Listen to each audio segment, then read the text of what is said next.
What's up, everybody, and welcome back to a very special, but because it's the end of year podcast. And what better guest to do that with than the man we have here today? Starting at an early age with Magic the Gathering and a plethora of other TCGs, Dan evolved his way into the Pokemon World events, where he not only established his future in the hobby, but he also turned down his future wife in order to buy more Pokemon cards. If that doesn't scream dedication and love for the hobby, I truly don't know what does. Delving into some of the most niche cards ever released, or perhaps some that technically never were, Dan has made himself the human encyclopedia of the Pokemon hobby and beyond.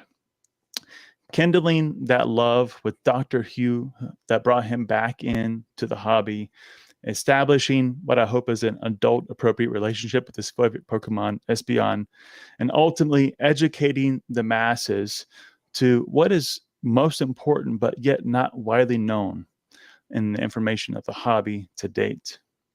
It is people like Dan Norton, aka DJ Gigabyte, that make this journey and this hobby so special and so precious. While it may have taken me several hours to find a single still image of Dan smiling, I'm sure through today's podcast, we would not only make him smile, but all of you as well, as I know this will be very educational, enjoyable, and a memorable conversation. So place the bookmark ever so gently in your current learning material. Let's open our eyes, our ears, and our mind to DJ Gigabyte's words of wisdom and perhaps even a rhyme. So join me in this very warm welcome as we bring Dan to the Pokemon Rants podcast. Dan, welcome on. Glad to have you here. Glad to be here. That was a lot of stuff in the intro. You've definitely done your research there. I always enjoy them. I had somebody actually comment not too recently on, hey, that was a really long intro. It was unnecessary. And, I thought about the comment the guy left, and from an outsider looking in, he's completely right.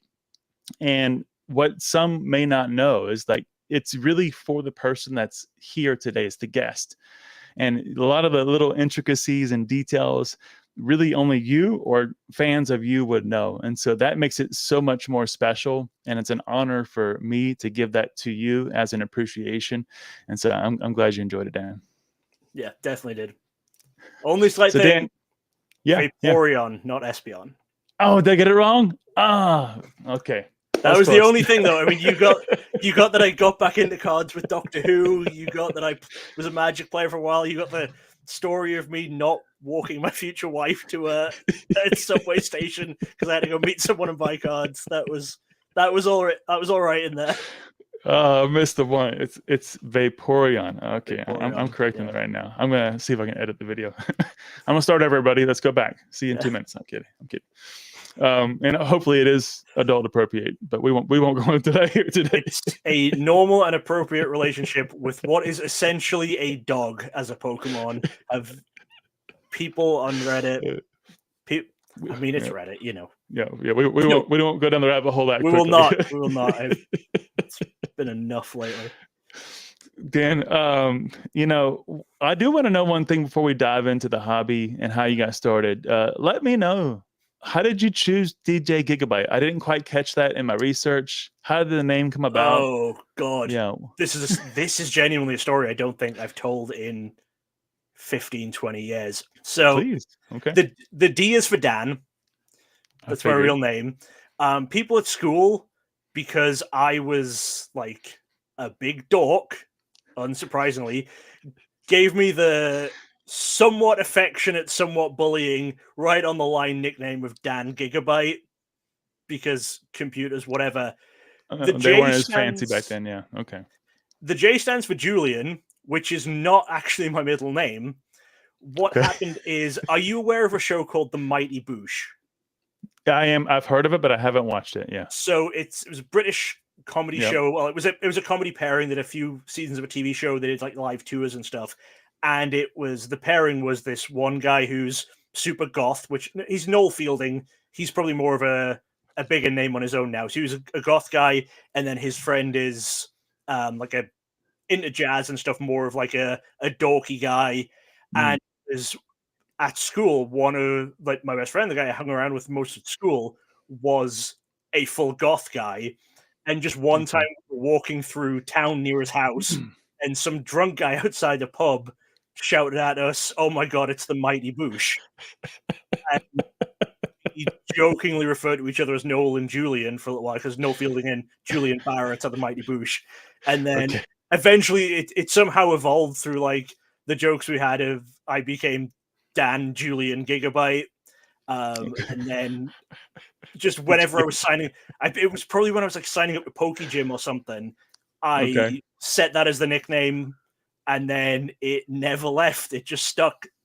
Wow. So I get a lot of people. Yeah, it does. I get a lot of people asking if I do DJing, if I'm a DJ anymore. Nope, not at all. And I get tagged on Instagram a decent amount, because there are some people who try to use the name DJ Gigabyte to be a DJ, and whenever they do, they have to register an Instagram handle that's not DJ Gigabyte, because that's mine. And so I get tagged in stuff every so often of like, this guy's performing at this club tonight, and I have to comment like, I'm not. No, I think you tagged the wrong person here. You would not want me there. So I guess the rhymes in my intro will not be delivered today. I was disappointed. Sorry. Yeah. I love it though. Do you actually like it now? Because I mean, even early on, you made it into hats. Like you turned it into your own brand early on. Yeah. The hat was I got my first DJ Gigabyte hat. I did it. I got it at Worlds. It was Worlds 2012. We're out in Hawaii, and we were just by a lids, and someone I was just with in a group was getting out some sort of custom hat. So I was like, that's correct. I'm going to get DJ Gigabyte written on a hat. And then I have another one which has my channel logo on it, which my wife bought me for a birthday or Christmas a couple of years back. I haven't worn it too much in videos lately, because a lot of podcast videos and stuff I have to wear the headphones and stuff now, so it doesn't work too well with the headphones. But I should bring it back, like my info videos and stuff. I should put the DJ Gigabyte hat back on. Have you ever given consideration, Dan, that first hat you made at Lids is the reason you found your wife? It genuinely is, though. It's right. It's not even consideration. She's openly told me. So the story with me and my wife is we talked briefly on Facebook in about 2012, I think it was, because I mean, when I was getting into Pokemon, I was just adding a ton of people on Facebook who were Pokemon people and chatting to a lot of people. She said she accepted me. She thought I was someone else. She thought I was someone she knew from League, and like we chatted for a bit, and then she was going to be going to Worlds 2013, and then so we talked a little bit and said, "Oh, I'll say hi if I meet you there." And she ended up not going. And I was going to say, she didn't come to that one. She went to 2014. It was 2013 she was supposed to go to, but ended up not going. And then so we ended up just stopping chatting on Facebook. Really, we didn't talk anymore after that for like another year. And then it was Worlds 2014. She came up to me in the free playroom and she was like, "Oh, hey, you're Dan. We chatted on Facebook a bit. We were going to hang out last year, but I didn't get to come." And she said, "Oh, she recognized me because I was wearing my DJ Gigabyte hat at Worlds." It's the hat, man. So that name has done something for you for your entire life. So that's why maybe that's why I stopped wearing the hat. Is it's just absolutely too much of a chick magnet. I just need to stop. I get it. Don't need any more women around me. Gotta stop wearing the DJ Gigabyte hat. That's why I wear Gyarados and Magikarp. I don't get anything with this one, so no problems. Well, Dan, before we continue on, just a little bit of love for the chat here, just to kind of say thanks to everybody that shows up. I know that SDC jumped in early on, gave the first comment. Good to see you, SDC. Appreciate you stopping in. Crystal was the first one to drop in our super chat there. I appreciate you, Crystal. I don't have a question. Just wanted to say hi. No worries, Crystal. Always good to see you, dear. Hope the family's doing well. We got Gengar's in the house. He's been looking forward to this one. Dan is super knowledgeable. Good to see you, Gengar. Thanks for stopping in with us tonight. We got iFOMO as well. Good to see iFOMO. Some popcorn, 100%. Ivy's in here too. Good to see you, Ivy. I'm glad you've been stopping by. I hope I'm not interfering with your closing times too much at the store. We also got Legend of Luke. Good evening, Justin Dan. Good to see you, Luke. Good to see you, my friend. Appreciate you guys. We're going to do something a little bit different here today as well. I'll mention it just a couple of times throughout the live. I was sitting here setting up and just kind of preparing. I was telling Dan, and I saw that YouTube kind of listed this new feature and says, hey, you can do like a super chat goal and like give something extra if we reach it. So I think I did like 10. So if we get 10 super chats, what Dan and I agreed to do is we'll stay after the live is over and answer any questions whatsoever that you want to ask in or outside the TCG, Pokemon, doesn't matter. And I think we agreed, Dan, if you recall correctly, if we don't get 10, then we'll just stay and answer TCG questions only. So we'll kind of still answer some questions, add a little something extra to the end. We thought that might be fun and get some extra engagement. So if you guys are interested, don't feel obligated, but we would appreciate it. Yeah, I guess we'll figure like still on the live stream, but then if we hit those super chat goals, we'll do like maybe more of like a quick fire thing of just asking me a ton of questions. Rather, I guess most of the questions you're going to ask throughout the actual main bit of this podcast are going to be we'll see. More deep dives, longer answers. But maybe if we get those super chats, we can do quick fire, non-TCG stuff. Yep, I love it. So yeah, we'll give that a try and see if we like it, and if we do, we'll keep adding it to the future podcasts. Dan, I got to know though, because even though I did the research, and you kind of were vague, even when you answered this question for other people in the past, you're like, yeah, I collected Pokemon as a kid and we all did, it was a playground, but you never really talked about the detail, the first packs. I know your brothers also collected, but they're younger than you. Is that right? Yeah. Well, so one of my brothers is 3 years younger than me. So me and him kind of collected when it first came out. Like I say, I would have been 9. He would have been 6 when it first came out. Okay. Or 8 and 5, something like that. And it was, I remember the very first Pokemon cards we got, my mom sat us both down on day one and said, okay, you're making the decision now. That's right. It's are you each having your own separate collections, or are you collecting together? Yeah. We're coming up with this answer today before anyone touches any cards, and then we're not changing it. Because she was like, I'm not separating a collection when you have an argument in 6 months if you collect together. Okay. We decided to collect together. And we did it as a lot of people did. We had the binders with all the original few sets. I stayed in it. I think I got up to about Team Rocket before I kind of fell off. My brother stayed in a couple more sets. I think Neo or something like that, right? I know he at least did the gym sets. Okay. I believe he played either Gold or Silver when it came out. Okay. I didn't play those games. I just played First Generation when they came out. I don't know if he ever actually collected into the Neo sets at all. But yeah, we did it then, and then he dropped out not long afterwards, and then he traded all of our collection for football cards at some point. So I was going to ask, did you inherit the collection since it was a shared collection? I started from scratch again when I came back. But that's terrible news. I'm sure the football cards were amazing. Yeah, it was definitely. But it was at some point we came to the agreement that because he traded all the Pokemon cards, football cards that were his, I think I got full ownership of the Warhammer collection that we'd shared at one point. So, I sold all of the Warhammer before I moved over here, just because I don't know if you can imagine how much it costs to ship a full Warhammer collection from the UK to the US. It was hard enough packing up the Pokemon collection. Never mind. I was about to say, all the boxes you had in your move had to be a tremendous amount to move over. There was a lot of stuff moved over. Yeah. There was you didn't really bring anything with you. I brought all of my collection got brought over. You're physically when you left and came to the US. When I was without shipping it. Brought. What I actually brought with me was I brought in my hand luggage. I brought my trophy cards and a few of the high end stuff, and then in my suitcase I brought my play set of standard Magic at the time. So that because I knew it was going to take a few months to get all my stuff actually shipped over. So I was like, okay, I'm going to bring my one modern deck that I basically never changed, and I'll bring the play set of standard so that I can keep playing standard when I'm here. Okay, all right.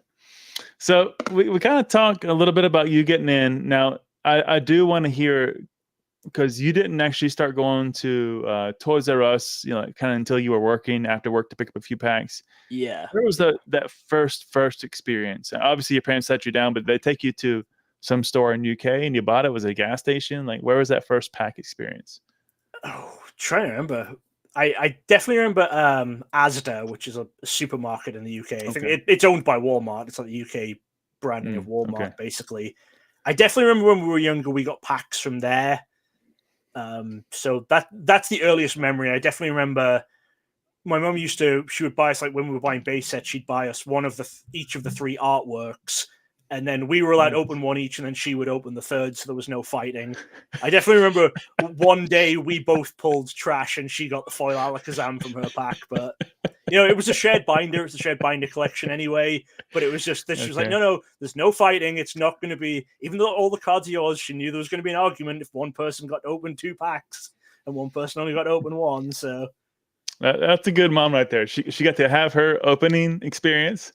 Yeah. Ensure you got all 3 pack artworks, and even though she got the hit, she put it into your binder. It was in the binder. She had no interest in it at all outside of it was a thing that we liked. Did you get a chance to play any TCG at that age, or that came much later? No, okay. I mean, I didn't even. I think we kind of knew that there was a game behind it, but. Okay. We didn't know. I mean, the big thing if we'd sit on the floor with just all of our cards out and we'd make up our own rules for the TCG, but there was no kind of like actual playing. I don't even know if there was the opportunity for leagues around us. Like even when I actually started trying to play around, I think it was around 2010, there wasn't that much in terms of leagues in the Northeast really. Okay. And big tournaments. Well, even for when they had like battle roads and city championships, I was either driving 2 hours south down to Leeds or 2 hours north up to Scotland. So it wasn't until even a couple of years after I came back into it that there started being anything in the Northeast, really. Okay.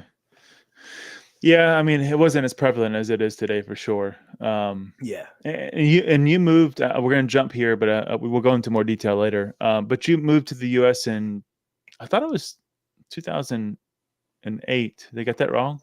No, it couldn't have been. It was 2012 you met your wife, so 2016. 2014 I met my wife. 2016 I moved over here. Yeah, okay, that's right. It was we met at Worlds 2014. We got engaged at Worlds 2015, and I moved over right before Worlds 2016. And we had our legal wedding right after Worlds 2016, and then we had the big family wedding was just before Worlds 2017.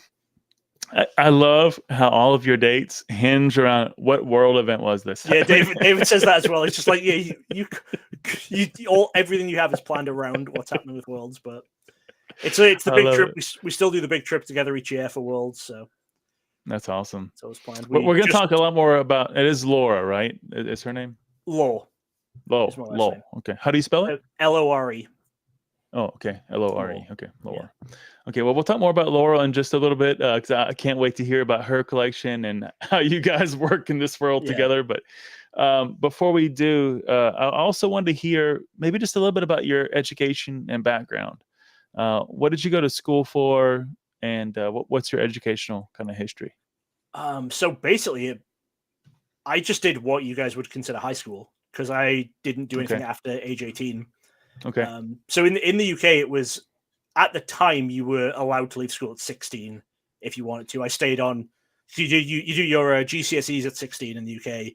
Then the next 2 years are A levels, which you can do at either a sixth form if your high school has a sixth form, you can do the 2 years there, or you can go to a college, and then after that it's a university. Which is why it's always confusing when British people and Americans talk about college, because I know you guys use university and college basically as the same thing, but in the UK it's actually 2 completely separate things. You do college and then university. So I did the extra 2 years. I did my sixth form at my school.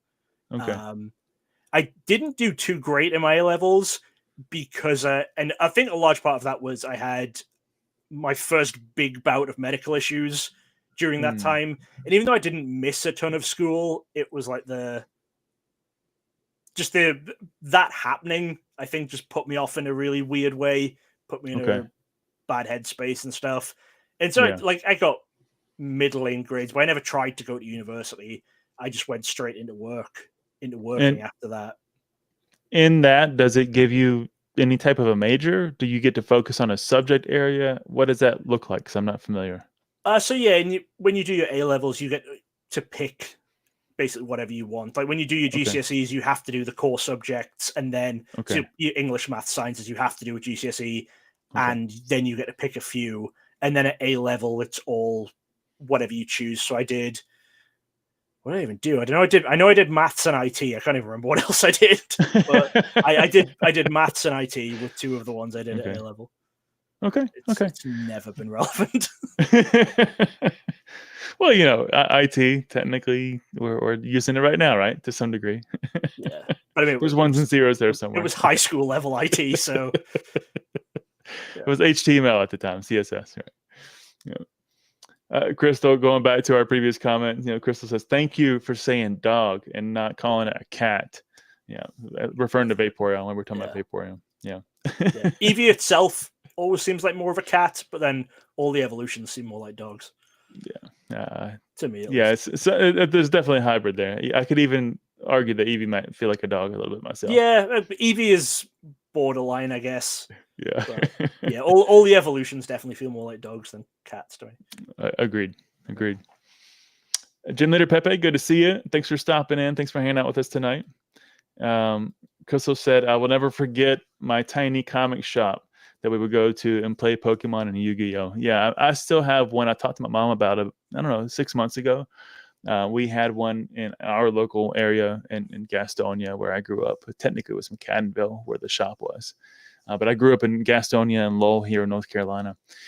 And there was this little shop. It was mainly sports focused, but we would walk into that, and I just have these very vivid memories. I would have my Beckett sports, guide in my hand of what I've checked off for my list, and I would go in there and look for the next cards I was looking for. But they had like these glass pillars of kind of like figurines from the comic books and Wolverine. That's what kind of introduced me into X-Men, and I got into all that kind of cool stuff. So it was definitely great memories.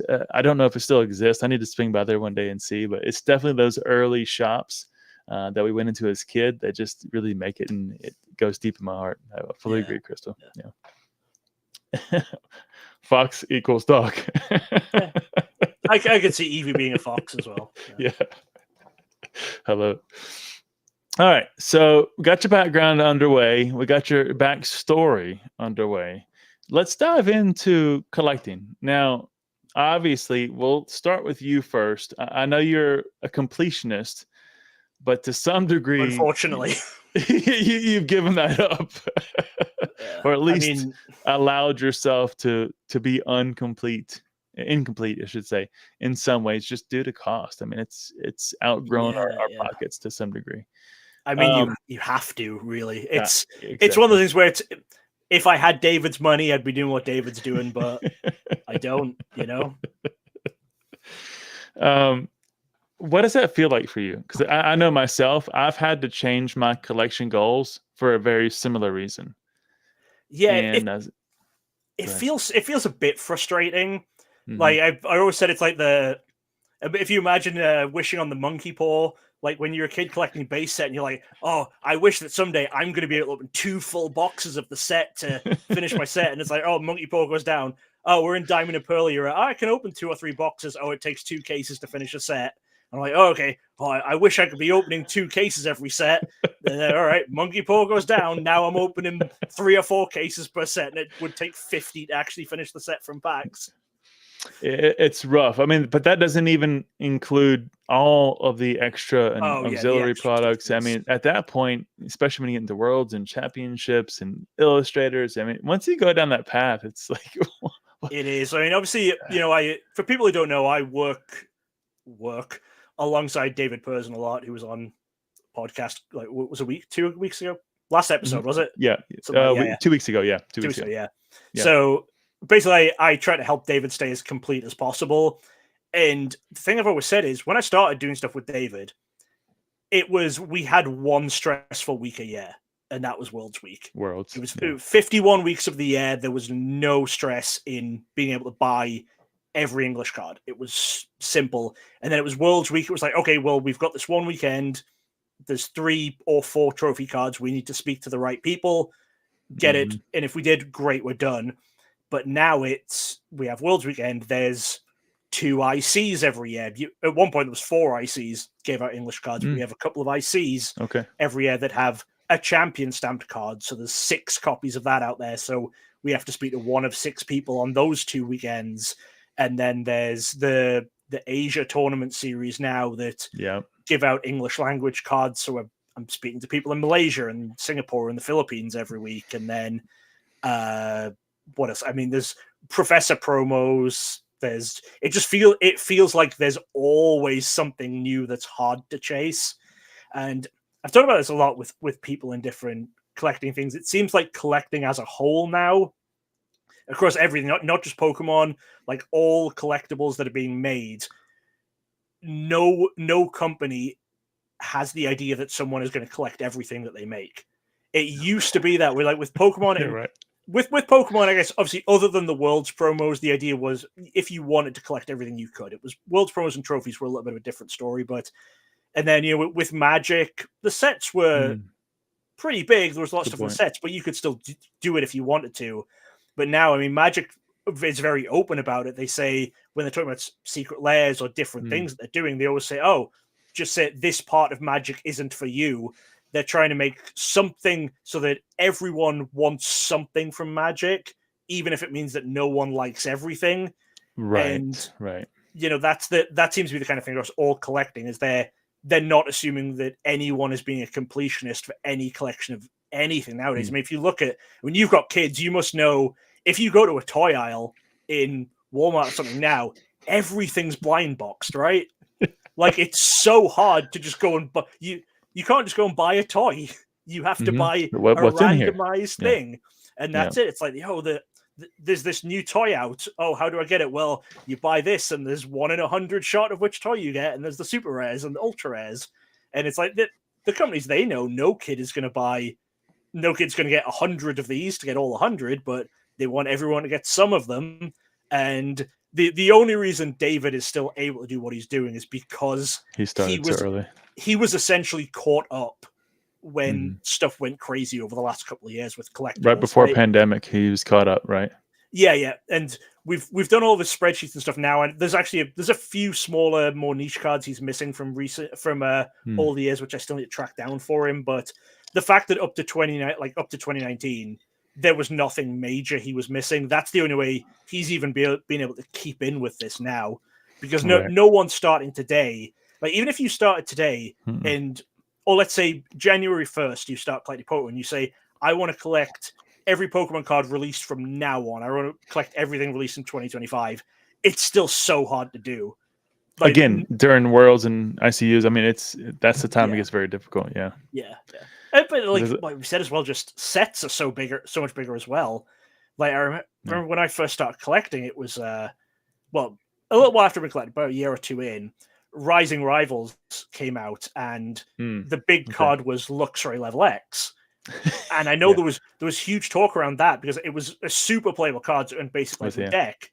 And it was a $50 card. And people were, which is a lot for them, going crazy over it because it's a card you could pull from a pack, and it was $50. But there's no other versions of it, no other variants. Like, it's the only way you were going to get it. Yeah, but the idea behind that of even if you're collecting the set, $50 was a huge amount for a card that came out of a pack. And now you're looking at stuff, and it's like the sets that released like a month ago, and you can pull $400 or $500 cards out of them. Get 100 cards that are $50 each. It's like, yeah. And I know that I must ask while we're here, do you like the new rainbows better than the old rainbows, Dan? I don't really like rainbows. You don't like the new ones either? Which new ones do we have? Well, I mean, out of like Surge and Sparks and what they've done here with the rainbows and like the rainbow borders, and I call those the rainbows. But okay, yep, I like how the Scarlet Violet era stuff looks. Yeah, it's better, right? Okay. Yeah, the actual rainbow rares from Sun and Moon, Sword and Shield era, I just didn't like at all. Yeah, pretty vocal back because they all look the same. And a lot of judges people who judge events, I've spoken to a lot of them, they all hate rainbow rares as well, because it's really difficult to just glance at a game and know what's happening. The thing they still need to get rid of with I think they should get over is just regular full art Pokemon, because obviously they've got the alt arts, which alt arts all look amazing. Full art supporters look amazing. I love them. And full art Pokemon kind of just don't. Like, it's normally just an image of a Pokemon on kind of a generic looking background. Like, it's one of those ones where they look cool when they're the only big thing you can pull, but when you're comparing them to like the alt arts and stuff, there's no comparison. Like, in the last few sets, I really like the Terra ones, the full arts of the Terra Pokemon, because it's all the textured ones. Yeah. I mean, it looks it's a consistent art style, and they all match up across the different releases, which I quite like. But just the regular full art Pokemon, I would agree. Like just the Pikachu with like the diamonds in the back is like, it's not the best. Well, he's one of the Terra ones, so I don't hate him as much because I kind of like that style. But if you open like your 151 binder or something, and you've just got like, oh, okay, it's just Kangaskhan on a purple background, and even if it's a good Pokemon, if you look at Charizard, and you're like, that's Charizard on a red background, and then you turn the page and there's the alt art Charizard. And you're like, come on, why are we still doing this one when we've got this? Yeah. Just give me a couple extra of the alt arts. Yeah, I fully agree with that. And going back to even the rainbow comment, I was just speaking to it, I think, last week when we did a box opening or a pack opening. I just really appreciate now how you can actually see the Pokemon, see the detail in the rainbow, and it's not just overpowering, just glare. You can't see anything. Yeah. And it's not just the copy of what was done on the regular full art. So it's nice. It's nice. I like it a lot. Yeah. I also dislike Rainbow Rares because they ruined the price of bulk. Because when back in XY era, you could we used to open some, and then we obviously trade in our bulk commons and uncommons, and it was 6 cents a card for which is good. And it was really good. Yeah. And then Sun and Moon came out, and stores, to fill their pre-orders, because they now had these Rainbow Rares, which are really hard to pull, instead of a store having to open 2 or 3 cases to fill all their pre-orders, they have to open 30 cases to fill all their pre-orders because someone wants a play set of Rainbow Gyarados. So the store doesn't need bulk anymore because they've got a load of bulk. So basically, when Sun and Moon came out, bulk prices like halved overnight. They went from like 6 cents to 3 cents. And then now, if you can get anything over a cent a card, you're lucky on like true common, uncommon bulk. You know what? To be honest, Dan, I didn't put 2 and 2 together when I heard about the bulk price crashes over the years. Yeah, I didn't realize this was one of the major contributing factors. I just thought it was print more, open more, more demand. I mean, it is. It's stores open more, so they have more. They don't need to buy as much, but the big like hard cut was the start of Sun and Moon, because stores were having to open so much more to fill those pre-orders. Huh. Oh, good history lesson. I love it. See, educational already. I love it. Yeah. Well, Dan, take it back though. I mean, what does your collection look like? What are you doing today? What are you trying to gain? Because obviously a lot of your time is spent helping David. Yeah. Which we'll talk about that as well in a minute. But what about you? What are you trying to achieve? Well, I've been trying to focus on. I've just been trying to fill some gaps and stuff in collections. Me and my wife both said that, as everyone else is, we really want to finish 151 because it's a really cool set. So yeah, I've been focusing heavily on that, making sure we're getting the rare stuff out the way first for 151. Okay. I also bought a lot of Doctor Who stuff lately to fill in some gaps in those collections, which doesn't cost very much, but it's really hard to find. Even the promos, those are a little bit more expensive, right? The Doctor Who stuff? They had promos, right? Yeah. They had a small number. I think I got all of the promos as it was coming out. What I'm actually missing for the big Doctor Who game, which is Battles in Time, is I'm missing copyright date variation cards. So I'm looking for 2 cent commons, but I need them to say 2007 rather than 2006. So I'm reaching out to big sellers and being like, hey, would you mind like reading the back of every card you've got for basically no money?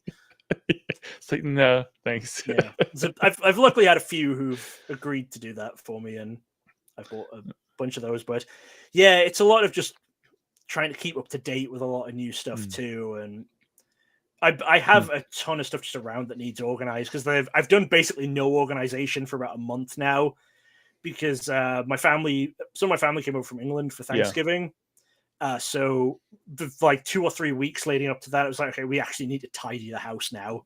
because our basement acts as our spare room. It's where we have the plant sofa and stuff, but it also acted as our storage room, where all the stuff for like the card shows and everything was. So it's like, oh, we actually need to get this tidied, get it emptied. We're gonna get everything out. And now the bedroom next door to this one has all the stuff in it. Obviously, you just moved it from one room to another. Yeah, it's well, I mean, we sorted a lot of it and stored a lot of it properly as we were doing it, but there's a lot more up here now. But because I still was needing to try and do some videos, like I didn't get as many videos done while that was happening, but I was needing to do some stuff. So there was stuff still getting opened, but then it was all in piles. So all my Surging Sparks is still here, like unsorted, needs to be sorted into binder sets still. So I need to really get caught up. And I mean, you can see it. That's one of the tables behind me. There's multiple tables behind me that all look like that one. They all just need to sort it out. I think those two tables behind you have been that way for as long as I can remember in your recent podcast. I mean, yeah. I mean, they do somewhat change. It's different stacks of cards sometimes. Different piles, of course. Yeah. The floor's getting a bit more clean though. You can't really see it, but at one point I just couldn't move from this chair because it was just I'd open something and then stuff would go on the floor. And it was just built around me, but at least I can now move a little bit around the room. You just sit on like a chair of like stacked Pokemon cards. Yeah. Build your throne out of bulk. I love it. Yeah. So when we look at this, Dan, your collections still sound like they are master set in a sense, complete sets. That's what you're still driving for. That's the ideal. Okay. Obviously, they're not because it's so much harder to finish it. But that's what we do. We set the binders up with the intention of them being master sets. So we leave the gaps for anything we're missing. We keep the reverses, leave gaps for anyone missing there. Any variants go in the back and leave gaps for any variants I'm missing. And so we try and pick up a lot of stuff as it comes out. Any of like any blister packs or anything like that we get every time. A lot of the box sets recently, they're like $40-50 box sets. We've been skipping and just intending to buy the loose cards because when it's like, oh, this is a $50 box and it's got like 12 random packs in it. It's like, yeah, it's a good price per pack, but I don't want to just open. Like, I've got not 12 random packs unless I spike something, isn't doing it for me. And I don't want to spend $50 on 3 alt foils that are worth 10 cents each that no one wants. You can buy them off the secondary market a lot cheaper. Yeah. Okay. And with that in mind, I can see the stack of binders in the cabinet there behind you. Yeah, those ones are actually my wife's ones, and then we'll do it. And then, so those are yours. That is the Scarlet Violet era. Those are alternating between mine and hers. She uses the white ones. I use the black ones. That's my Sword and Shield era. That's her Sword and Shield era. The green ones are prize packs of mine, hers, and David's. Wow. And then there's over there other binders, other generations, other games. The multicolored ones are different games. We have white stuff as her Pokemon, black stuff as my Pokemon, and then other colors are other games. Color coded, I love it. Yeah, you gotta do something. You need to know. There needs to be some level of organization. It's hard enough fighting through like 10 unlabeled black binders to find the right promo binder. Never mind if everything was the same color. Do you track it? I mean, I obviously you track it, but I mean, like, how? I have. Is it really just Excel? Yeah, Excel and then handwritten, like scribbled notes. And I also, I'm generally pretty good at just, for variants stuff at least, I'm pretty good at just kind of remembering a lot of the time what we need. Because whenever I go through them, it will stick out in my mind. Like, obviously for sets, I couldn't tell you off the top of my head all of the illustration rares or whatever we need. But for variants, I normally remember of like, okay, we didn't buy this box set, so I need that if I see it at a card show, or I need this one. I normally have an all right idea in my head of stuff we need. You can't keep that up. I mean, the sets are just rolling out, Dan. You're going to have to find a better way. Why not one of the many collection app software platforms? What stops you from using those? They don't have the knowledge that I do. They're always missing something. No, like a lot of them are really good, and a lot of them are going to work for 99.9% of people. But for me and David, if for me and David, if one card is missing, it may as well be useless because I need to know everything.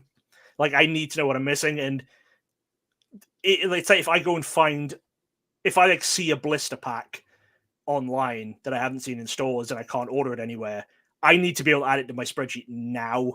So I need to go like, oh, that's new. I need to add it now so I know to get it. So I know that there's a gap I need to move. I know that I need to track that one down. So that's it. I always trust myself and knowing that more than I trust any of the apps. Like, let's say, no shade to the apps because I mean, it's hard. They're for the market that they are for. Right. And so many people aren't going to care about, did this get a slightly different foil pattern? Like, does this one have a bleed through? Right? Yeah. Does this EX have a version where the foil runs diagonally rather than horizontally? Because I need to know. I love how you phrase it. I need to know, and it just kind of shows the type of collectors, and that's probably why you have bonded so well with David as well. Yeah, he's of the same mindset as you. Is what my goal would be if I had the money to do it. Yeah. What I think is maybe a perfect segue, and we'll jump back to Laurel here in just a minute. How does it feel to live a bit vicariously through David? And it feels good. It feels like I enjoy doing it because it means I get to do the like tracking down of rare stuff. And a lot of times it means that even if there's something I know I could never afford, there's still a reason for me to find out the information about it, track it down, find out where it came from. Right. And it, as someone who is, a collector, someone who just loves collecting as a thing, it feels good for me to know that there is one of every card at least safe somewhere. Right. Like that's why it's a thing. It's like a peace of mind, right? Yeah. I mean, and not just we're not just talking about the trophies. We're talking about like random variants that if you started now, there's so many cards where if you found them, they'd be $1, but good luck finding them. Good luck finding the one person who kept those aside and knows why they're different. Right. So yeah, it feels good to me to know that there is a set out there, that it's all put together, and it is a lot of fun for me to be able to do the stuff for David and track stuff down. Is it fair to say, Dan, that you were actually on David's journey yourself before things got outpriced? I mean, were you already heading down that path and you simply had to transition the same efforts, but then apply them to David's collection instead once the prices went above? Or did David actually encourage you to do these deeper dives because he was doing that full, complete set? Well, it was something that I'd always wanted to do, but it's like I said with that monkey paw thing. It's I never really had the money to do it because when I'm working my first job, I'm not making a ton. I still, even like Hot Gold, Soul Silver era, Diamond and Pearl era, there were a lot less cards to collect, but I had way less money then than I do now. So I was always a step behind, even if I wanted to be doing that. So I was always looking at the promos and wanting to know everything that was out there, even before I really started connecting with David. But I was never able to actually be at that level because I was always just fighting an uphill battle. But don't worry, it feels like now I'm spending so much more money on Pokemon than I was back then, and I'm nowhere. I'm not closer. More complete on the new sets than I was on those sets. It's because Pokemon grows this much, our pay grows this much, right? So, do you see? I told David not to watch this podcast, so don't worry, he won't hear your answer. He won't watch me do anything anyway. We're 45 minutes in. He's given up by now. Do you secretly hope he leaves it to you one day? Because you would be one of the most appropriate people in my mind to take over his collection and actually carry it forward. Well, the thing is, I couldn't keep it going to the level he has because even if David literally gave me everything now, even if it meant that I never had to worry about buying a card for myself again, like literally, even if David gives me his collection now and I sell off everything I already own because I now have duplicates of it, that would fund maybe 1 year of keeping up with Pokemon, because the trophy cards alone, like I have a set of half art trophy cards, so if I sold those, I could afford 1 year of trophy cards from Worlds this year probably, but I then couldn't keep it going. I've said to David, I'm fully prepared for the fact that when he goes, I'm going to be like the executor of the will, where I have to sell it all for him in exchange for like 1% of the value or something. Which at that time probably will be pretty good, but we hope David stays around as long as possible, which is why I'm glad he's staying healthy and working out and has a good sense of humor. Yeah, he's going to outlive me probably. he keeps in shape, and I just I have horrific health issues. My lungs don't work, and he's weightlifting. So, but you got young vigor and spirit, Dan. Young vigor and spirit. I really don't. Absolutely don't. Work with me here, Dan. I'm an absolute mess. I really am. I'm living in a house with 2 dogs that I'm deathly allergic to. So I'm on I'm on handfuls of medication just to be able to keep breathing, and I can't breathe very well anyway because my lungs don't work. Yeah, and then David's in his 60s, like weightlifting and playing basketball. So, it would be there's an over under on. Well, it's probably 50-50 bet on which of us goes first. He's got 30 years on me, but I could see him living. Yeah. I could see him passing 90 more than see me passing 60. To be honest, I don't want to laugh at this, Dan. You're not helping my point. You should. It's funny. I'm a very funny. You got to fix these things, man. We need you around for a long time, Dan. We need you around for a long time. Yeah. Speaking of a long time, you have to insure your collection clearly. I know you talked about it a lot, and I think as David was looking to insure his, and you guys were talking about values, and you were trying to put them on the prices, I think you started to take that more seriously. Did you jump into that and actually take an action? Because I know your wife was poking you for a while too. Yes, right? we do. We have collectibles insurance now. Now you do it for the both of you, right? So I mean, you do it as a household, like an insurance collection for the household, right? Yes, we have just a blanket collectibles insurance policy. It doesn't even just cover cards; it covers any of the collectibles we have. We have a lot of plush and stuff, and my wife has a decent amount of rare consoles, like Pokemon branded consoles and stuff. So it's a blanket policy, and then my trophy cards are listed individually. It's basically if any one item I think goes over 25,000 in value, I have to list that separately on the policy. Everything else is blanket. So I think this is important because so many of us, as we come from our younger years, we've held things and we continue now to go back and collect them. Those things start to grow in a lot of value. And even if we're not running a business, I think it's good for the audience to kind of hear a little bit about what's the approach and the realistic nature of ensuring the value that we've all kind of invested into as just a pure collectible, the binders, the plushes, to your point, the consoles, whatever it may be. What's been your approach? Can you give us kind of like an idea of what that's been like for you? And maybe even if you are willing and able to share the company name that you've used to do so. Oh God, who do we use? I think it's Collectibles Insurance Services. Yeah, I think Collectibles isn't the main one. Yeah, they're the big one. Yeah, it was Will Post, who was a big judge and stuff in Pokemon. I don't think he still does. He worked for them and he referred us over to them. He helped us get our policy set up. Okay. But he basically said there was just talk of, if the house burned down tomorrow and everything was gone, what amount of money would you be happy with in exchange? Because it's literally impossible to put an accurate value on the collection, especially with it moving all the time. Yeah. But there's just also there's just so much stuff. Like, it would take us 10 years if we were to individually list out everything we've got, it would take forever. It comes in quicker than we can list it down half of the time. But apparently it's already on a spreadsheet, Dan. There are a lot of different spreadsheets. So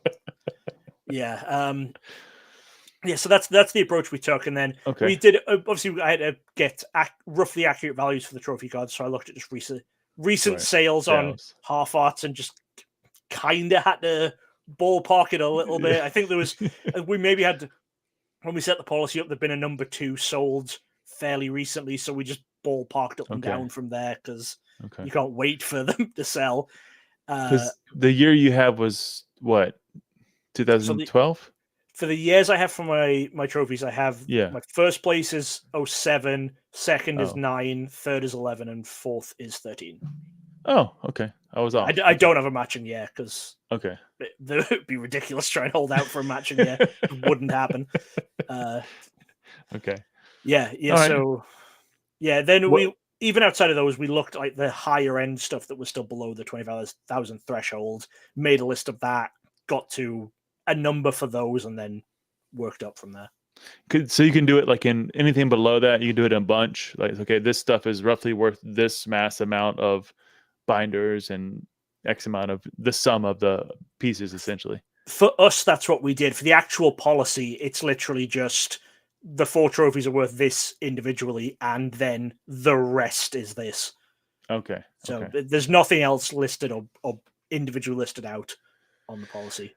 And as I told you before we started, feel free to navigate this how you see fit. Is this affordable? I mean, are we talking a couple $100 a month? Are we talking $20 a month? Like, if somebody wants to do this as a collector, is it something achievable? Yeah, the insurance itself. I think it's about $5,000 a year for the policy we have. Okay, that's not too bad. Yeah, that's not too bad. I mean, considering what you're without going into too much detail, it's right. It's a 7-figure sum if we lost everything tomorrow. And I think that's good to perspective. I mean, because obviously the lower your collection value, I know the lower it would be, and so like it wouldn't maybe be 2,000 or 1,000 depending on what you're actually it would scale. It would scale a lot. Right. Like even if I just didn't have the 4 trophy cards, I assume like our price would be cut in half. Right. Immediately. Yeah, exactly. Yeah. But a lot of it does change based on like how it's stored and stuff. So the fact that we have the trophy cards are in like a locked, fireproof, waterproof safe in the house, that helps as well. Yeah. And the fact that we own our house rather than renting, I think helps with the cost. You're not stuff too. buttoned up to another apartment that could burn down. Yeah, all those other factors. Yeah. But again, it's just something that I think we don't talk a lot about in the collecting space, at least broadly. And I think it's good for people to hear this is achievable. And if you want to get something for your collection that maybe is beyond just your typical household insurance that covers some things in the house, once you pass that point, these types of things are available out there.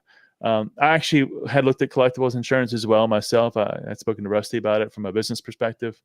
So I'll put the link to that maybe after tonight's podcast tomorrow morning. I'll put that in the description below. So if anybody is interested, I'll kind of link that below. And if you want to, you can go check it out. But thanks for the insights there, Dan. I think, when you have that level of a collection, to hear somebody's perspective on what it means to insure it and how you've taken the approach of, okay, this group of cards is individual, the rest is a sum. This is kind of how we look at it in terms of payment over the year. I think it's a great, in my eyes, an inspiration to say, hey, if you don't have your stuff insured and it's of significant value, please consider it. Yeah, we also have so because we do some like local card shows and stuff, we don't do any of the big ones, but do some of the local ones.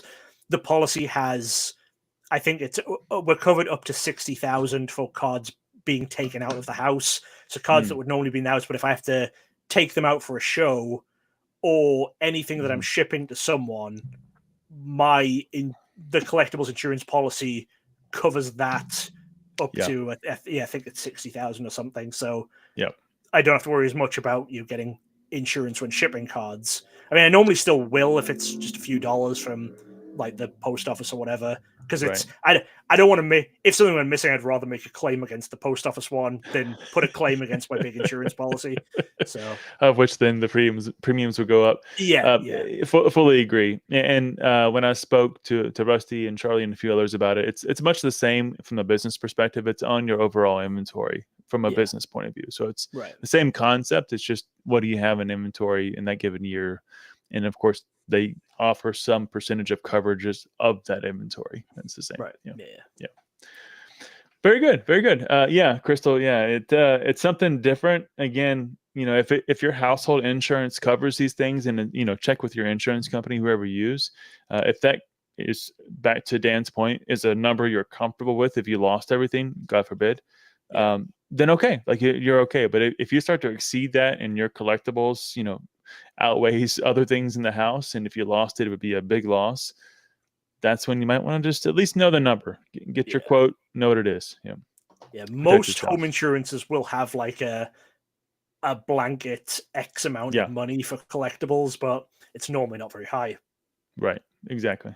I don't know the exact number. We checked ours like 2 years ago, but it's not very high at all. So yeah, definitely check your policies, everybody. Check your policies.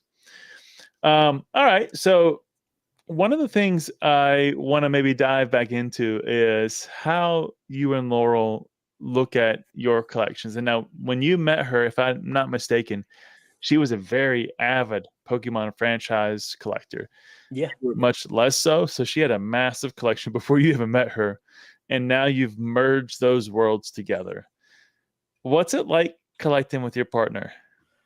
It's a lot of fun. So one good thing is that Law is, at least with sets, is basically on the level that on the path that I was at of wanting master sets of stuff. Okay. The big difference is I would rather wait and get a good condition card. Like I would rather have more gaps in the binder, but have everything be in near mint to mint condition. Right. Law was always a lot happier just getting played condition cards or anything. So there's a lot of her sets are way more completed than mine because she was always willing to get these lower condition cards. Like I've been a bit more lenient on myself with that. Like I used to like reject any cards that even had like the corner whitenings on the back, like the little dots in the corner. Yeah. But now it's like it just feels like, oh, if I was doing that, it's like I'm trying to find PSA 10 cards that aren't PSA graded. Like I'm trying to find that level. And it's like, that's not, it's like only madness lies down that route. So I've gone a little bit more where it's like, okay, straight out the pack, some of them are going to have the tiniest dots on the corner. So unless it's like a really high end card, I'm not going to beat myself up over that. It can go into the binder set. And then the higher end stuff, the tiny condition things like that, I'll still take, but obviously price moves a bit based on that. But we really haven't combined our collections. It's just that, but we each really have our own collections just in the same house. The only thing we combined cards wise, and we combined this very recently, was our Art Academy cards.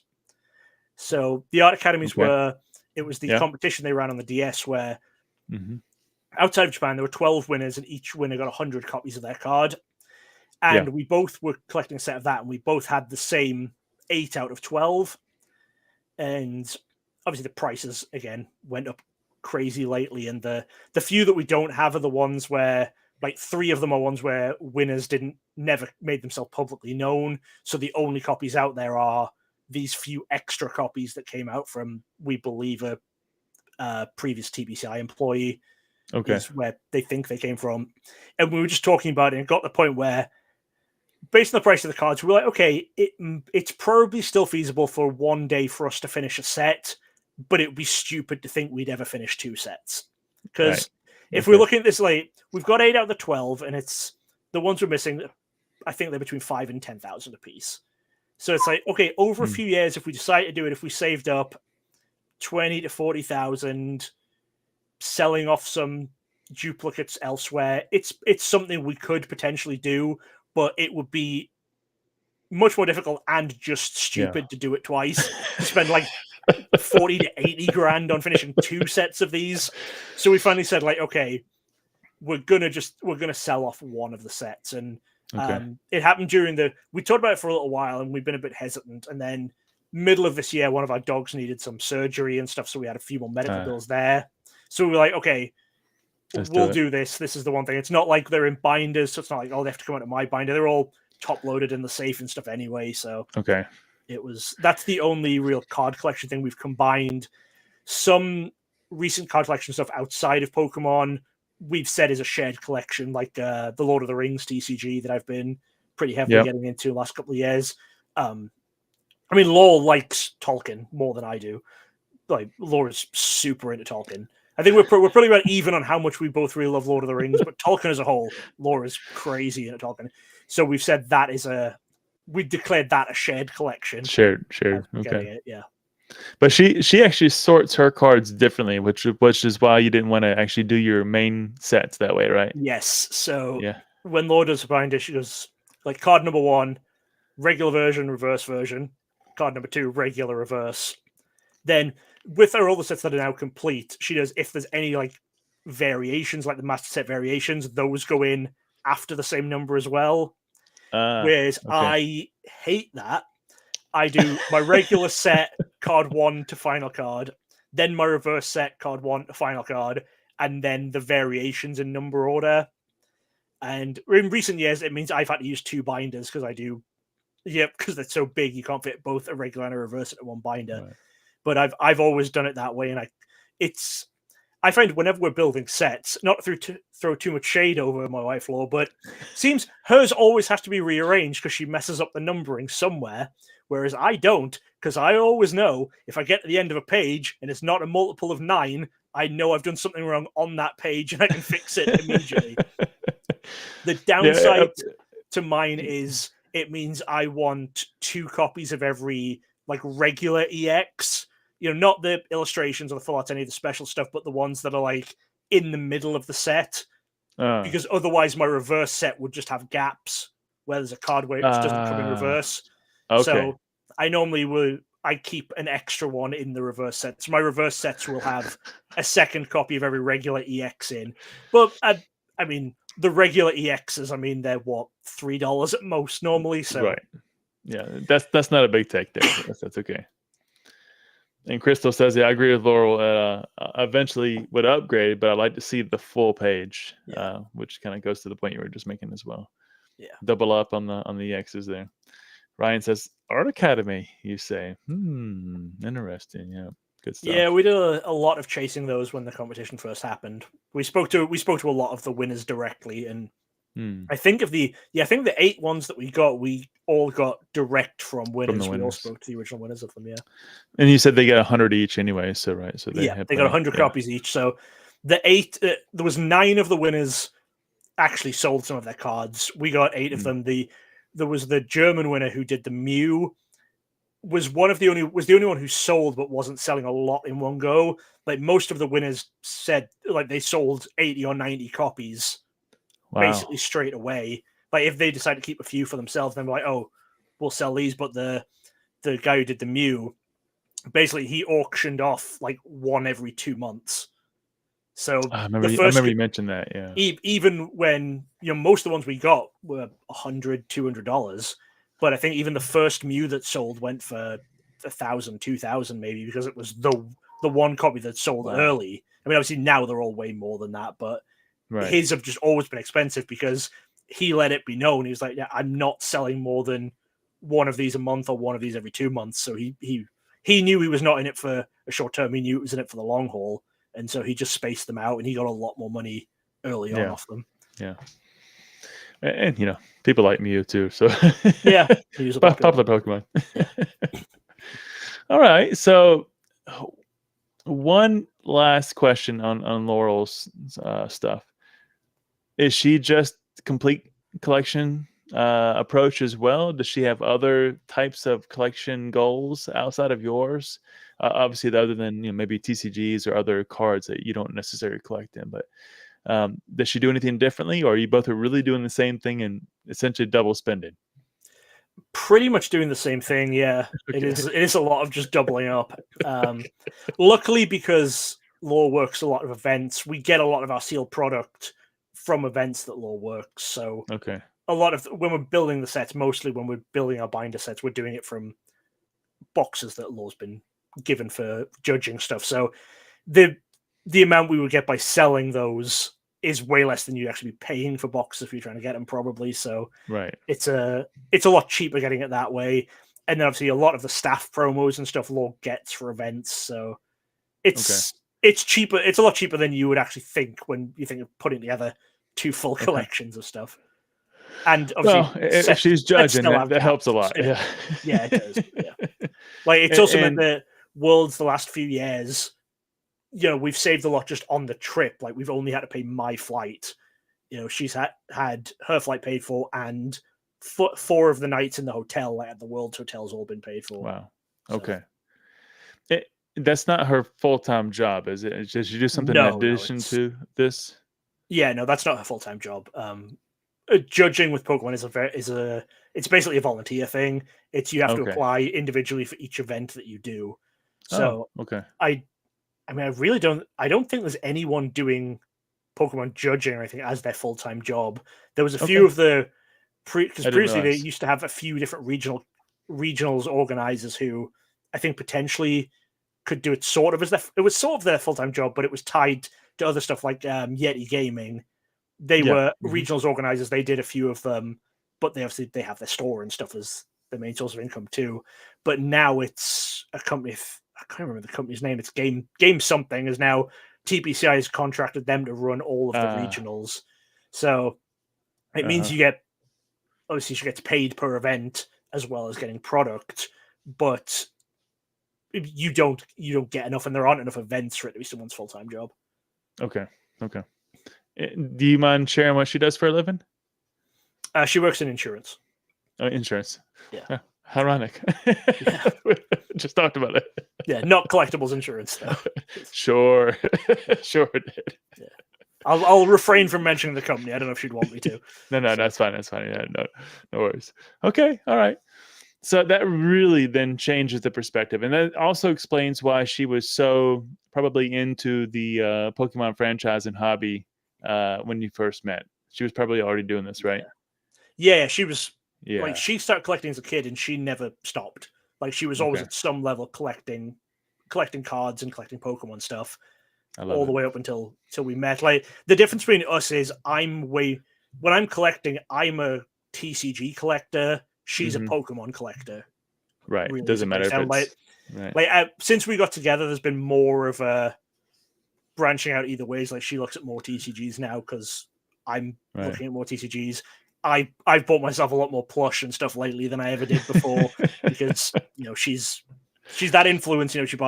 She's into plush and she's into other aspects of Pokemon that I knew about but never really dove into until. Does that mean that she's convinced you to finally collect your first Topps Chrome set, Dan?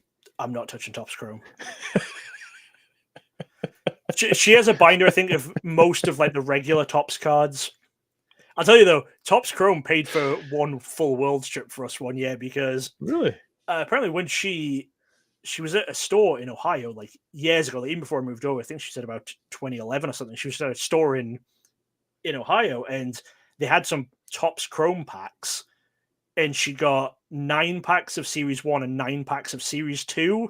Wow. For I think about 40 cents each. A pack. Yeah, really? No one wanted them. Like, they have, I think we still got, I think we kept one of each, but they have like price stickers on that say like $1.50, and she was like, yeah, I didn't pay anywhere near that. They gave me a bulk discount because no one wanted them.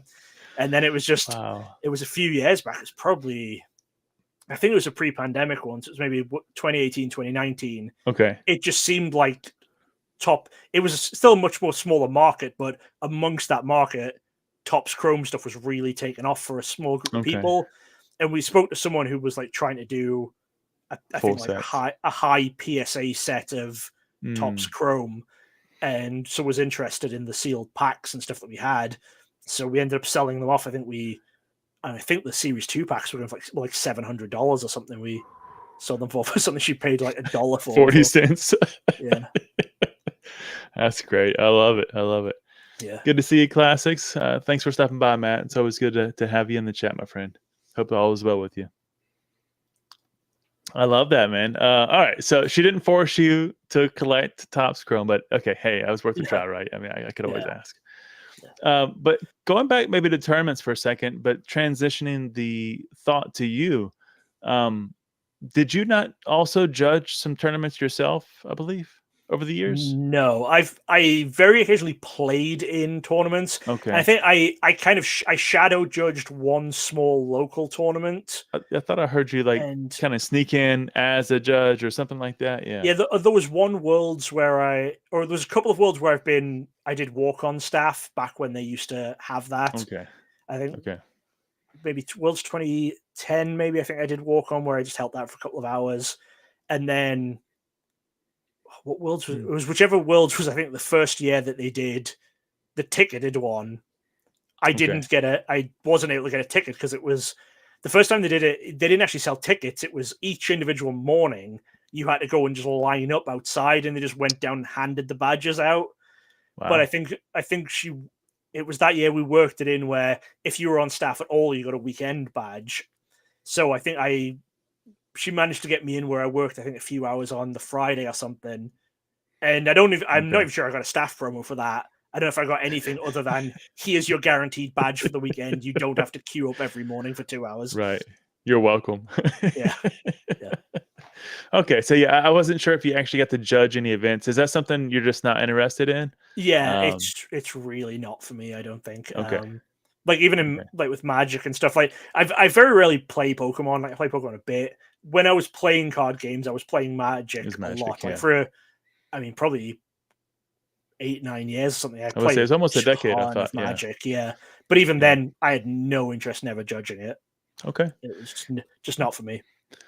Yeah, I remember you speaking to the fact of you went through the Magic competition scene. You basically hit the pandemic, and you sat back and you said, "What was I doing?" Yeah. Oh God, yeah, it was. I was driving 4 hours one way, 4 hours back for like a small 30-person event to maybe get a couple of free packs and then hopefully qualify for the next tournament. You're like, this is crazy. Yes, I've talked about this a lot with my friend Jordan. I don't know if you know, outside of YouTube. I do, Columbus Cards and Columbus Card Guys. Card Guys, that's what it was. Yeah.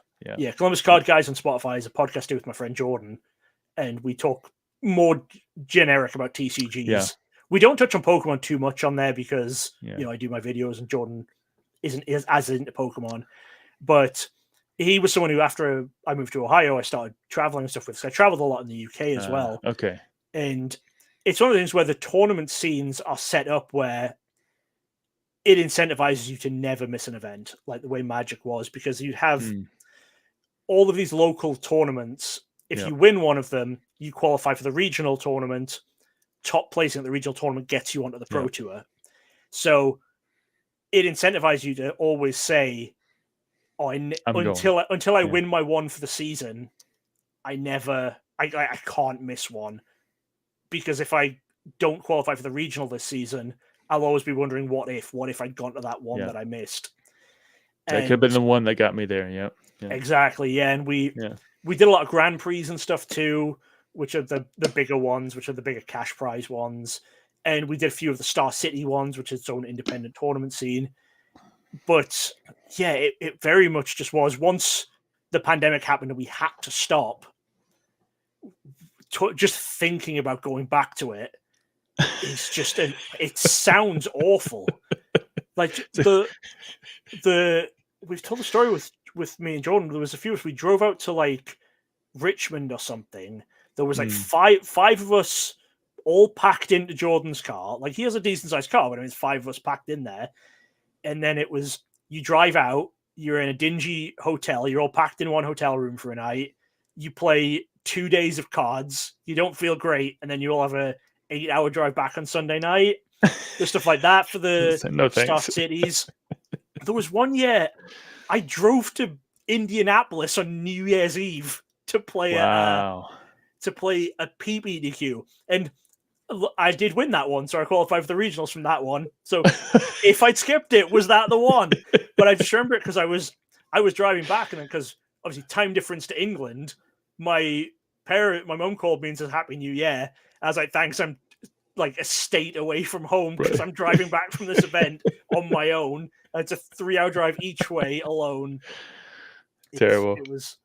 That's too much, man. I don't see how they do it, honestly. I mean, I look at Raul already and so many others that I kind of watch and play in the competitive scene, and I mean, they're dedicated. They're just going to every event. They're flying. They're always there. They're making content around it. It's their life. Like it is their job. It is their job. Yeah, it is. When they're at that high level and it's actually their job, it's something that can be done a bit easier. Like Magic players, Magic for a much longer time had people who could make Magic actually their job. It's only the last few years that Pokemon has really had it where Pokemon can be your job. They've raised it up quite a bit. Yeah. Yeah, it was more obviously they raised the prize money. I mean, for a long time, there was no actual prize money in Pokemon. There was prize scholarships. Just a trophy, right? Yeah. Yeah, it was and then any money you won, even at Worlds, if you won money, it was scholarship money, so you could get it out for university. Oh, or I didn't you realize. could. What a lot of people did was they had to just sell it on. So there was different world champions and stuff. You'd see them advertising like if they'd already done their university, but you'd see people say like, "Oh, nationals prize money or world's prize money." It's like I will sign this scholarship over to you for like 70 cents on the dollar or whatever. Wow. Which I if you're someone was at university, like great, this is great, free money. But yeah, so that was a big thing where once it started being real money, and the fact that tournaments moved a lot throughout the years. So the way the Pokemon scene used to work is you built up the size of tournaments through the years. So the first few months were all like city championships, which were much smaller. Right. First prize was probably a box or something. Then you'd have your state championships, which again, your first prize is maybe a case. It's not a big one. And then you'd have regionals, which even back in the day, I don't know if regionals gave the scholarship prizes back then. And then you'd have right at the end of the day, you'd have your nationals and your worlds. So you're only like money making opportunities were like the last 2 months of the season. Whereas now with the ICs and then the regionals throughout the year, there's money making opportunities at tournaments basically all year round, which is what is allowing people to do that. Because in previous years it was like, oh, if you scrubbed out at your nationals, that would be like, oh, that's one of two money making opportunities for a year. You can't do that. It was, I think we talked about it with when we had David Cohen on the podcast. I said back in the day, you'd often find that no one in Pokemon had 2 good seasons in a row, because when they won Worlds, the money you get, the scholarship money you got from the Worlds, and even from selling the cards to David, it in no way covered what they'd spent to qualify for Worlds. So normally you find a lot of top players, because they won Worlds, you get an automatic invite to the next one. They would stop playing for the year because like, oh well, I don't need to invest all this money to try and qualify for Worlds again.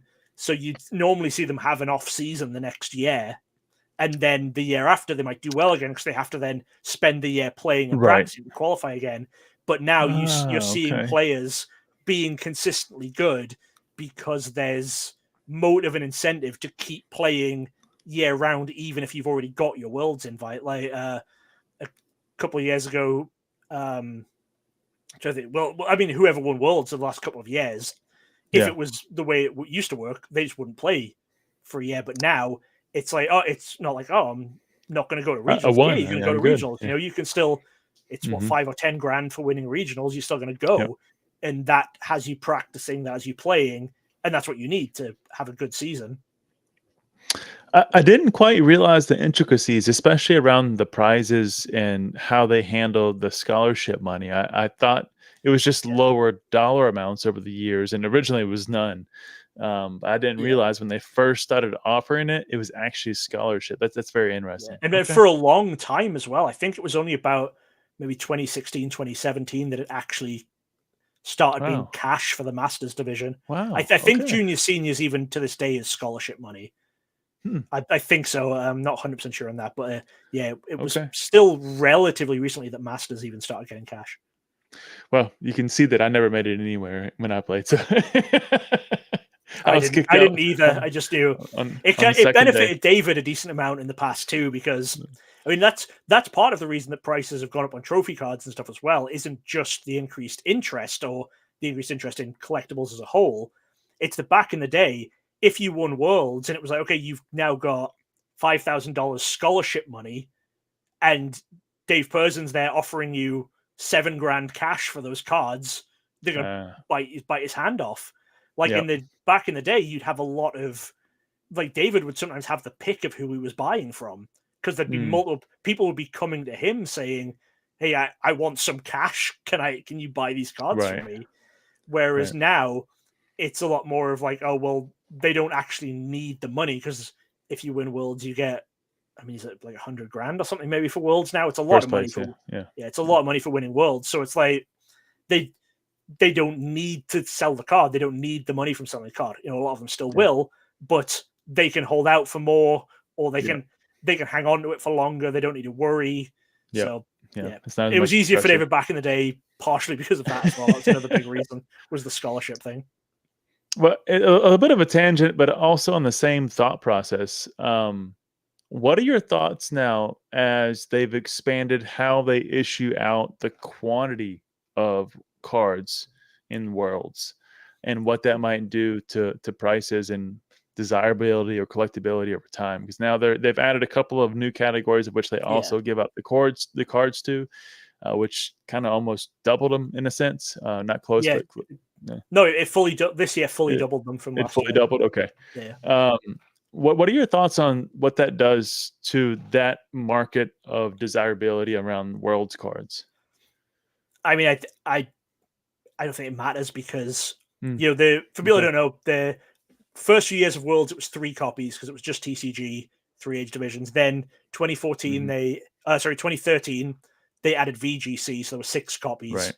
And then this year at Worlds, it's now up to 12 because Pokemon Go gets 1 and then Unite gets 5 because it's a team of 5 players.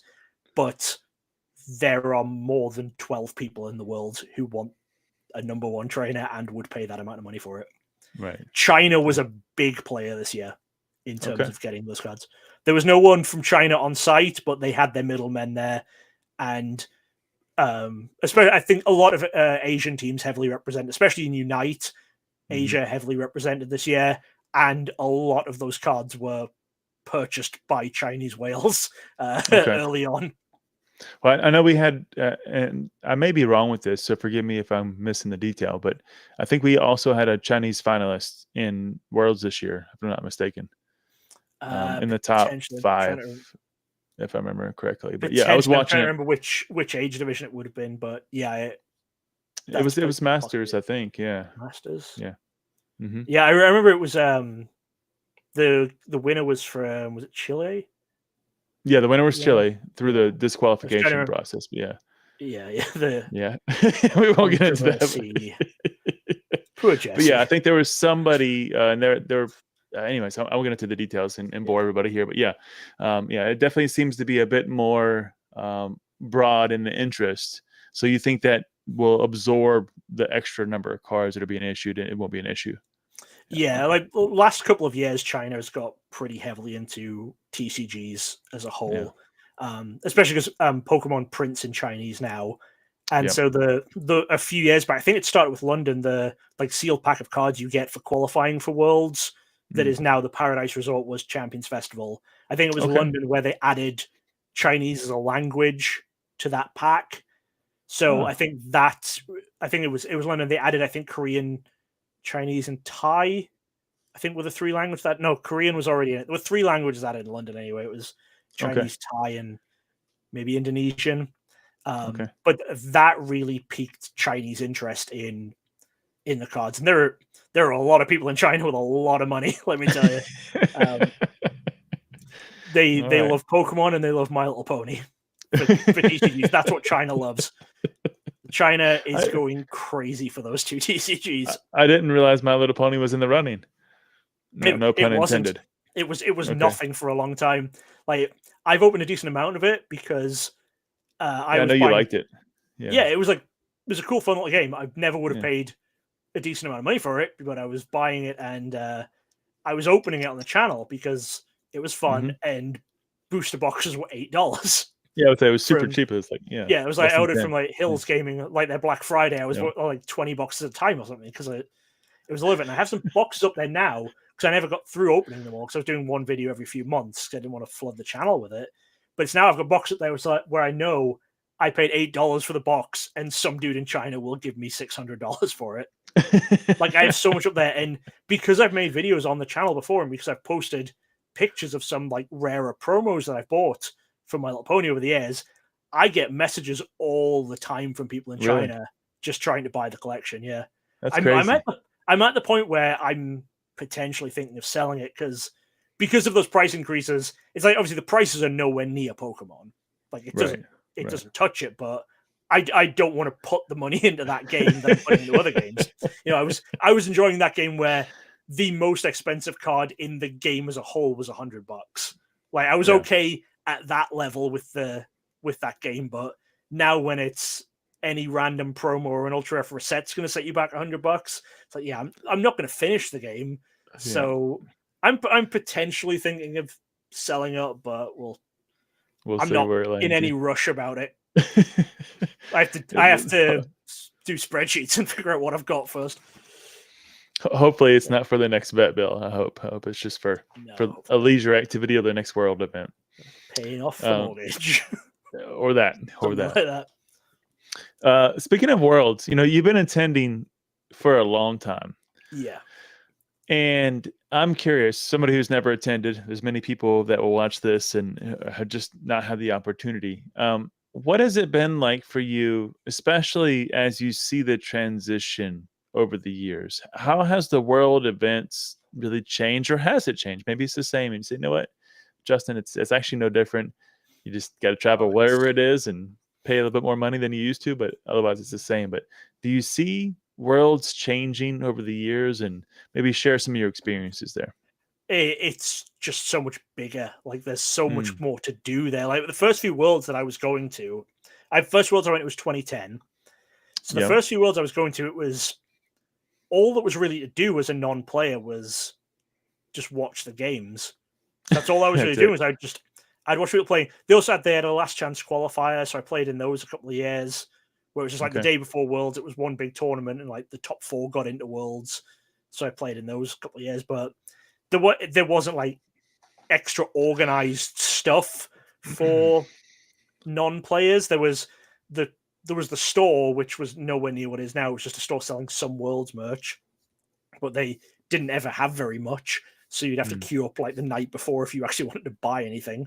Wow. Okay. But I think it was around 2016 again, I think, is when I can really remember that they started doing additional events, kind of. Because they always had like the free play room, which was always cool. Let's go and hang out with people. They used to have the free play room that was just a room in the hotel open 24 hours for the weekend. And then people ruined that by not behaving. But then, 2016, especially because that was the year that Go came out. So I remember stuff being set up for people there that was not just the main event. And that year, I remember it was flooded because you had to get tickets to get into the convention center, but there were gyms in Go around it, and they had released Kangaskhan, which was the Australia regional locked Pokemon. They had released that around the convention center, so there were just always hundreds of people swarming the convention center because when Pokemon Go came out, everyone played it for 2 months, and that was in the first couple of months. Then obviously as it's just grown and grown, and they've added the extra games. Like they had Pokken for a while. That Go is now a major tournament. Unite's a major tournament. But this year they had in the convention center there was a mini museum with like a history of stuff. There was like an art gallery. There was a lot of extra stuff going on that you just wouldn't have seen any of it the last years. Like literally the last couple of years, the Pokemon Center has been bigger than Worlds I've been at. Really? Yeah. Wow. Yeah. Okay. Because it literally used to just be, it was like a ballroom in a hotel. Like the first couple of ones I went to, they were at the Hilton. Yeah. It was a thing they had with the Hilton up until about 2013, 2014. I think they had the thing with the Hilton. That's where they were held rather than being held in convention centers because they didn't need the space because it was just it was just a tournament, and it was obviously way smaller than nationals or anything because it was qualification only. So the big change is the size and that there's stuff to do. And one thing I remember is I have a playmat signed by Ishihara from the first Worlds I went to, and it was literally just I was with some friends and we looked over and his signing booth didn't have a line. So we said, should we go get something signed by Ishihara? And we did. And now you have to go through like a big chance game qualification to get a wristband, to get a time to go and meet Ishihara to get stuff signed. And you still may not make it in, right, before he stops. I think once you've got the wristband, I think you're guaranteed in. But it's hard to get the wristband to get into it. Yeah, but yeah, it was like we were just walking past, and it was like, oh no one's in line. Should we go get an autograph? Yeah, let's do it. On the way to the bathroom, let's stop and get a signed play mat. Yeah. It was like the people I was with were hanging out with were in the main event, so they were like, oh yeah, we've got time before the next round starts, so we can go and just get something signed by him. Yeah. Would you recommend people to go now at the level it's been and the price you had to pay? Obviously, looking at what Hawaii was the last one, I think, right? So, obviously that was a little bit more expensive. But do you think this is still one of those really attractable events that you would encourage other members of the community to still try to go to and engage in? Yeah, it's a great event. It's always so much fun, and they're doing, like I said, they're doing more and more every year. And they're doing stuff that's specific to each individual worlds. Yeah, like there's a lot of stuff. It's always really cool to see the theming of the worlds. So it obviously the cost of actually going to worlds itself is nothing. You know, it's like a $30 weekend pass if you can afford the travel and the hotel. Then that's the biggest part. Yeah, that's it. I mean, we've just booked our Disneyland trip for Anaheim this year because we know we're going to be going to Worlds, and the last few years we've always done Disney with Worlds because of where it's fallen. It's been nice places to do. So we've booked up to go to Disney Anaheim for like 4 days after Worlds. Nice, congratulations! Something to look forward to. I love it. That was our honeymoon. Really was Anaheim. Was Disney it? Because the second marriage. Or the second wedding, second marriage. Second wedding was right before Worlds 2017, which was Anaheim. Okay. So nice. And then I think Law was on staff that one, so we didn't consider Worlds the honeymoon because she was working. But then we did Disney for a few days afterwards. Just curiously, randomly out of the blue question: do you guys collect the Pokemon pins as well? The pins, I mean, not as completionist heavy, but we have a decent amount of pins. Do you have the 2017 Anaheim pin? Yeah, we have all the Worlds pins, I'm sure. Yeah. Okay. I have one recently, and I was like, if he doesn't have one, I'll send him one because it'd be a nice little memory for the honeymoon. I like it. Yeah, I know we have every Worlds plush. I'm pretty sure we have every pin as well. Okay, nice. Yeah. I love the stories. I appreciate you sprinkling in a little bit of each of the areas of where it engaged with the wedding and of course the history. I like that a lot. All right. Well, we can shift a little bit, Dan, over to perhaps just the business side. But before we dive into that, I was curious, like, what jobs were you doing prior to what you're doing now, which is what we'll focus the majority of the conversation on. But what were your jobs leading up to this?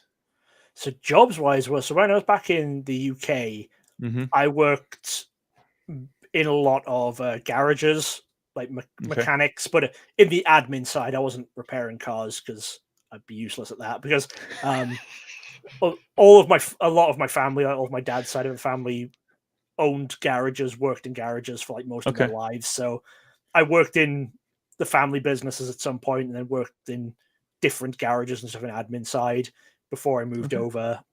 After I moved over here, once I was able to work, I worked in a game store for a while, and at one point was also working. I also worked in insurance for a little bit. Okay. Like customer complaints, like insurance call center. I can imagine getting you on the phone. worst time ever. I don't know if you know anything about Americans when they get angry on the phone. Is they do not like hearing a voice that's definitely not from here. Let me tell you. What do you mean? That I'm like a calm, soothing UK voice to help, ease their concerns? What do you mean, Dan? I don't understand. I mean that as soon as someone has a problem with their insurance, they incorrectly quote the First Amendment at me. No, the First Amendment says I can call you names on the phone and swear at you. No, it doesn't. It's not what the First Amendment means at all. This company is a private business. I can and will hang up on you if you call me that again. It's insurance, garages. You said a game store as well? Yeah, I did the game store for a long time. Like the game store overlapped with like the insurance company and other stuff. So I did like weekends and evenings at the game store sometimes. But it was a board game store, but ran TCG events. So they sold TCG packs. They didn't sell. They never sold singles because they were mainly a board game store. But it's the store where, well, it's one of the stores currently where Law has one of her leagues that she runs. So she's been running leagues there for a long time. Chris says, "Can I get someone from America, please?" Yeah. I don't know what you have in England, but here in America, we have the First Amendment. Like, I know it doesn't apply to this situation. It's not my fault you didn't pay your insurance.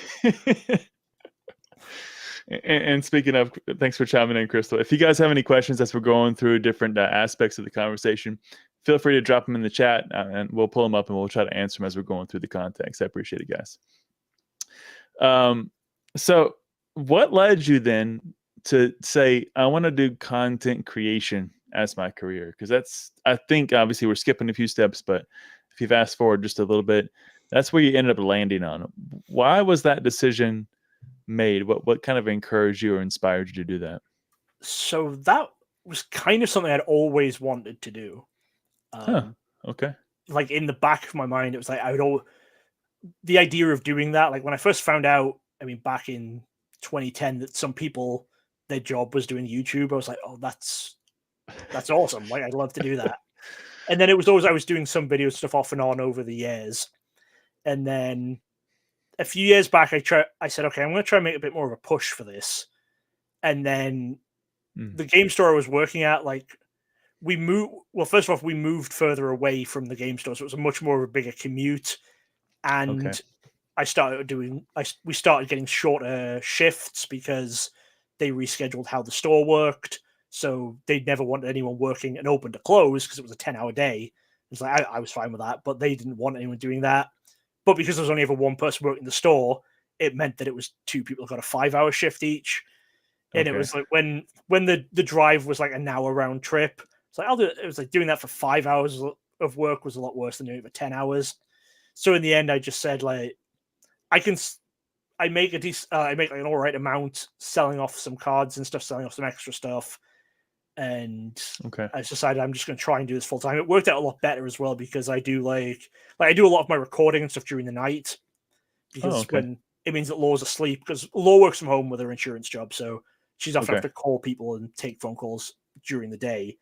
And our neighbors are quite loud, and my dogs are quite loud when they're not asleep. So it's a lot of time when which means that during the night I can do all my recording. And it means then if I then just need to sleep through the day, I can without having to worry about going out to work. So it worked out quite well. It was I think it was a really good decision for being able to put more time into the content, at least. And what year was this, to kind of give me the context that you made this decision? I think roughly. It was just a couple about 2 years ago that I made the decision to leave the game store because I was still at the game store like through a bit of the pandemic. So I remember I was still working there when they had to close for a few weeks, for like 6 weeks or something. And then I was still working there for a little while after that. So it was maybe 2021, 22 was when I said, like, all right, let's just see how far I can get doing this full time. Okay. So you're in a couple of years now. What do you think? How do you feel about your decision? Is it starting to build up? I know you've definitely done some progress and some growth in your channel recently.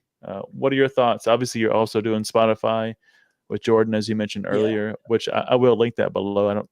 I know I have your Linktree, which has it, but I'll link it directly later. Okay. What are your thoughts? Is it working out? Is it profitable?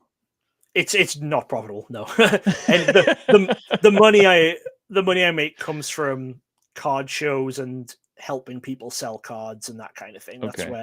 That's where my money comes from right now. I mean, I have a Patreon where I have a little bit of money coming in, but that's mainly that's a few people supporting the channel. It's not the channel itself isn't profitable.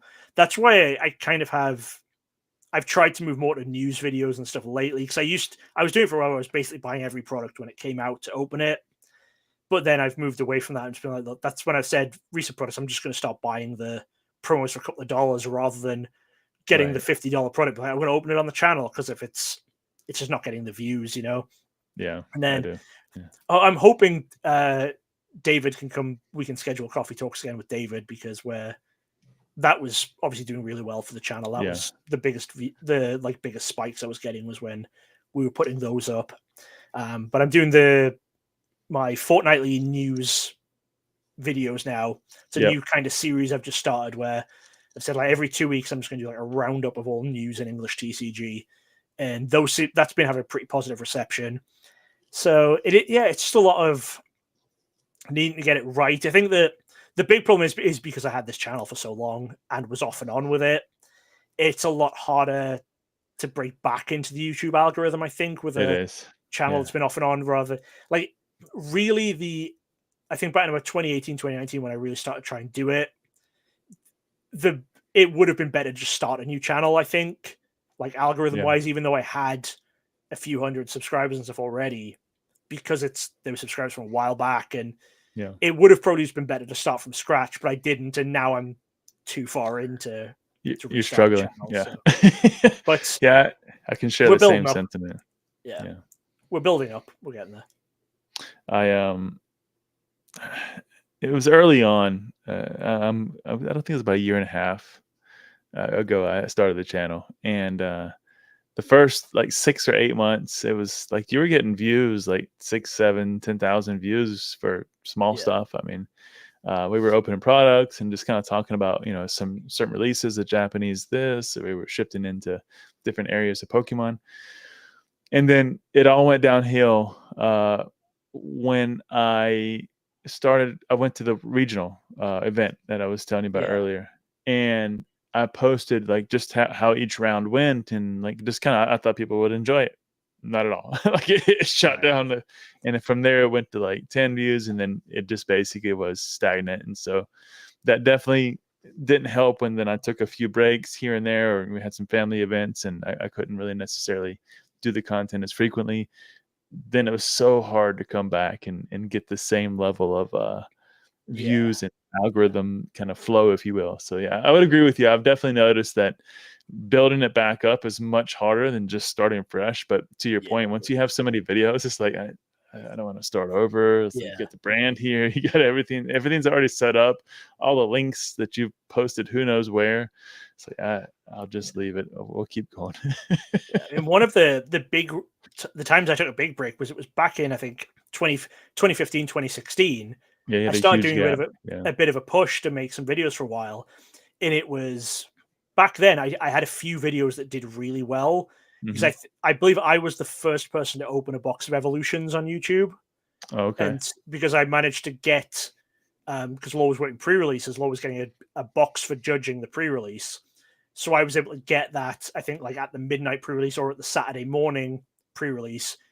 I just took it straight home, filmed it, uploaded it immediately, and it did really well. Like I think it got like 6,000 or 7,000 views, which for a channel with 300 subscribers was nuts. Right. I mean, awesome. I take 6,000 or 7,000 views now on a video, but it did really well, and it started.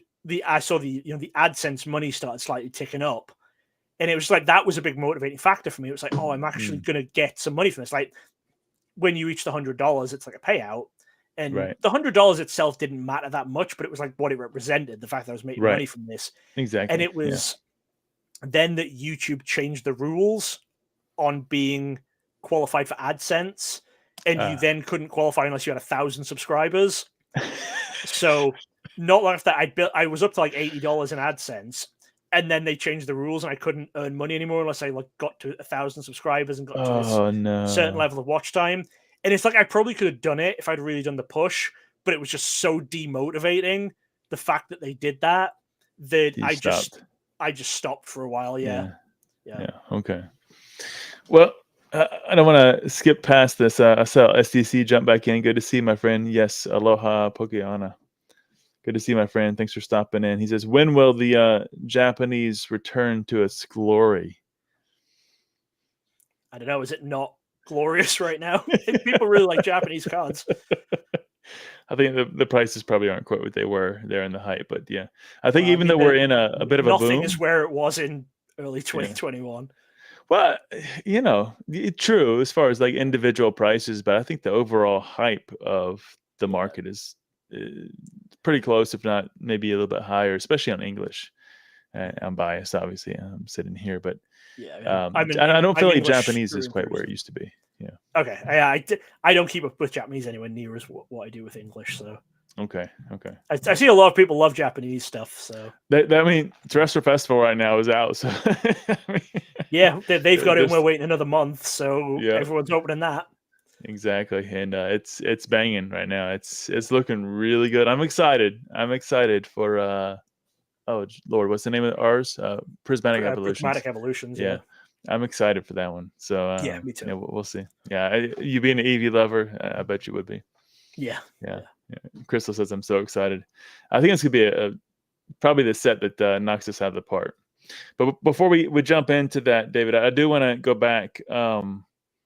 What are your thoughts into 2025? What are you going to do for content? What are your thoughts to grow? Because I think now you're going to make a even bigger push again with David and maybe a few other areas. What are you going to do? Well, I think the big thing is keeping up with that news series that I decided to start. I think that can grow quite nicely, get a bit more of a growing audience. Like the fact that it's going to be one video every 2 weeks, I'm hoping that if it gets seen by a lot of people and people really like it, it's something that people will make the time to watch every time it comes out. Like, if this channel's putting out a video every day, like a 20-30 minute video every day, it's so hard to get people to watch every one of those. But the news videos themselves, I'm hoping that I can get people to come back every 2 weeks and keep watching those. And then my other videos in between, maybe they'll watch some of them as well. That's the hope. That's always the hope. I love your chuckle in the middle of that. So, maybe. Ones. And like I say, hopefully I can get scheduled back in with David for coffee talks. We've said potentially what we'll do is do one of those every 2 weeks as well, and I'll do coffee talks in the off weeks between the news ones. Okay. Like every Wednesday, it'll be a coffee talks or a news thing, because we talked about news and stuff on coffee talks a bit. So like David doesn't understand what YouTube or podcasting is. He seems to think everything is a TikTok. He's like, Dan, did you know people only have 8-second attention spans? It's like, okay, what do you want me to do with that? I can't make an 8-second podcast. He's like, oh, but you see this TikTok? It's got 12 million views. I was like, yeah, and I bet our podcast with 500 views got more ad revenue than that TikTok did, because you don't get any money from TikTok. Yeah, you have to get big views in TikTok. I mean, it's literally, I think it was on the What's Good podcast with Randolph and Simon. I don't know if you know Randolph. He's the Pokemon content creator from the UK. And Simon isn't, but I talked with on one of their podcasts. They were talking about about their TikTok revenue, and it was, I think Simon talked about a TikTok he'd had that had, I think, like 30 million views, and he said the ad revenue. And it was the same ad revenue that my channel had for the year, with like 20,000 total views, just because of it's all based on watch time. It's not just on views, because TikTok, no one's looking at it for very long. Right. And swipe. That was another thing explaining it to David, where he was like, oh, this one that was 2 hours got 1,000 views, and this one that was an hour got 1,000 views. So why is it better? I was like, well, because the 2 hour one has double the watch time, so it's twice as good. But yeah, he wants to make Coffee Talk shorter, so we're potentially going to work on that and see what sections can be cut, what we need to do. It might go back to just being like a chat between me and him, without having as many dedicated sections and stuff like we were doing. Yeah. So we'll see. That's something we're gonna look into and try and get sorted in the new year and work on that. So that's something I'm hoping for. And then outside of that, it's like I've got someone doing my thumbnails for me now. Really? Law used to do them, and now there's a guy called Des, Alolan Tales. He is on a lot of socials and stuff. He's doing my thumbnails for me now. He lives locally. He was wanting to get into doing thumbnails and stuff for people, and then so it worked out. He was doing them pretty cheap, so I was like, all right, well, here you can do them for me. So they look a lot better than anything I've had before, because he knows YouTube a lot better than either me or Law did, really, when we knew what was gonna be attracting people to clicking on on thumbnails. Like he was a lot better with that kind of thing. And when he's making my stuff, he's been doing it for a few months now, so he'll tell me like, oh, it seems like right now this kind of thumbnail is doing well, so we'll do this style for these videos.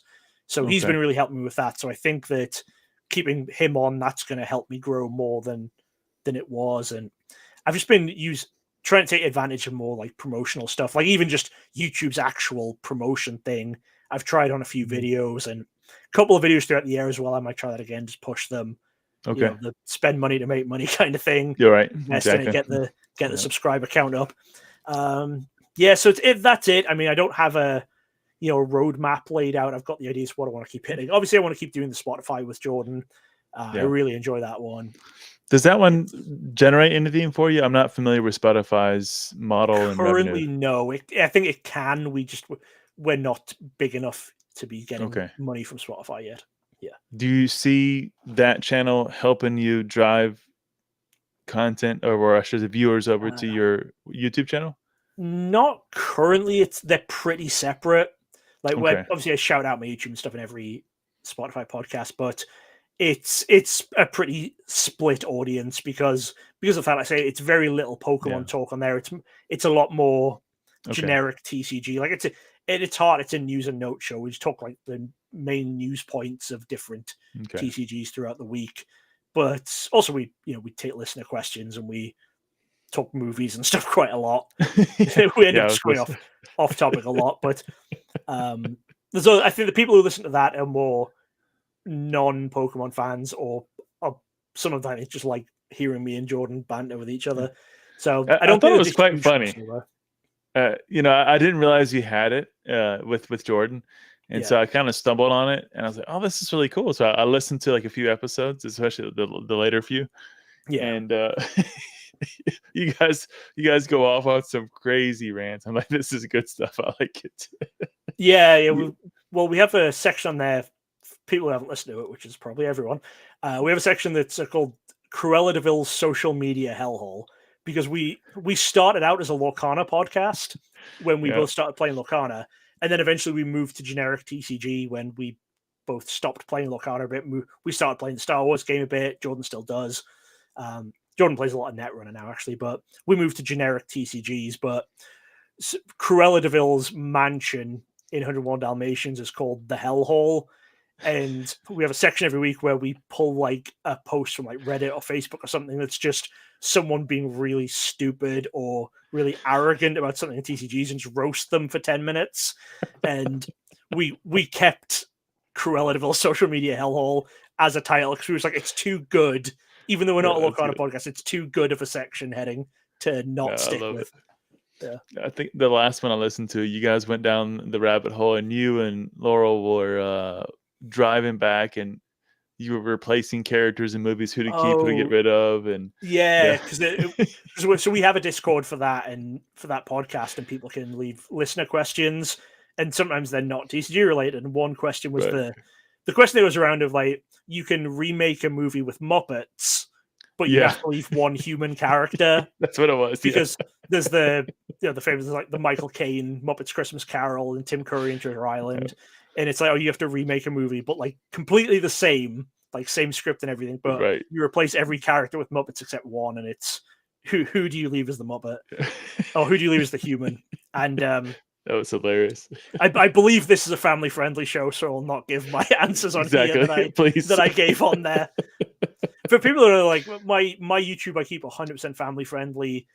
Yeah. It's about when like I try and keep it so that anyone can watch it. I try to not even use any bad language or anything at all on there, and you get to see more of the real me on Columbus Card Guys. I was very I would say acutely aware. But it was good. I enjoyed it. It was good. If you guys don't know, check it out. I'll leave it in the link description below. But yeah, Columbus Guys and Cards, right? Columbus Card Guys. Columbus Card. It's CCG. Yeah. And there you go. Yeah. And there you go. Makes more sense now. Yeah. All right. So we'll move on a little bit. Looking into 2025, I look forward to what you kick off, what you continue to do well, and of course what you improve. And of course, always have my full support. And I enjoy all the things that you're doing. So keep up the good work, my friend. Thank you. It's always appreciated.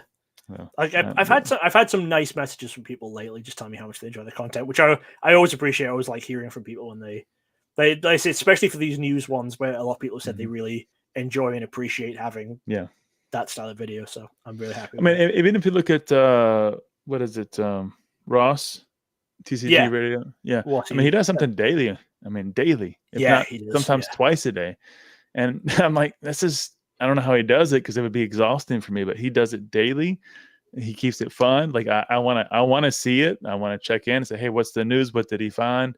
What have I not seen? And I mean, if you ever start to bump up in terms of the quantity that you do per day, per week, whatever it may be, I think you'd find a pretty good audience. So get your groove there.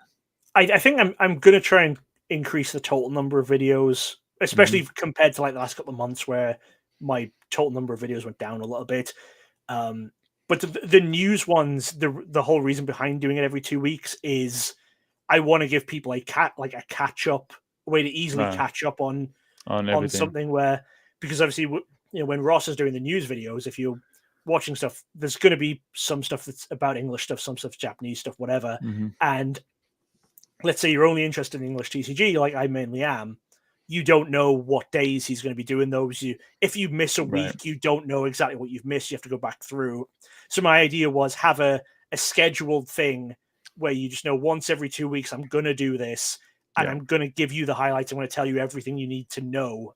Like just basically the cliff notes of it. I'm not going to go into super amounts of detail if I don't need to, but here is the amount, here is everything that's happened, and you know that it's going to be here every 2 weeks. You know you can catch up on it. And I think that's good, because there are the people that won't have time, they can't watch it daily, and that's the perfect, I think, mixture of get me caught up to what's happened. Yeah, just food for thought. You might want to say, even if you say I don't want to conflict with that, maybe every 2 weeks, maybe you just do, because now YouTube, I think, is releasing 3-minute shorts. Maybe I haven't looked at it. I just read something recently. I think it was in my email. But maybe you do the small, like this one piece of news content, 3 minutes or less. It's a short, and then you do all that, and then at the end of the week, it's basically a compilation of what you basically said throughout the week, but now in a summary form. So give us some thought, because they are different audiences, and if you look at, I really need to look into short form content. Has been my biggest flaw. Like I've never really explored the like they call it the vertical content, compared to the horizontal content, which I've been planning to do daily pack openings as shorts or something, but I just haven't got to the point of being able to figure it out yet. I understand. Trust me. I've definitely my key thing for shorts now, which isn't, I would say, working great, but it keeps me at least in consistency. Minus, again, anything with the family or the kids that might be happening. Is I will carve up my podcast into shorts, and I'll post it on the different platforms. Yeah, I've seen a lot of those. Yeah, so that helps. Following the social stuff. Yeah, I've seen those going around. Yeah. That helps, and it helps get anybody who wants to see the full length of it, back to the podcast. And if nothing else, just put my face and the name out there. And they don't do amazing, but sometimes I'll get 700,000 views, something like that, on a short, which for me is good. And for the type of content that we have, I mean, I think it's pretty good. So, because not many people watch a 2-hour, Pokemon Pocket. I suppose that Kevin chat says it's hard to keep up with a pack a day. The idea would be, if I was doing, the daily pack openings, it would be like I'd open a booster box, but film it as 36 short videos. So it would be like I'd film a month's worth in one day, and then just have to do the editing, and the editing probably wouldn't take as long as an old video. You could probably edit 10, 15 in a day if I needed to. So it's more just, learning to do the vertical style stuff compared to this stuff, and where the differences lie. That's the main thing, rather than the time, I think. So that's probably a good goal for me to do, is to figure that out. Figure that out. Yeah. At least poke your head into it a little bit. Poke your head into it. Chef, good to see you, my friend. Always good to see you, man. Thanks for stopping by. I going back to vertical content for just a minute. When I first started, one of the things, because I just didn't know really what to do and where I was going to go with some of this, I just needed to do something. Yeah. And I was opening, I think I was doing 3 packs at a time.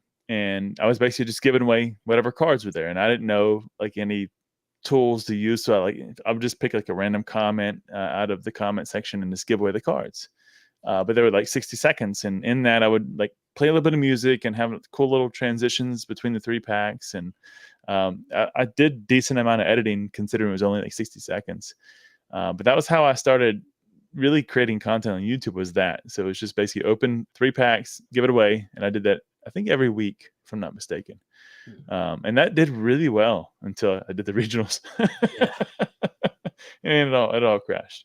It all crashed. I miss you too, buddy, man. It's been too long. Let's catch up, man. Give me a call, perhaps during the Christmas holiday, okay? Hope you and the family are doing well, buddy.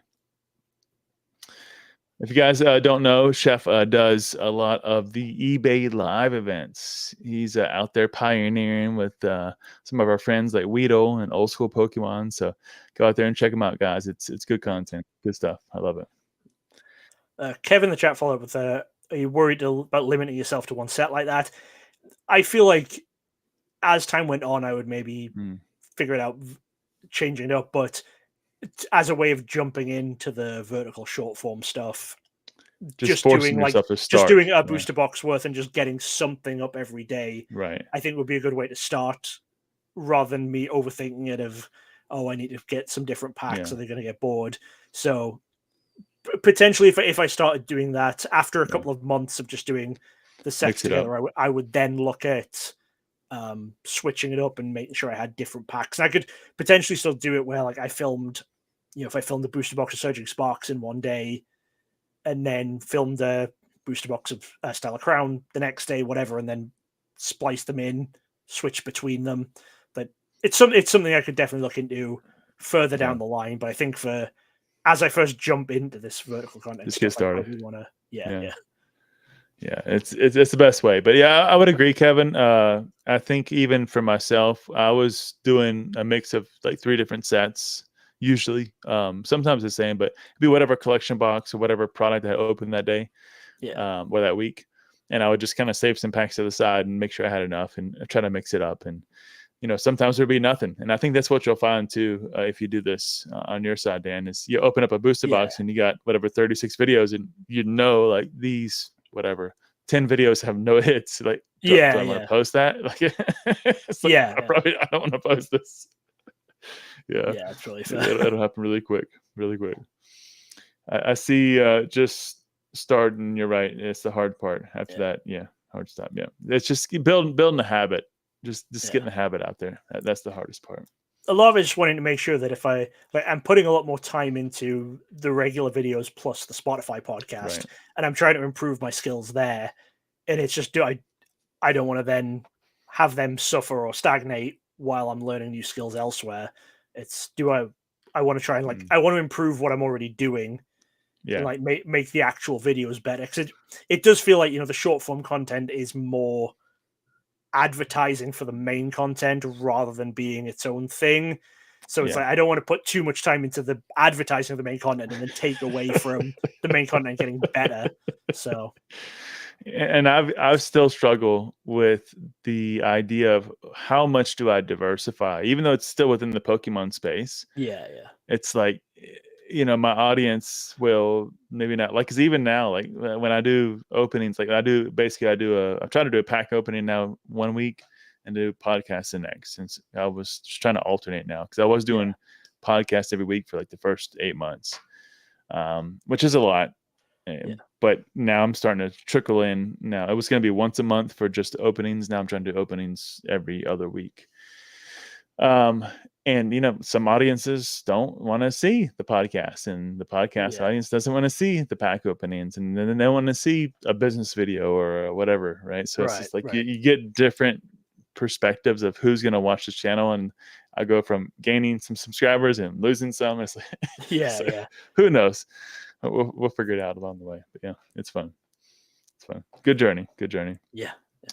So I think we'll jump over, Dan, to current events a little bit. Okay. I'm kind of pick your brain a little bit and see what your thoughts are. And the first one actually goes back to one of our previous points, and that is the market that's happening right now. I even heard you say a while back it was it was out of the the Logan Paul boom and everything that was happening in 2021. Yeah. What was crazy? Like I just don't see this happening again. But I kind of feel, again, not in the same way, but in a more broad, almost, again, I'm biased, but yeah, almost sustainable way that this is growing. Now we're going to have some drop off eventually. Right. But what are your thoughts on the market, the hype that we have? How do you see it? What do you think the reasons are? So yeah, it does feel like we're in a much bigger area going up now, but the growth that we're in now definitely feels a lot more organic and sustainable than the 2021 boom, which was just everything went through the roof, and then we saw the drop off because it was very much how to say it. There was a lot of people with a lot of money and very little knowledge coming into collecting. There was that whole thing of just people with who always had a ton of money and no time suddenly found themselves with some time, so started spending all their money recklessly.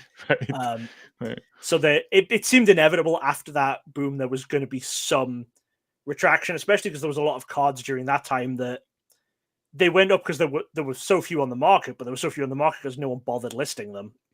Like there was stuff like the Spectator promo for the first Worlds is a really good example. The Tropical Wind, the first Worlds had the Spectator version where anyone could get them, and there weren't many ever listed for sale because it was a card from 10, 15 years ago, and it was also a $3 card, so no one bothered listing them. And then start of the pandemic, they blew up to like $150 or something. At which point, everyone who had a dozen, 2 dozen copies just in their house went, "Oh, I have those. I'm going to list those now." Yeah. And then obviously we saw the retraction because people started to actually put stuff out onto the market, and I don't think that's really the case anymore. I don't think there's nowhere near as much stuff that people have that's just sitting around and they either don't know that it's valuable or aren't bothering to list it. So like I say, it feels like the growth we have now is a lot more because it's gradual. It feels a lot more sustainable than that boom, and it feels a lot more like if something's going up, it's because there's more of an interest and it's more actual reasoning rather than what I say is just the ignorance of a lot of people during that initial boom is what caused it to go up so much. Okay. So I do think it's going to keep going. I think we're going to keep going up. I don't see us like dropping at any point. So I think we're going to be good. And I think that's a perfect segue into the next kind of thought process. And that is, we know, at least we have an idea of what's coming out over the next 6 months ish. Yeah. Roughly speaking, not exactly what cards are in the sets, but the concept behind them. How do you see the next 6 months, maybe even 12, unfolding here for Pokemon space? I mean, I think prismatic evolutions is going to be the big thing over here because, I mean, that starts because with that being a special set that's releasing throughout the year, that launches in January, but there are new products coming out for that set 9 months all or something the like way that, up. Even up to September. I think they've announced release dates of products. So I think in terms of what's got people's interest, I think that's kind of going to dominate. But in terms of the more overall collecting side, I just think we are going to see probably just more of the same, more of the last 2 years or so, where we're just going to see a steady increase. We'll see more people getting into it, I think. I think it feels like we're at a point where, at least in some areas, we might start seeing a retraction in number of brick and mortar stores. Because I don't know if it's the same around you, but around me, there are so many new brick and mortar stores opening for Pokemon. To the point where everyone's fighting everyone for customer base. So I don't know if we're going to start. I don't think that's sustainable. I don't think the growth in stores is anywhere near sustainable. But that's kind of a different issue, I think. Well, and that probably is a stark contrast to what things like GameStop are doing, like just that they're expanding in a way that they're trying to take over that LGS model in a sense. And I think there's going to be a large competition there. And are you going to trust this new hole in the wall game store that just popped up last week, or are you just going to run to your local game store when you leave the grocery store on your next, shopping visit, right? So I don't know. It's going to be interesting. I honestly hope the LGSs do survive and we have a lot more growth there personally, because I think they're, as a general statement, they're better for the hobby overall. I definitely want them to survive. I just think this might be my bias from living in Columbus, but there might be just too many of them. Like you have to limit how many there are, kind of, I would guess. You can't just say like, oh, that store 10 miles away from me is doing well, I'm going to open a store doing the same thing, because you're not going to do as well. Like at best, you're then splitting what they're getting in half, and then 2 more people do it, you're all getting a quarter of what was originally happening. But I do think actually, like GameStop going into this grading thing, I think is going to be good overall, because I think that GameStop grading, like no one's going to be using GameStop as their go-to grader, but a lot of people will use GameStop as their first experience of grading cards. So I think the fact that GameStop has this for like grading cards, I think it's going to bring a lot of people in to try submitting cards for grading for the first time. And then if they have LGSs that do it, obviously, GameStop has a relatively low price cap on value of cards that they can accept. So I think that the fact that GameStop's doing it, it's going to get more people trying it out, which is then going to benefit the LGSs, because it's going to get people going, oh, well, I've now got this expensive card. GameStop won't grade it because it's above the price limit. Oh, I have a local LGS that will take PSA submissions as well. I'll go in there. Then they start talking. I mean, the big thing LGSs always have over GameStop is you can go in and sit down and play a game, which you can't do at GameStop. And you're never going to be able to do that. That's the whole LGS model is they have play space. Like that's always the biggest benefit. You have to accept that your LGS is never going to be as cheap as Amazon. They can't be as cheap as Amazon. Nowhere can be as cheap as Amazon. But you can go in, you can sit down, you can play some games with people.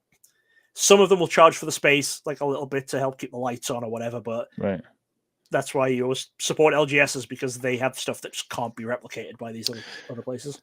But and I'm gonna get to your question here, Kev, or your statement. So give me 1 second, sir. But in the same vein, they also, especially if I'm speaking to my local store here and Ketchum Collectibles, they specialize in a lot of mid and early era collection boxes that you just can't find anywhere else. Like you're not going to go to GameStop and you're going to find an XY, Mewtwo box. Yeah, the older stuff.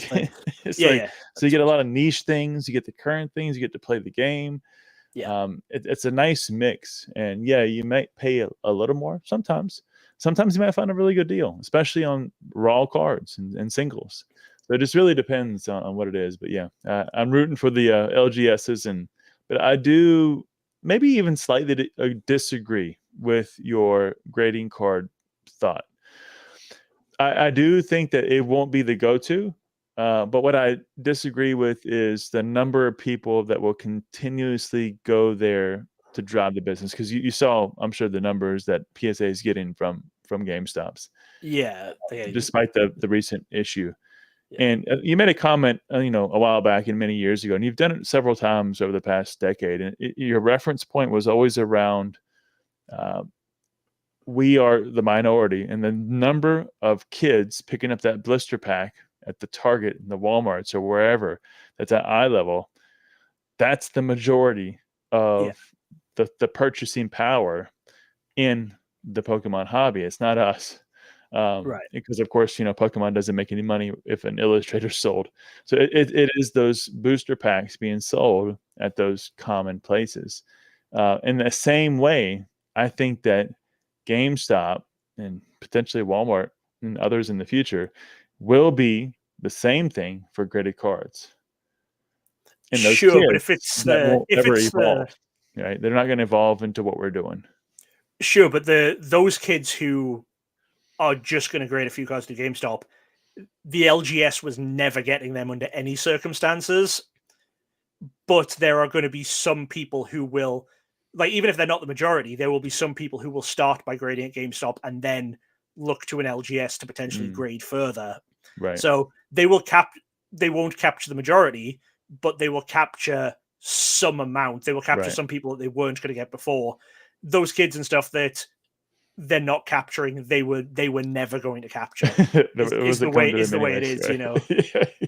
Fair point. Okay, I like your view there. So Kevin says, I'm so scared of Prismatic after seeing Terrestrial Festival. I might wait until the rocket set. What are your thoughts, Dan? A rocket set's going to be a big one. Yeah, I think a lot of people are hyped about that one, especially with like the reveals at Worlds and stuff. So, I mean, I think it's just going to be, it's the way it is. You know, the next thing has to be the best thing, is how it is. For of course. All collectibles, all businesses, all everything. It's like, we're releasing the best thing ever. Oh, you've already bought it? Well, no, let me tell you about the best thing ever that's coming next week. Like for the low price of $19.99. Yeah. Yeah. It's like not only do you get one, but you get two.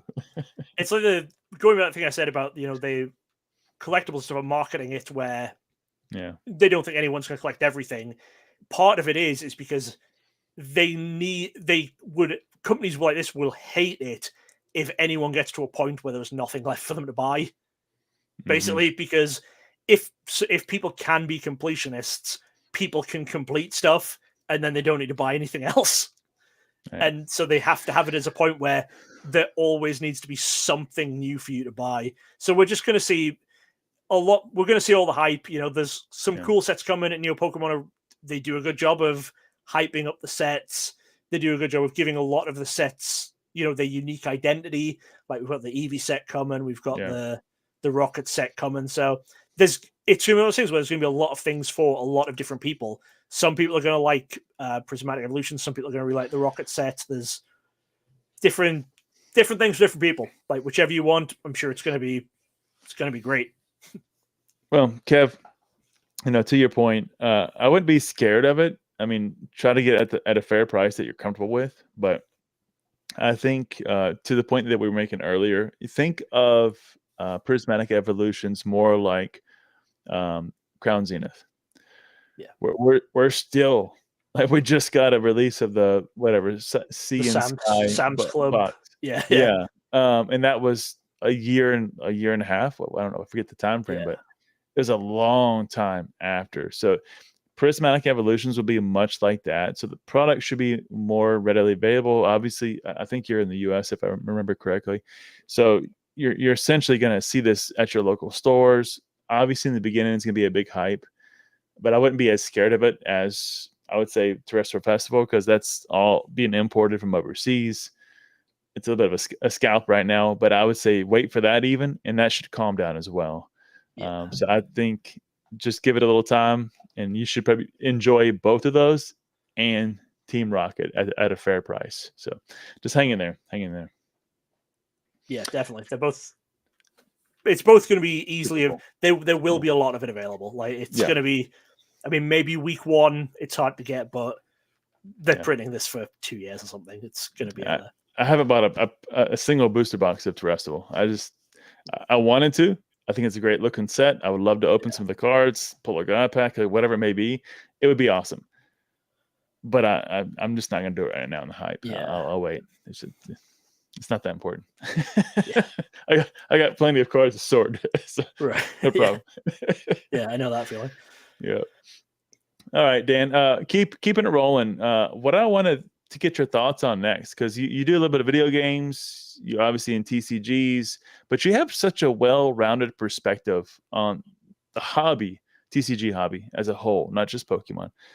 I want to hear your thoughts on Pokemon Pocket, and not just Pokemon Pocket as itself, and whether you like it or don't, and you think it's good or not, but what you think that means and what Pokemon is trying to do for the future, and how you think that might increase over time.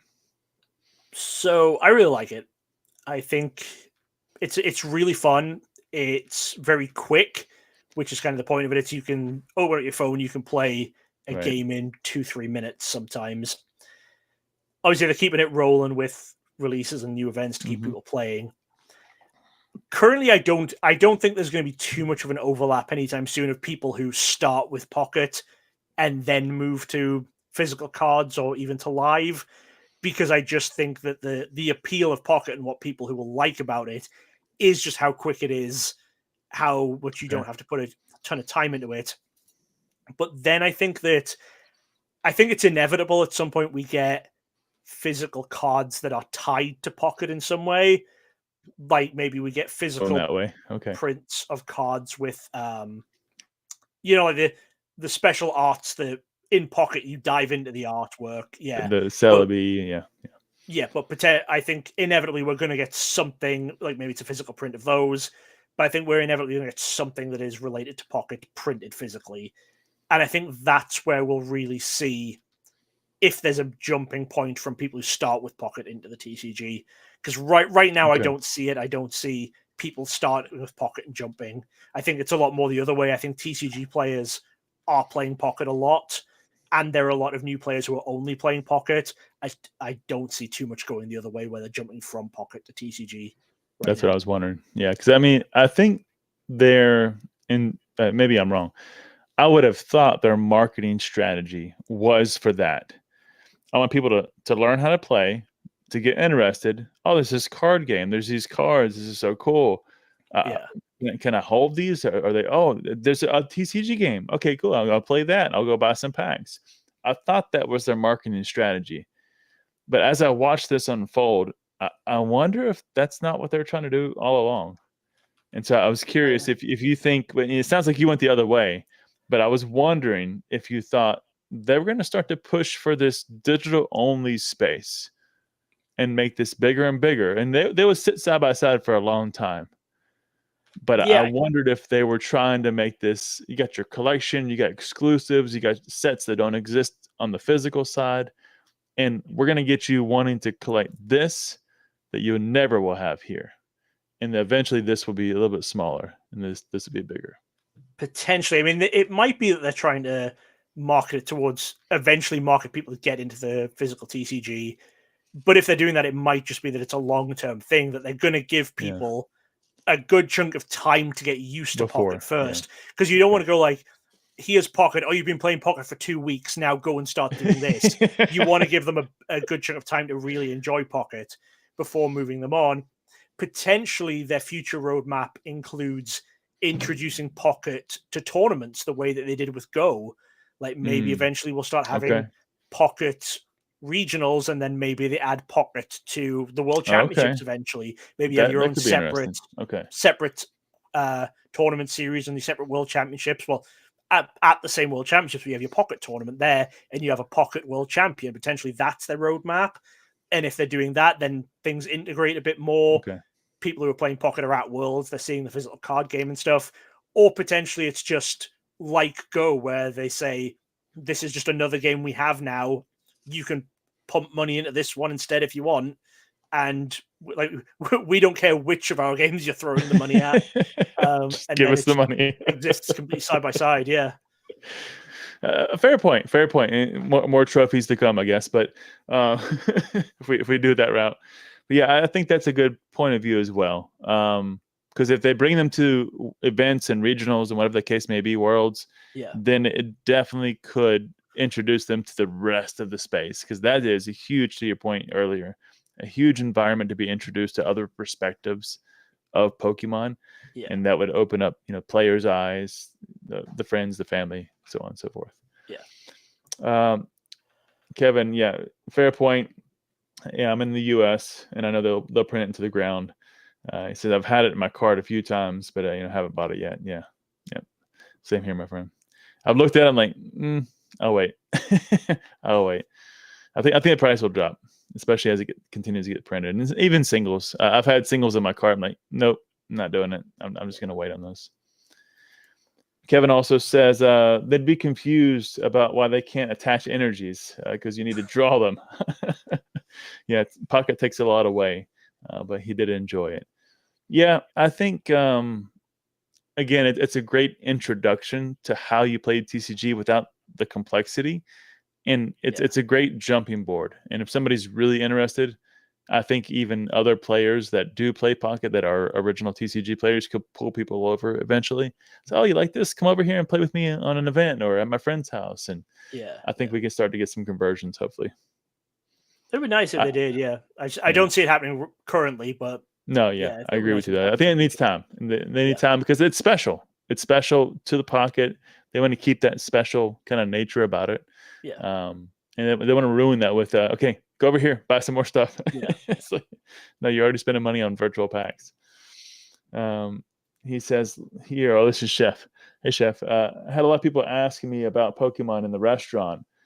From finding them and playing Pocket, definitely getting some new eyes and cards. That's good. That's good. Yeah, I think it definitely brings awareness, if nothing else, to Pokemon as a franchise. Back to Dan's point, spend your money. Pokemon says just spend it somewhere. I don't care where. Yeah, buy something with a Pikachu on it. We don't care what. Exactly. All right. Let's maybe talk a little bit about anything you might have found recently. And maybe you don't want to spoil it, but you're always in the hunt for what people don't know about or we haven't discovered yet or isn't quite popular. Yeah. Do you have any juicy tidbits you can share about some new things you found or uncovered that is to be released to the public here soon? Yeah, I'm actually working on a video at the moment from something I worked on last time I was at David's place. Okay. There are, as we found out, a lot of variant cards in EX era theme decks. Oh, really? Yep. When they did EX era theme decks, how theme decks will sometimes reprint cards from all the sets. Yeah. Apparently, during the EX era, if they did that, they updated the copyright dates. Really? Yep. So, okay. I mean, I didn't know that.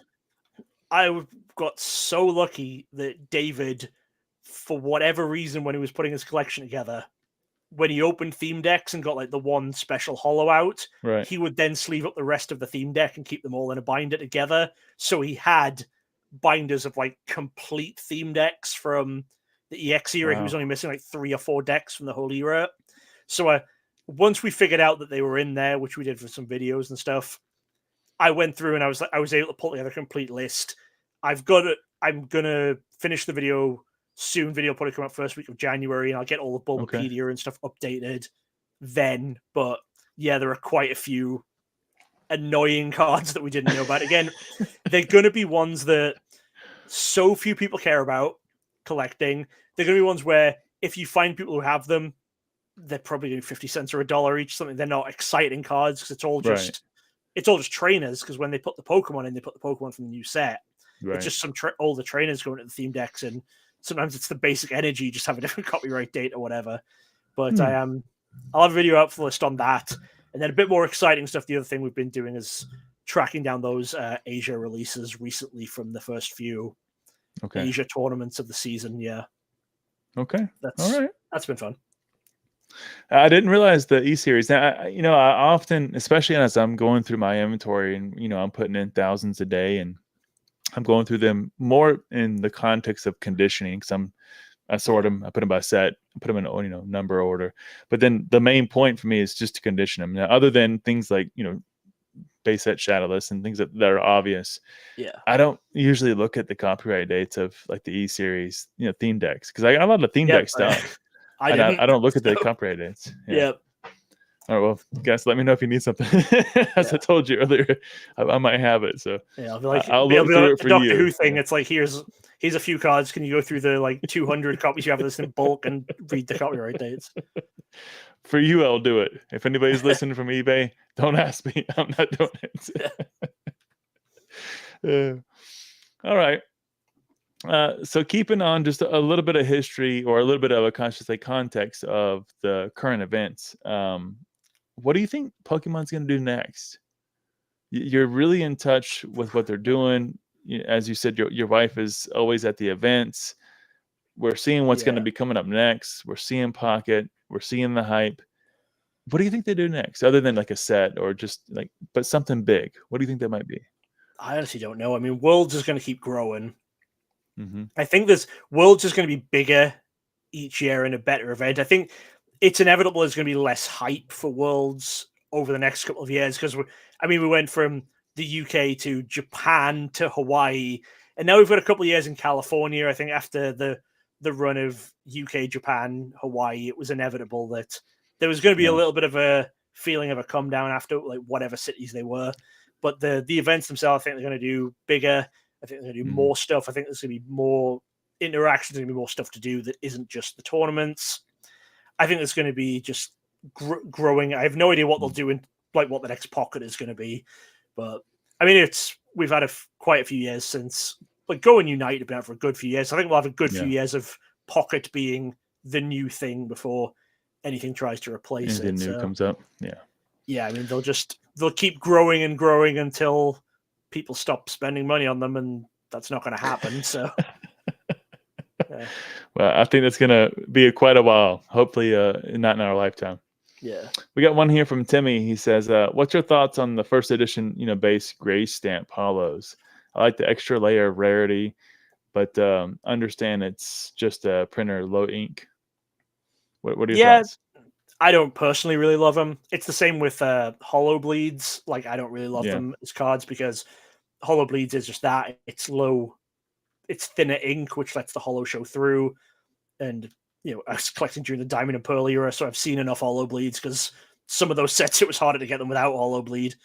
Yeah. So, it's one of those things where it's like, I don't have first edition base set done, really. I don't have too much first edition base set stuff. Law has a full... has most of first edition base set, I think. Just quite a bit of it. But, yeah, if I was putting it together, I wouldn't be... chasing gray stamps as well. The same as like with thick and thin stamps. To me, it's one of those things where it's not. I don't know. It like I can see why there is a variation. Like I know you can look at them and see that it's different, but it's not any sort of intentional variation. It's not really an error like that. It is just a case of like how hard did they press the stamp onto the card with the gray and then the thick and the thin. So it's not something that appeals to me personally. Yeah, Timmy, and for me, maybe in a little bit of contrast to Dan, I see that as error. And when I'm looking at, again, as I say, I'm doing 1,000 cards at least a day to get into inventory to try to keep the balance of what we have available versus what we're selling. That's going out every day. And when I do that, and especially when I look at like vintage, let's say Neogen, and I'm looking at 1,000 trainers and I'm just flipping through them in a stack, you can see so much color variation, like border shifts, like where the border at the bottom is like one shade of blue and then the rest of it's a different shade of blue. Like you can pick out so many nuances and how the printing manufacturing process goes. And I think that if I think Zach, Jim at Pokemon, like he loves that kind of stuff. And I think once you reach a certain point in your collecting journey, you're looking for these more and more niche things that maybe, depending on what you're willing to spend, maybe it's not a World's Trophy, maybe it's a double stamp, or it's a faded border, or it's a slightly off tint Raichu, whatever it may be. And I think that's a nice area of collectability. But I will say, just looking at what small sample size that I've been exposed to, the number of, and if you would just allow me to call them errors, because it's not intentional, right? They don't intend to be looking different. The amount of these errors that you would see across sets, and I mean, I got a box just full of them that I'm gonna list as error cards, and the nuances and all the details and the crimps, like when they actually crimp them when they're putting them in the packs, and all kinds of different things. It's a lot. And so for me, as a personal collection journey, I ask myself, do I want to go down that rabbit hole? Because I don't know where it ends. Like there's no telling. Like at least with world trophies and tropical medical battles, you know exactly where you're going. You know what place you're looking for. You know what the card looks like. You're done. With these like fades and different tints, and this one's more blue and this one's more green. There's unknown, but they're cool niche things. And for me, I would only do it for Pokemon, like that if I'm a species collector, that I like. And that's when I probably would collect maybe a few versions. But yeah, it's just whatever floats your boat, though. I mean, if you like it, go for it. And that's what it's all about. That's what the hobby's about. Collect what you like and what makes you happy. Yeah. A lot of that stuff is that's where I let David do his own thing with some of those things like that, because I'm going through like, oh, there's this copyright date variation, or was this printing, and he's like, oh, I just bought this thing from someone on Facebook and they said it's the green dot base set error. Like, if you say so. Like, I can see that it's got a green dot on it. If you want to call it the special green dot error, like, honestly, people in the misprint groups on Facebook, like, looking at base set stuff, it's like they're doing Rorschach tests with just the ink blots on there. Like, oh no, this is the super special double heart error. Like, is it now? If you say so. If you just take a simple example, and Chef, if you're still here in the chat, I know I gave you one of them, the test tube Mewtwo, just as a very simple example. A majority of those that came, not a majority, a large number of those that came out had a lot of those white speckles on the back. And to find a clean copy was hard to do, but it's an error. And I tried to send it to PSA and they wouldn't recognize it. I didn't push it, but those things are interesting, but it just depends on what you're looking for. Yeah. Well, I mean, the speckles on the back, that's because like the sheets got piled up before they were dry, right? And it just pulled this stuff stuck together and pulled the ink off. Yeah, exactly. And then all of those like ink blots that are on the base set stuff and the early Watty stuff, it's like dirty printing machines. So a few sheets go through and it's like, yeah, if you want to collect that kind of thing, like, fine, but you're never going to come up with a full definitive list of all the different base set, even just base set cards that have these somewhat repeating like ink blots of the same shape, because it's just I guess that's really a good way to put it. There's not a complete understanding of what you're collecting. I think that for me is a little bit where I was like, well, I don't want to go down that rabbit hole, because then I'm just looking for the smallest nuances, and I'm going to make up things and see things that don't even really exist at that point. So I'll stick to what I just probably enjoy for me, which is now species collecting more than anything else. Another one from Kev. Kev, I appreciate all the questions. He said, I agree. Yeah, the misprint, miscuts, those things are fascinating to me. It's the collector in me that I reckon I can't resist, even though I don't care for them. Yeah. Just do what you enjoy. Again, if you like it, makes you happy. That's what Pokemon's all about. Yeah. Yeah, Chef said, I was thinking the same thing. Yeah, I was just for some reason I was looking at that test tube Mewtwo the other day, and somebody had a 10. It was super clean. Yeah, none of mine are clean like that. All mine have the speckles on all of them. Right. Yeah. All right. This is probably the biggest question of tonight's podcast, Dan. It's something that everybody wants to know. It's something that just I think that the world needs to hear. How do you pick your next hair color? So I did pink hair for a while. I liked pink. And then I went in one time and I was like, I'm going to do pink again. Actually, no. I was just going to stick to blonde, because I was like, this is just bleached, the tips. And I mean, it's not supposed to be two-tone. It's just grown out since a long time since I had bleached. But I was like, I can't be bothered just sitting for the whole time and like getting it bleached and then dyed. So I'm just going to get it bleached. And also, it's easier to then wash it and stuff if you just have it bleached. And I sat down, and the guy who was doing it, because we go to the like training salon where it's people who are learning how to become hairdressers, so it's really cheap. Yeah. So we went there, and he was like, "Oh, you're just going to bleach?" And he's like, "Do you want to do a color?" And I was like, "I wasn't going to." I was like, "But if you want to do a color, I normally get it pink." And he was like, "I really want to be doing someone's hair like teal green lately." I was like, "All right, go on then. Like, I don't care. Like, you might as well." And then I actually think the last time I got it dyed was right before we went to Hawaii. So it's been it's been a while, 4 or 5 months. But I definitely just got it bleached there, because I was like, oh well, it's gonna fade as soon as I get in the sun anyway. Right. So I'll just get it bleached. So it's whatever color your learning stylist decides to do for you. Yeah, if they want to do it a color, they can do it a color.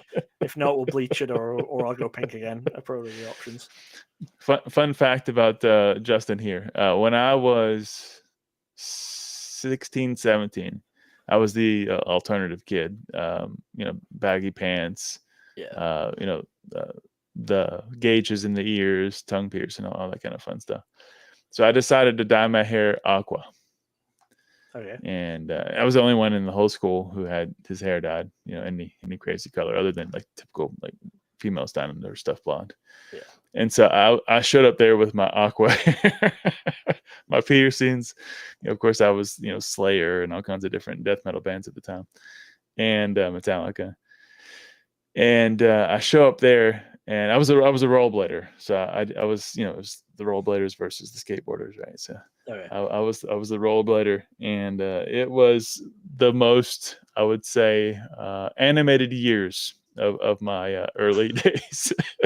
I got one picture of me with that hair, and my mom, she was so mad. She's like, I can't believe you dyed your hair this color.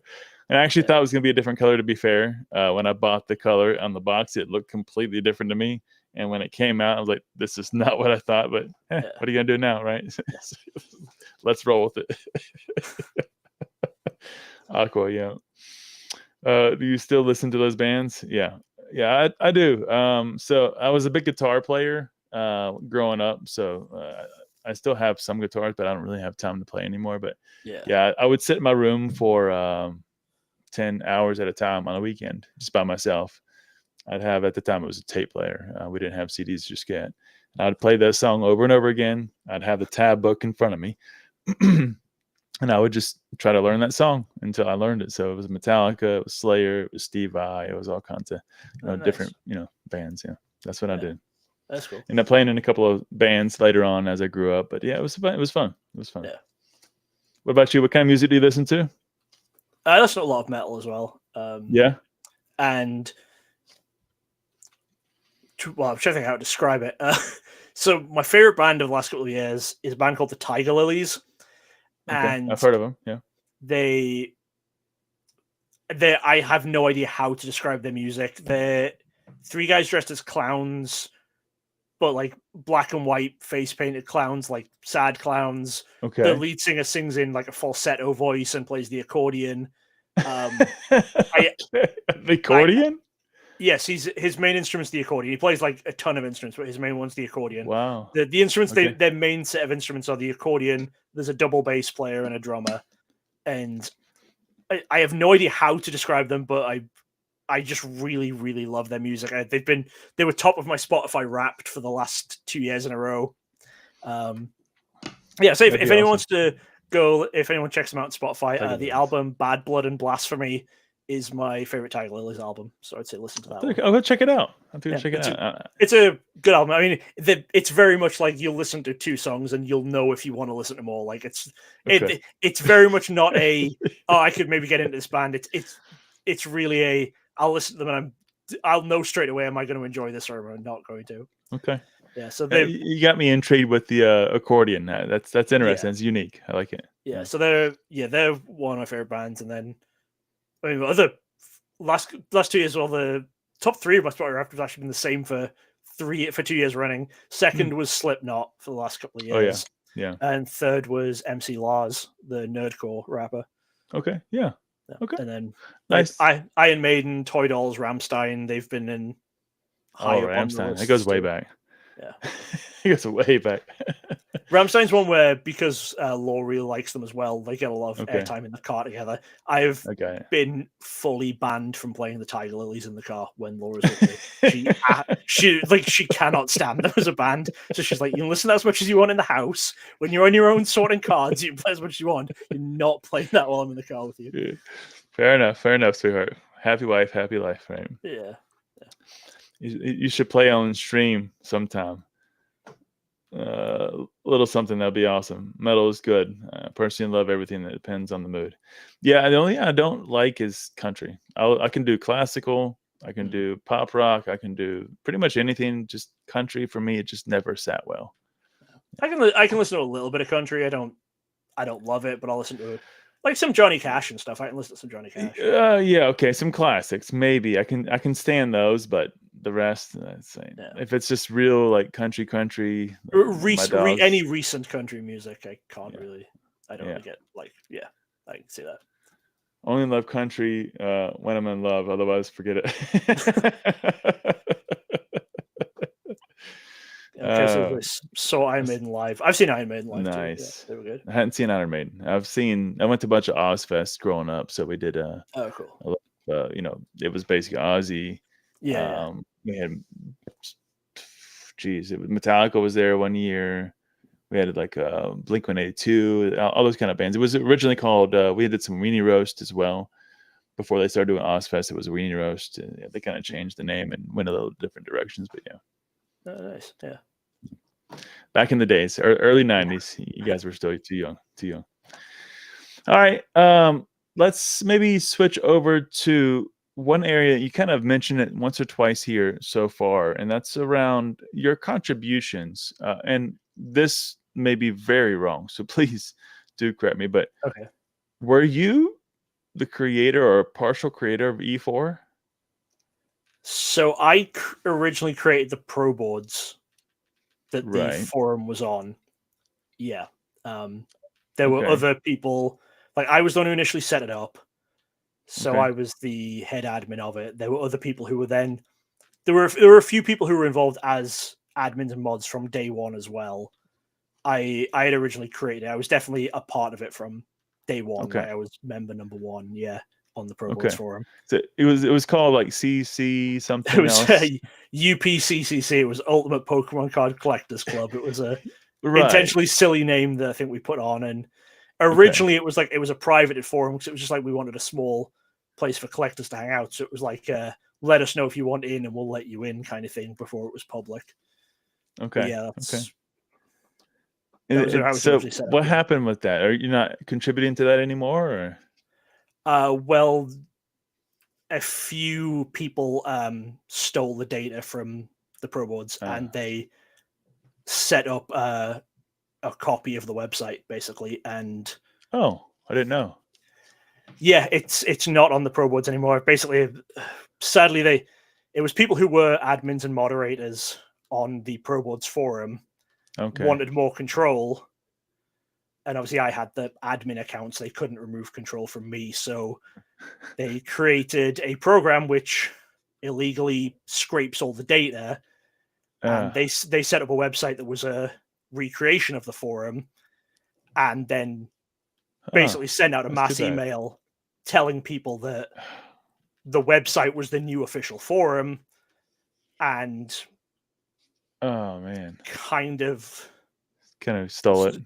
Some of the people who were on my side got threatened and stuff about it, like doxing threats and stuff to one of my friends who was on my side when I tried to tell people, because me and then some other people tried to keep the Pro Boards going. We tried to change the name and keep it going again, but they were then spreading false stories. Like they were telling people that we'd stolen the forum from them.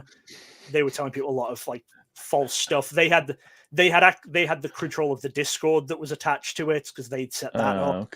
So they were telling people a lot of stuff there. They were feeding us a lot of lies as well. They said they were happy for us to both coexist and for us both to have a story where we were both just now separate.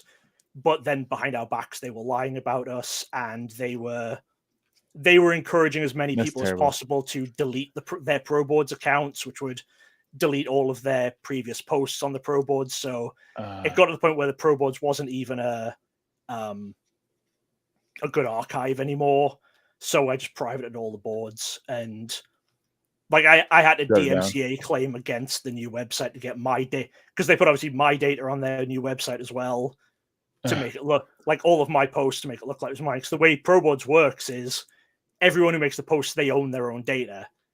So that's I was trying to work with Pro Boards to DMCA claim the whole website, but the thing that the protection it's under is every individual owns their own posts on there. So I was only able to DMCA claim to remove my content. I would have had to get a lot of people involved and a lot of people putting the claims in, and even a lot of people who didn't want to be associated with their new website didn't want to go through the whole legal process of filing the claims and stuff. So I know there's a lot of people whose posts and stuff are still on the new website that really don't want to be there and you've requested to be removed, but they're just being stonewalled. And Yeah, it's why I'm not involved with a lot of people or anything in the forum, in the Pokemon community anymore. Just I want nothing to do with the people who run that website or a lot of the moderators on that website. It's why I've really, like, the last few years and stuff, I've scaled back to. It's why I just do a lot of stuff with David and stuff in videos, because David's always seen me right. Like, David's someone I know I can trust. Like, David's had other problems with some of the same people in the past with different things. Like, there was some of the people involved David was already not speaking to before any of that happened for various things. So it's just kind of repetition of the same issue. Yeah, it's just kind of thing where it's just David is the person I mainly deal with. I've still got other people in the hobby. I'll still know and I'll still be friends with, like Charlie Herlocker. I'm still friends with Charlie. Charlie's always been great. But there's I talk to way fewer people overall, and there's now some people that I will just refuse to have anything to do with.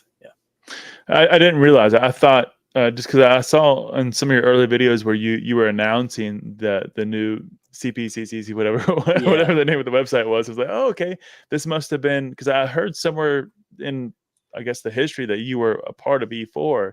So I just assumed that platform had transitioned over into E4.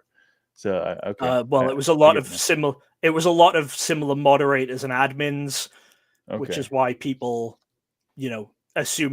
believed them when they said it was a transition. But pro boards themselves, I clarified with pro boards that it wasn't legal what they did, and that like I have messages on a pro boards, like an official pro boards forum, where, like on the official support one, where they said, if it's a lot of people who are want to go against this, get a lawyer, because you can sue them and you can whatever have it shut down, right? Yeah. So.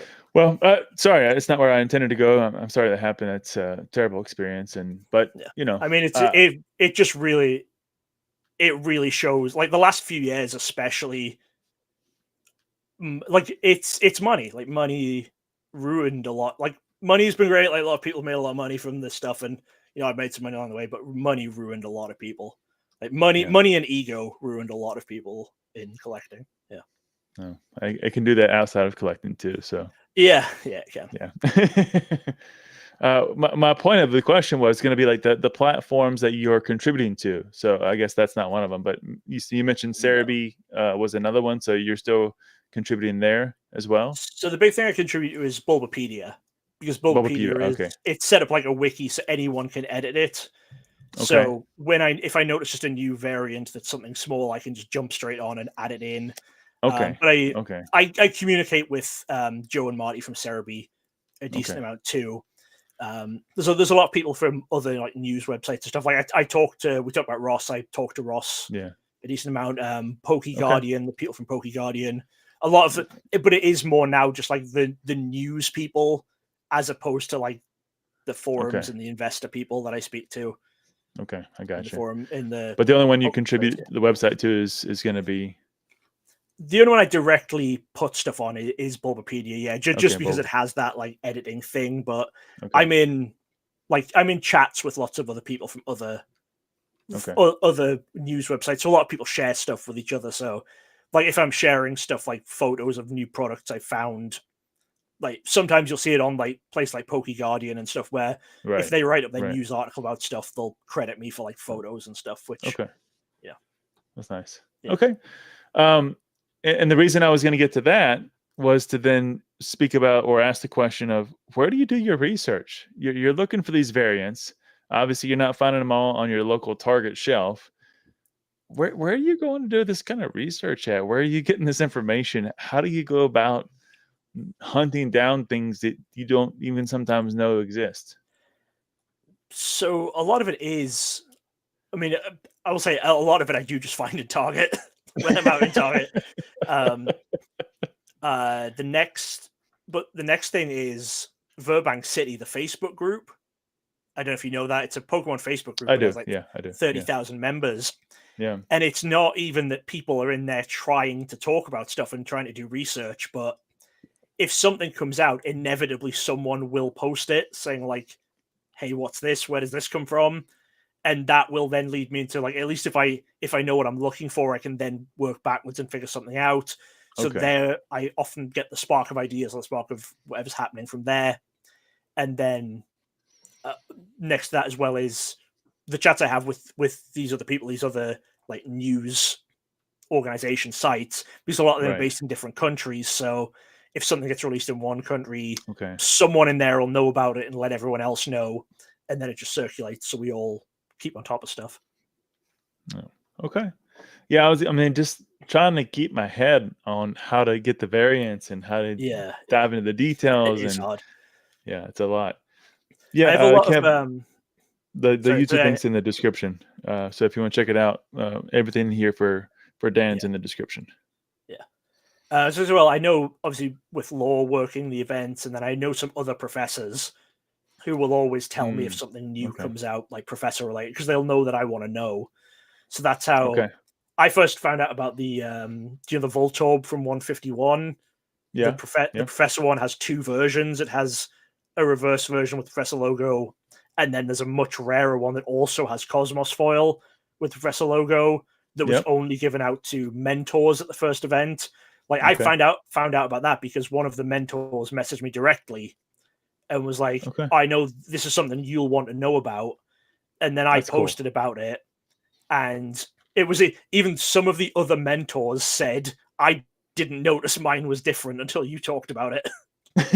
Like at least one of them, they got theirs in an envelope, and they were given obviously the stack, which was like, here's the regular stack, give these out to your judges throughout this event, and then an envelope with here, and this is for you. And he looked and it was like, oh cool, I've got one too. Didn't realize it was actually different from the ones he was giving out to other people.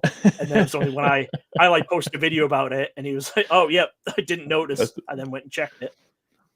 And it's so neat now. And it kind of goes back even to my introduction that you've established yourself as this encyclopedia, and people know, hey, if there's something rare about these cards, we want to tell Dan. Like Dan needs to know about this so he can log it, put it in the encyclopedia, make a video about it. I love it. Yeah. I love it. A lot of it is crowdsourcing stuff too. Like people will come to me with stuff I don't know about, but a lot of it is knowing who to then ask the next question to.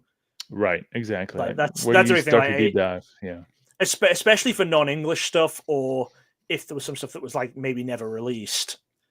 I'm not going to know what it is on first glance, but I'm going to know who I need to talk to for them to maybe then ask the next person along the chain.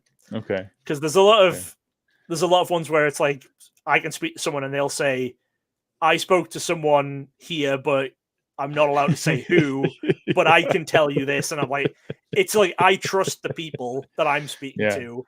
And it's just that it is a lot of building up trust. Like when David come to me, he's like, what's this? I can tell you it's this. I can't tell you why I know that.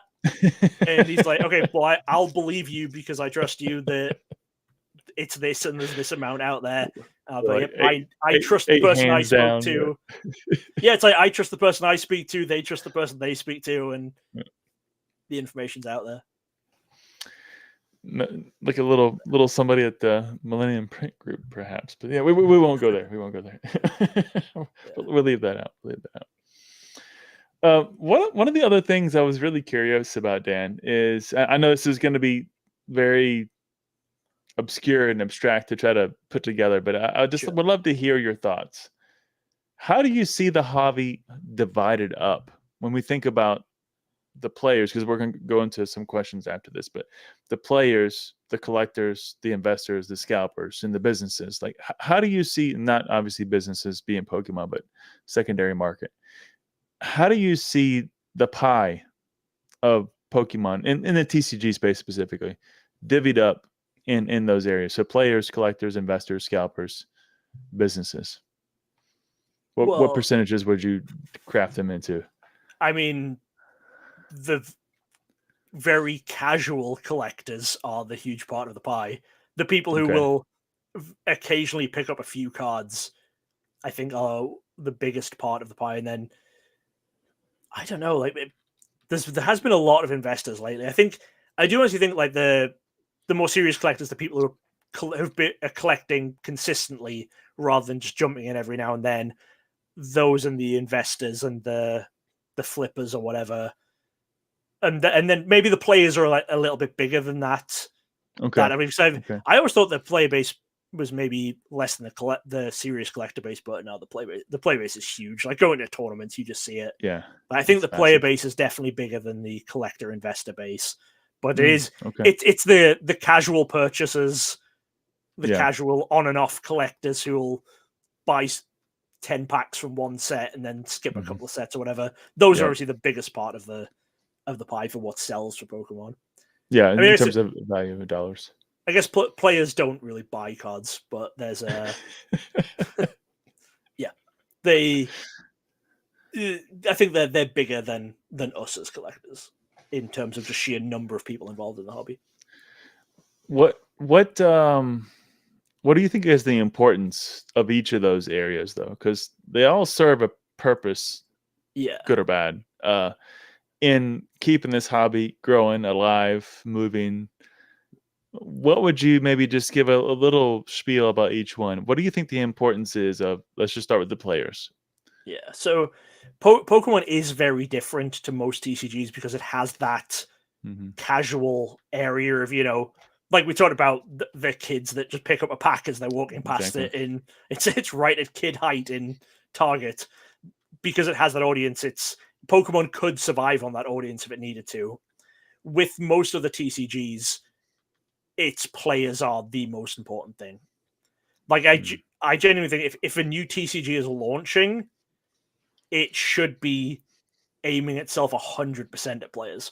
I don't think it should be advertising itself to collectors or to investors at all, because it's very hard to tell collectors what to collect and keep them in something long term. Like I tend to find if something's launched, I'm saying we are a collectible, come and get this. It's flippers more than it's collectors.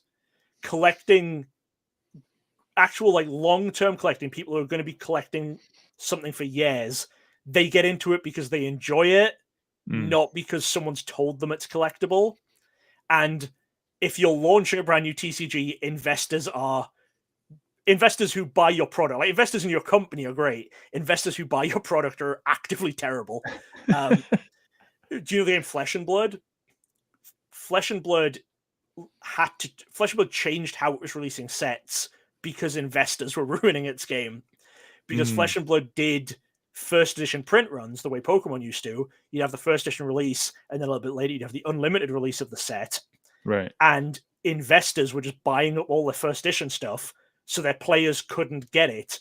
So they eventually, the last set they did first edition for, they just made the first edition print run 10 times as big as other first edition print runs. And then they did away with first edition printings because investors were making it so that people couldn't play their game because they were just buying up all the first edition stock and sitting on it. So I think in a general game, the players are the most important part by far. Then collectors are good. And if your game's at a big enough level, it can be nice to have these long-term investors so that people can, so you can see like an appreciating value on all the sealed product and stuff. But early on, if your game's quite small, you don't want people investing in your sealed product because you want people opening your packs. The big thing I would say between players and collectors as to why players are more important is if you release a new set, as a collector, like let's take Prismatic Evolutions. As a collector, if I buy it on release day or if I buy it in 3 years' time, ultimately it doesn't matter to me because it's still in my collection. I've still got the same cards at the end of the day as for my ongoing collection, but a player needs it now.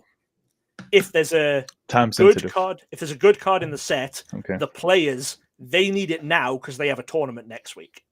Right.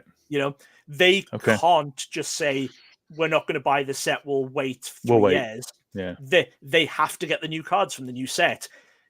And especially when you see like a lot of collectors and investors, when you're looking at other games and you see it a lot of Pokemon now, they collect the base set or they collect the first couple of sets, but then that's what they're collecting, that's what they're investing in, and they're not touching a lot of the newer stuff. There's a lot of fans of modern for Pokemon, but especially other games, they're just not touched at all.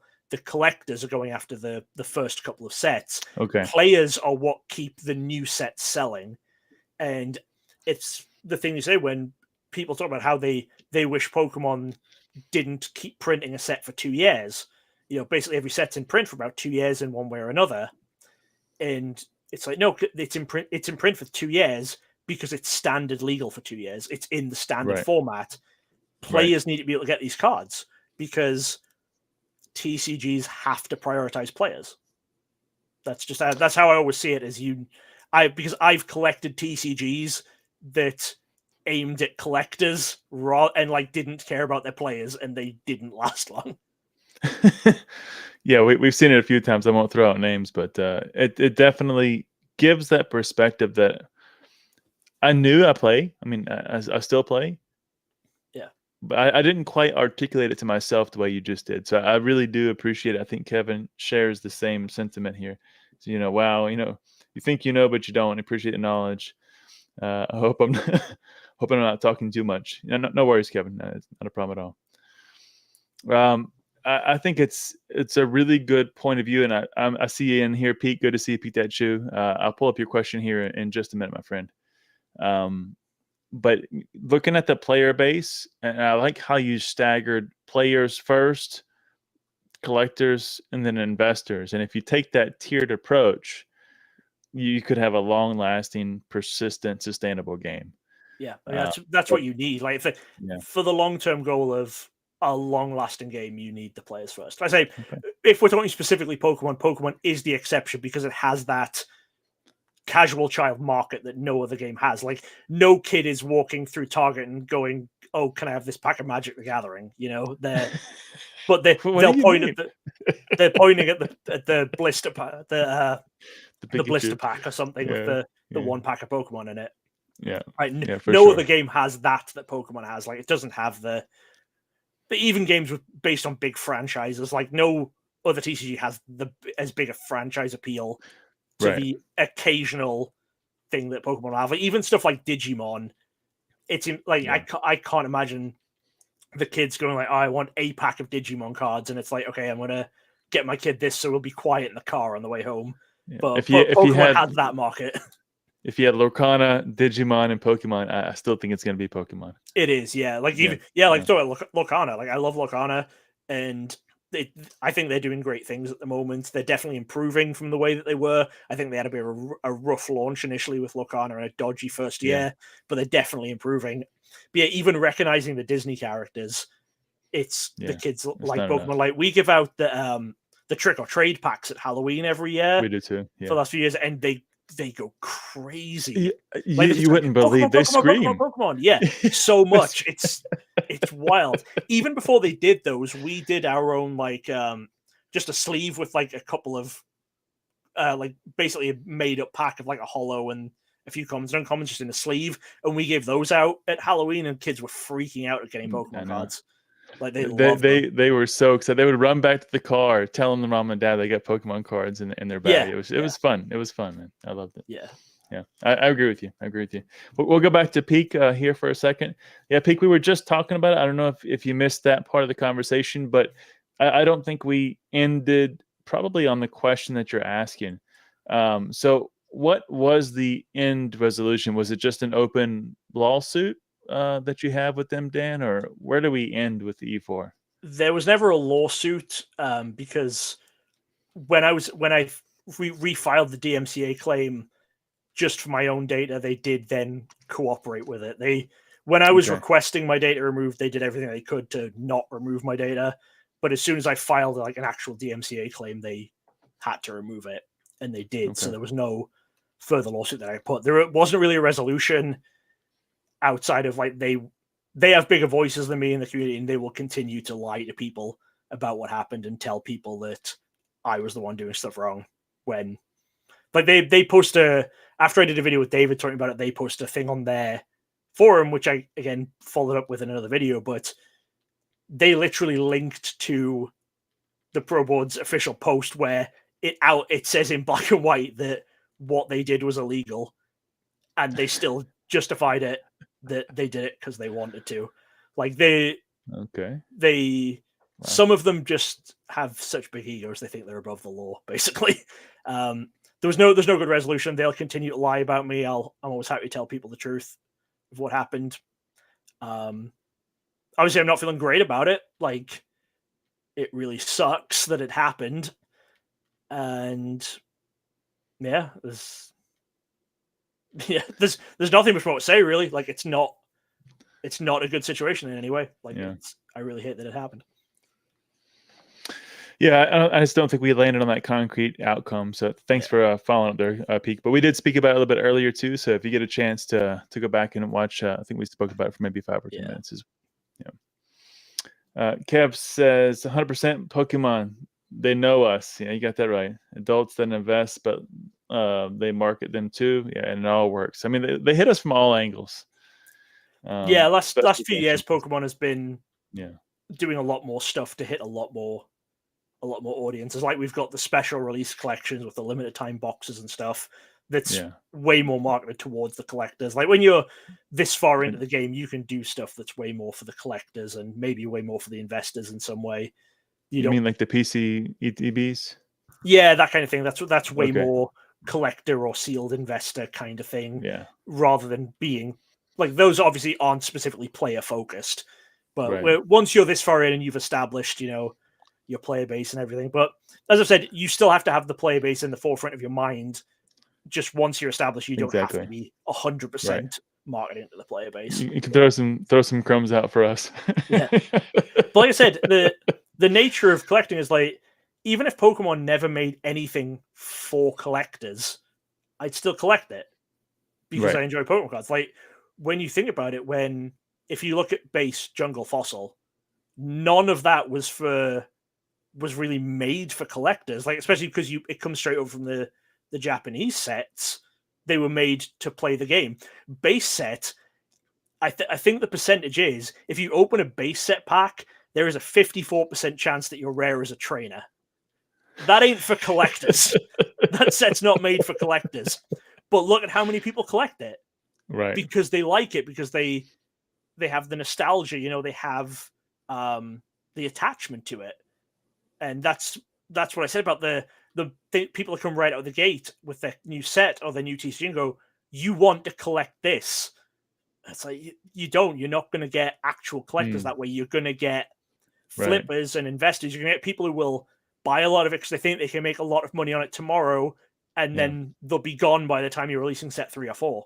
You need to find people who will. You need to have your game out there, and you need to find collectors. You need collectors to find it naturally and relate to it in some way, have it resonate with them. And then if you get your game to like resonate with collectors, they'll collect it for the rest of their lives. And the market will tell you, right? That will do like an inverse information kind of flow and say, okay, now to the company, this is what you can do. And then you improve on that, right? Yeah. Instead of starting out of the gate saying, buy me, buy me, buy me. I saw something from Peak. He says, thanks for sharing, Dan. Hope you're well, my friend. What do you think about PSA adding winner pedigrees to world trophies now? And well, not to shade PSA too much, but another thing CGC did first, and then PSA copied, and everyone says PSA is great. I think it's good. I think it adds. I don't know how much it adds to the collectability because the cards are pretty collectible on their own, but it adds to the authenticity. I guess not just to specifically it being an authentic card, but we've seen, especially with Japanese trophies lately, that there have been extra copies coming out of like the early Japanese trophies.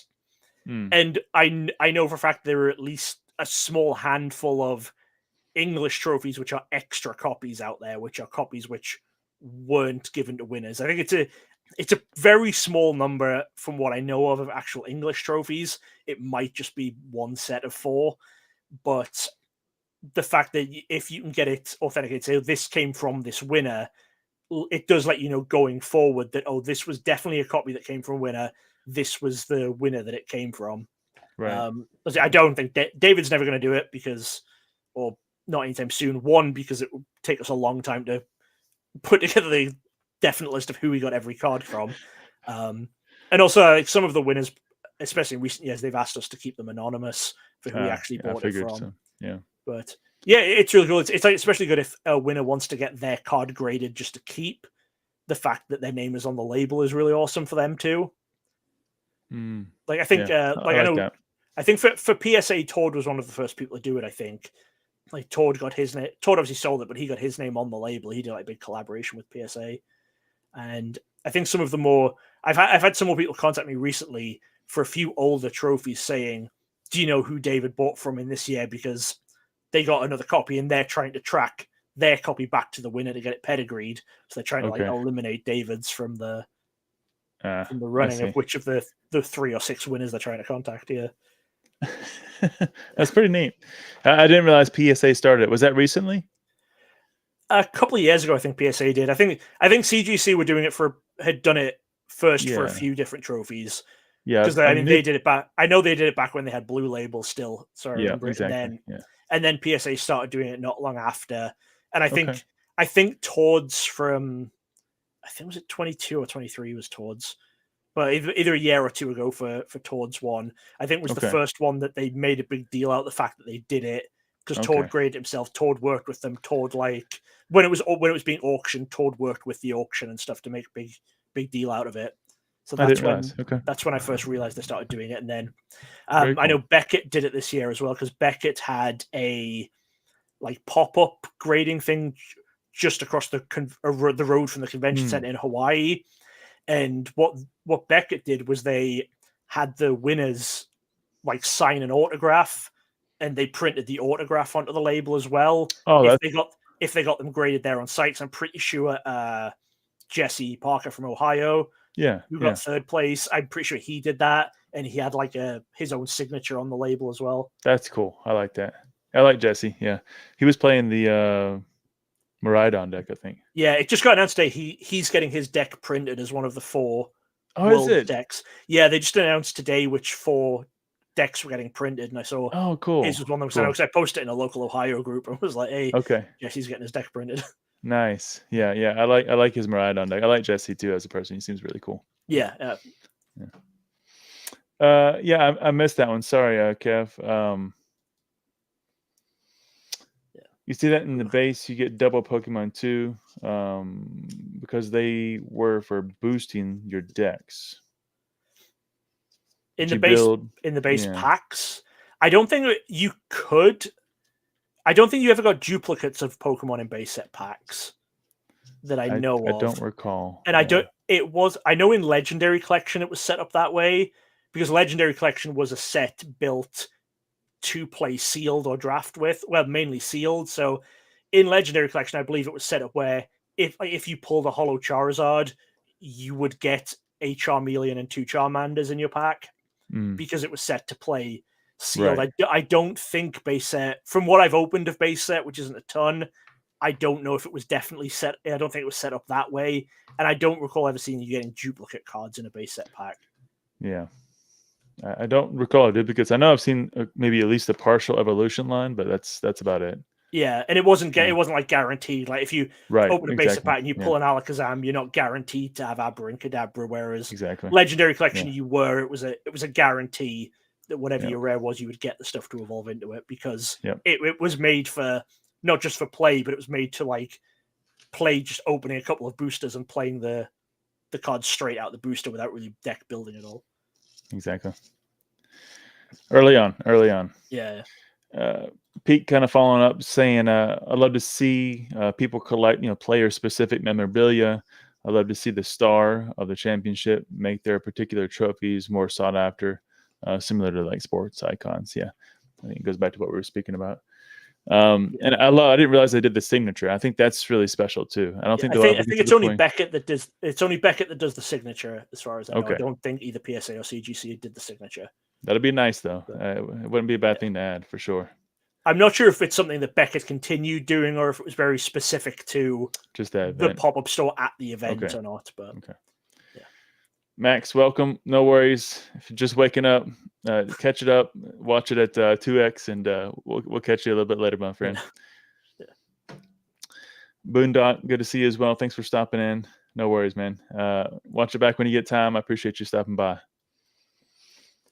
All right. Let's keep it rolling a little bit. And one of the things I wanted to hear from you as well is your thoughts. There's been a lot around scalping, scammers. It happens every time the market booms a little bit because, they come in, people will make some money.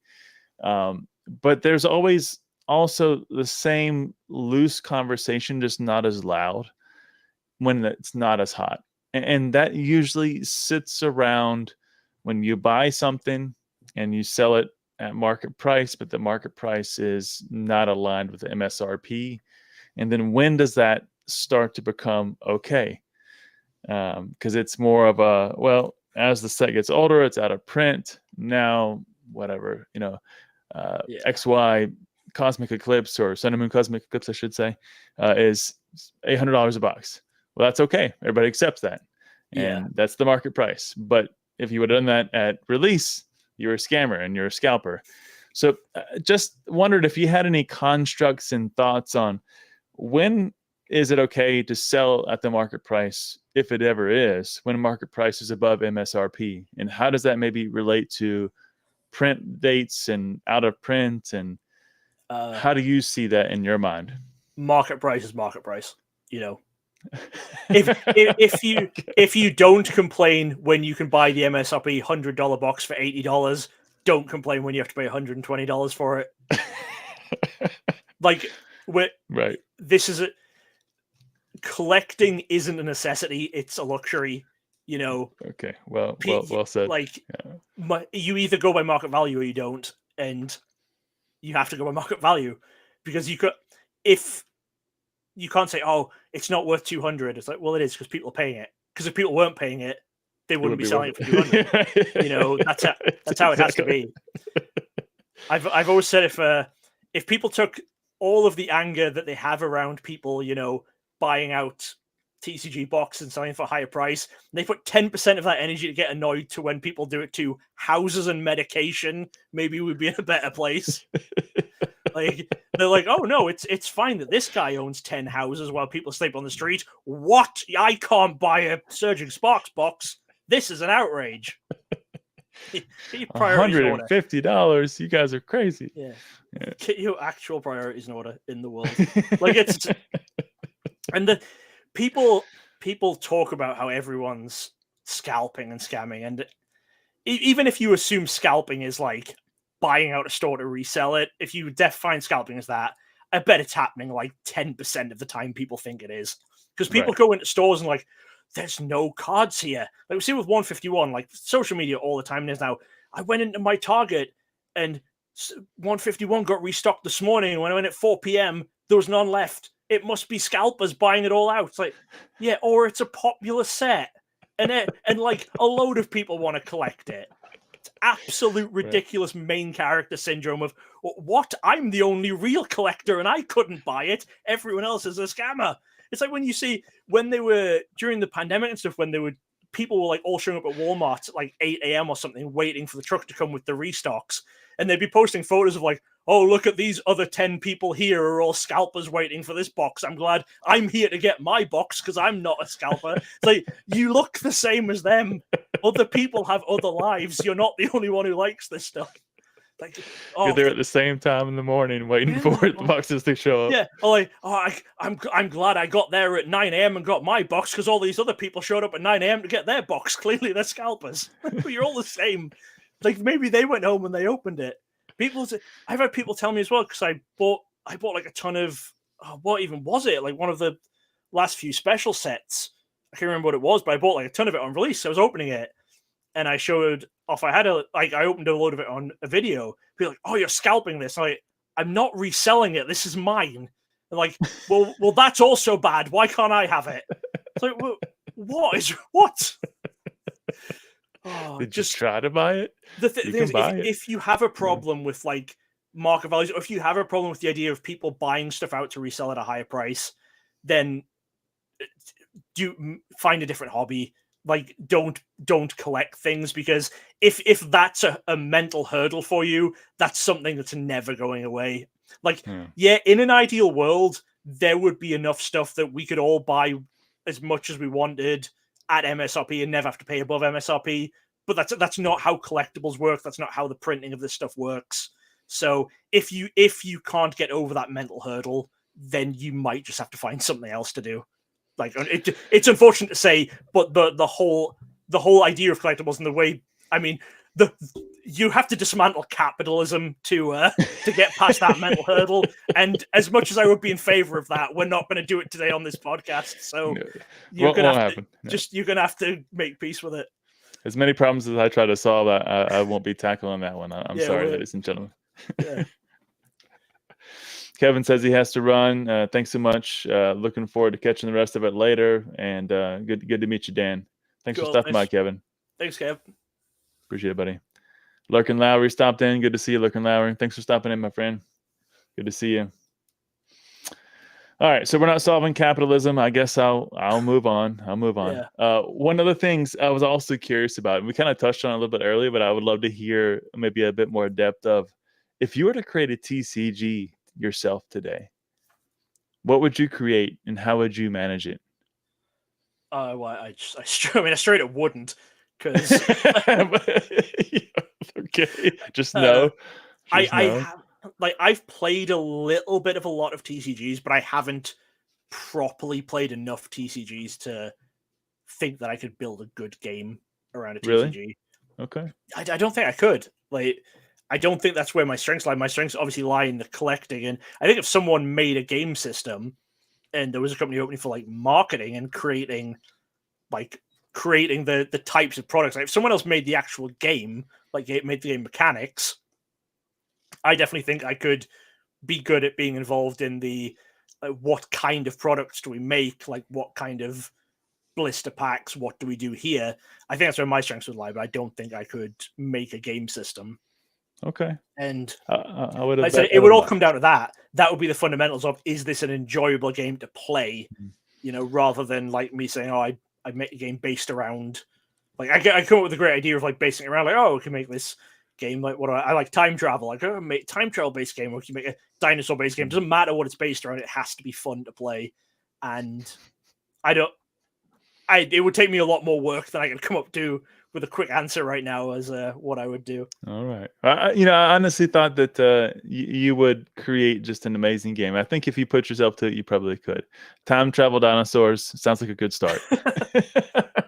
Yeah. I mean, while we're here on the topic, there are time travel TCGs out there, and there are dinosaur TCGs out there.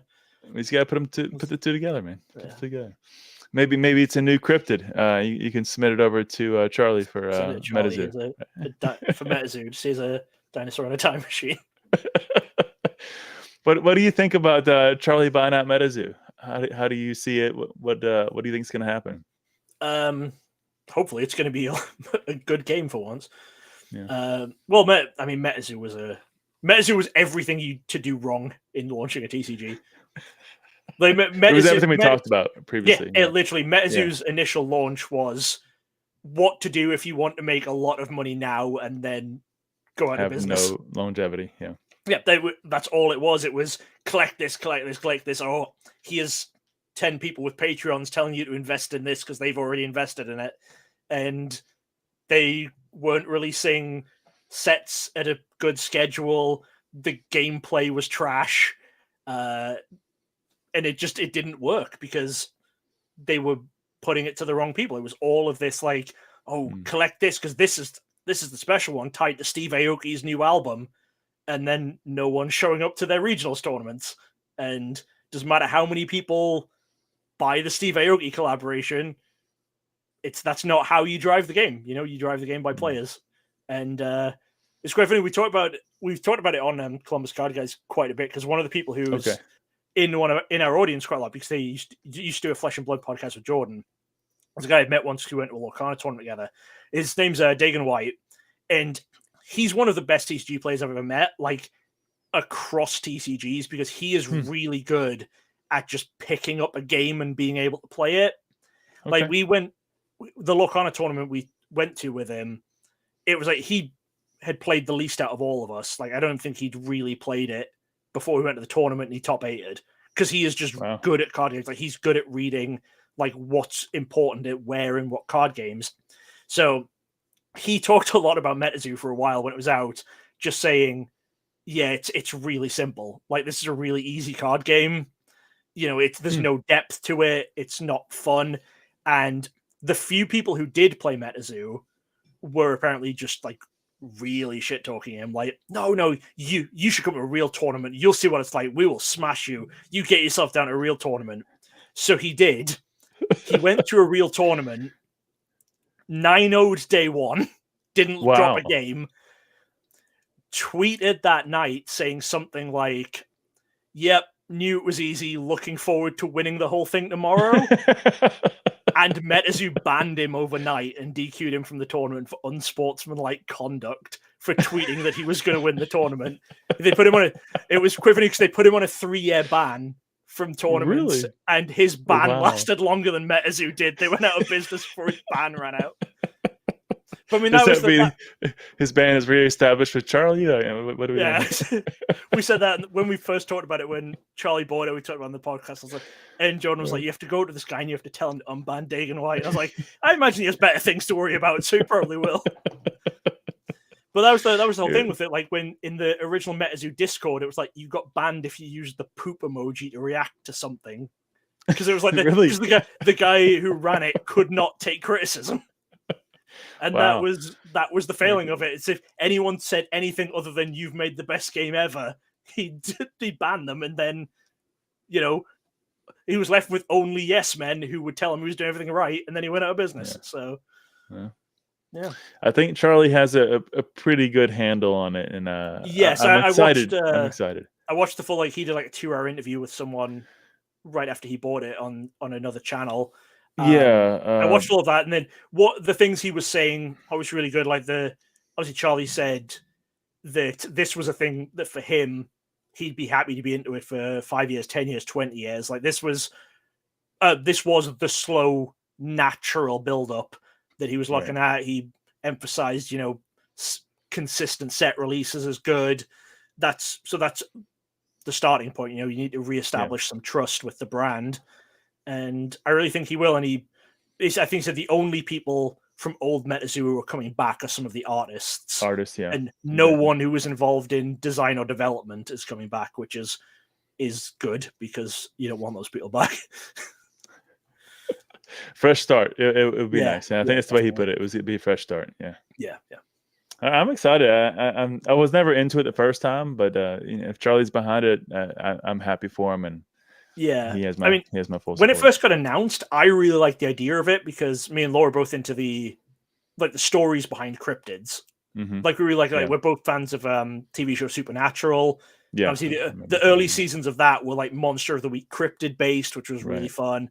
And we like reading, you know, like the stories and the old folk tales of like the hidden things living under bridges and where they might be in the US and stuff. And it's all just like fun stories, and we really enjoyed them. And then obviously it just went to hell immediately, the release of the TCG.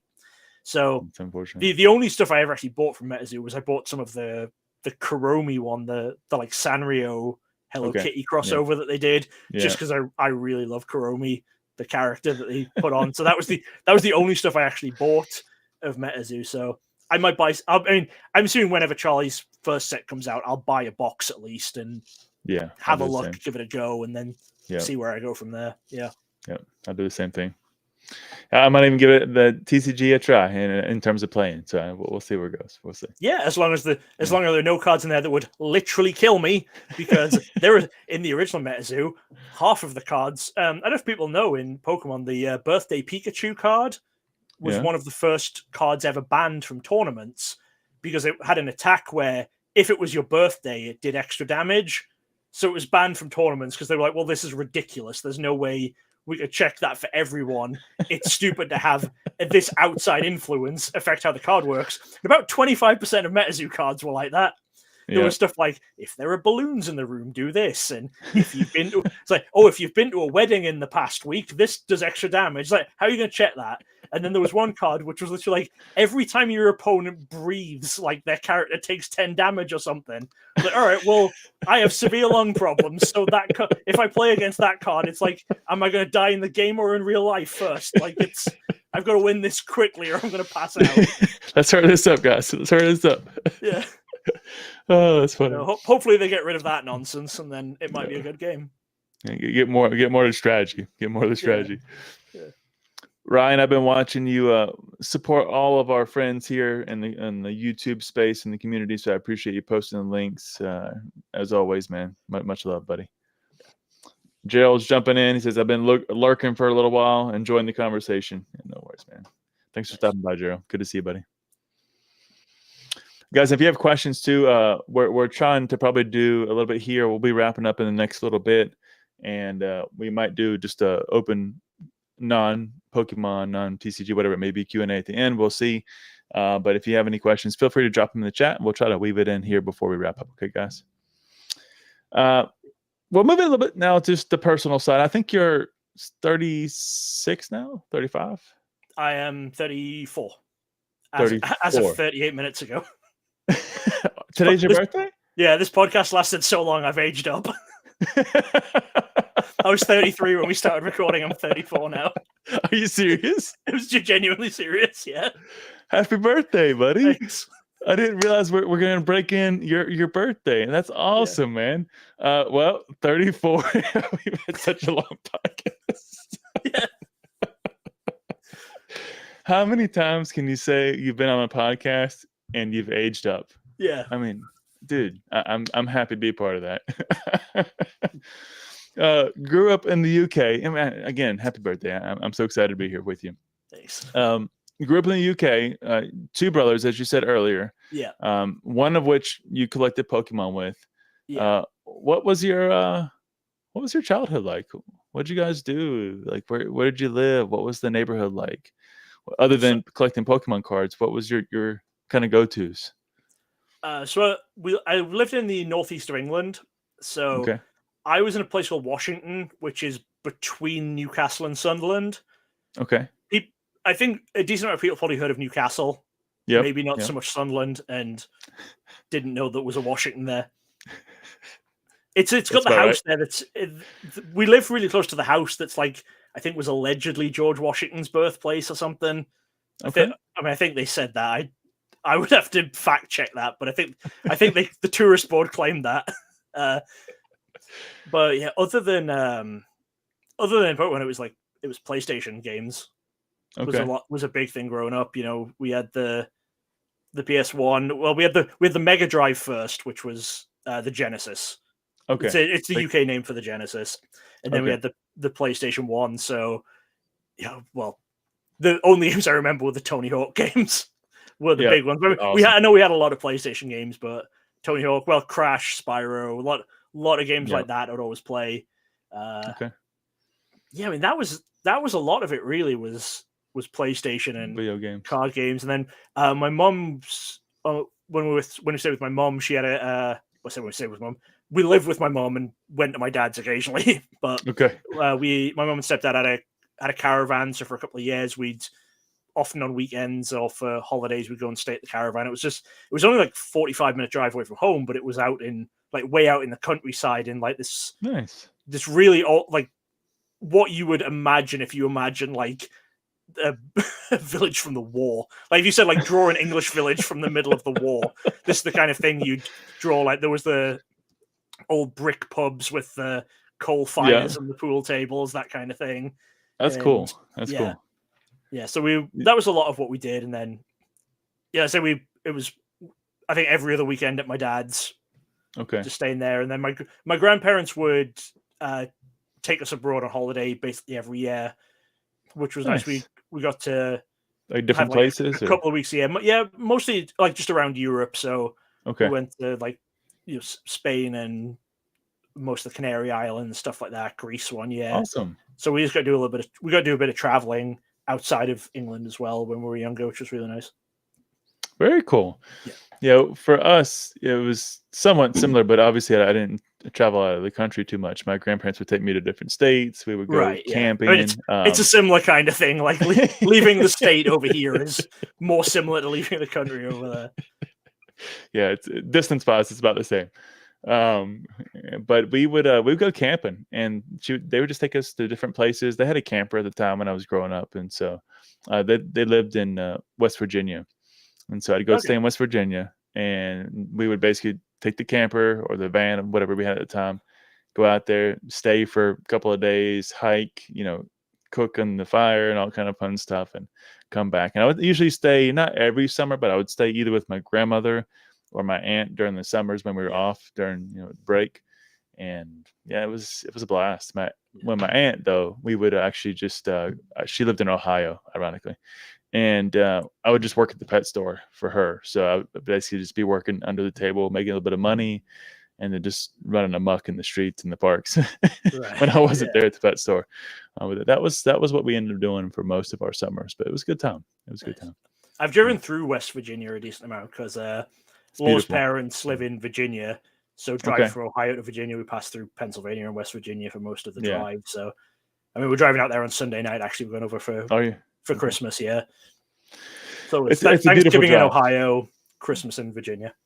You reach a couple of those peaks in the mountains as you're going through, and it's just, especially if you're coming, like when the sun's either going down or coming up, and it's just beautiful, man, just to see it across the farms, and it's nice.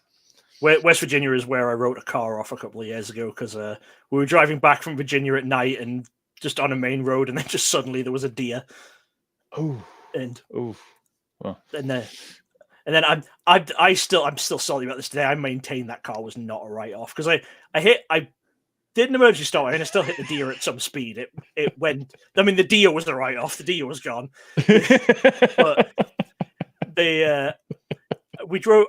We then still drove the car home. Like we still drove back to Ohio, and they were like, "Oh no, the car's written off." I said, "It needs a new bumper and just knock the dents out the bonnet." Like, "Oh no, there could be damage to the radiator." And I was like, "Look, I hit that deer in West Virginia. This car's now in Columbus, Ohio. If there was anything wrong with that radiator, this car would not be here." But exactly. It was an older. It was like a 2005 Prius, so there wasn't much value in repairing it anyway. No, but the battery itself was like $7,000. Yeah, on a Prius. The battery was fine. We got home. We drove 400 miles after the accident. Deer didn't make it another inch, but the car's. No. Well, it went about 6 feet first, and then after it had gone the 6 feet, it didn't make it another inch. Jeez, man. I only hit one thing. It was a tire tread that came up from a trailer truck. It was just sitting in the middle of the road, and I didn't see it. The car in front of me hit it, and I was one car distance away, but I had no time to react. Yeah. And it just hit my car, and that was the only time I had an accident in that trip, but. No problems for me either. I just fixed the bumper. Yeah. But both our trips to and from are going to be all nighttime driving as well, so you have to be very careful. Be careful. Yeah, be careful, man. Yeah, that's the worst. You can play some more games though. Yeah, play the Muppets and keep games. A character. Yeah. Let's look at perhaps your perspective on family here, because one of the things I heard you say is your stepmom is a general in the military. My mother-in-law. Okay. Okay. So Law's parents are military. I married into a military family. And then obviously your parents know you very well, and they know what you do. Well, what does your new grouped family think about your career, your Pokemon, the content creation? Is that something that they've accepted? They support you? What's been the perspective? Because it's not, the average. Well, so obviously, like Law has been into Pokemon and Pokemon collecting and stuff, since childhood. So they're aware of like Pokemon and stuff. They've known all that, and I think that, like my family as well, it was a bit more of a really when you're moving into that, and then. Sometimes occasionally when I'm in conversations, I have to just like sneakily drop in some of the numbers I've sold some cards for. Like when we sold the Art Academy stuff, and we sold some other stuff that same weekend. And so last time we were all meeting up, they were all saying, "Oh, so how's it going? The shows and stuff." And then we had drop in. I was like, "Yeah, the last couple of shows, I think we made about 40 grand in one weekend because we got rid of some stuff." And then you just occasionally have to keep dropping those numbers in. So like, "Oh, okay, this is." Once they hear the big numbers, they're like, "Oh, it's okay." They don't need to know the specifics, but once they hear a few big numbers, they're like, "Yeah, that's fine. That's fine. We'll deal with that." Yeah, it works out. Yeah. It's funny because when I get asked, I'm talking, we're out with a group of adults, and we're just kind of speaking. Oh, what do you do for a living? Yeah. I usually start at like one level and see what questions they have, because the further down we go, the more explanation it needs, and the more eyes get open. Like, what, really? So I start with, basically I resell in the TCG space and trading cards. And I leave it there and see if they ask any questions. And if they don't ask any questions, then it says, "Oh, okay, that's neat." I said, "What do you TCG, like? What trading cards? That's like Pokemon cards." Yeah. And then once you say that, then the conversation just unfolds, right? Yeah. Like, what do you mean? You resell Pokemon cards? Like, is that a thing? Yeah. It's a funny conversation, but so many people they're not aware. And so we have some content creation, and we do a podcast, and we run the business, and it's just, for so many people, it's foreign. It's just completely foreign. So it's always interesting to hear. And like, for example, I'll share my side. My grandmother obviously knows. I've talked about her a lot here on the channel. My mom obviously knows. She's helped out as well. My wife's family, immediate family, they know. And so they're always like checking, say, "Hey, how's it going? Like, how's the business doing?" Yeah. And to your point, like, "Well, here's some numbers. Okay. Oh, it's working out." I said, "Yeah, I mean, it's a grind. We're working hard. It's, we're working with bulk here, but for the most part, but it's working." And so, "Oh, okay, well, that's really neat. I hope it keeps going." So it's always this optimistic yet somewhat worried, questions of how's the business going? Yeah. I find it funny. Yeah. All right, so let's move into Laurel, because you guys, as you said, you married in 2015, moved in 2016, right? So I'm off by a year. Moved over 2016 and got married after I moved over. We got married in 2016 as well. Engaged. Yeah, engaged 2015. I moved over on the 90-day fiance visa. So that's where we had our legal wedding, was just a local courthouse wedding, because it was literally, it's you get married in 90 days or you're going home is the way the visa works. And then we got that, and then let's say like a year later we then had the families come over. We had like an actual ceremony and stuff then. But yeah, you then have to I applied, and then I'm now a full permanent resident of the US. I was gonna say, so did you get your citizenship and everything?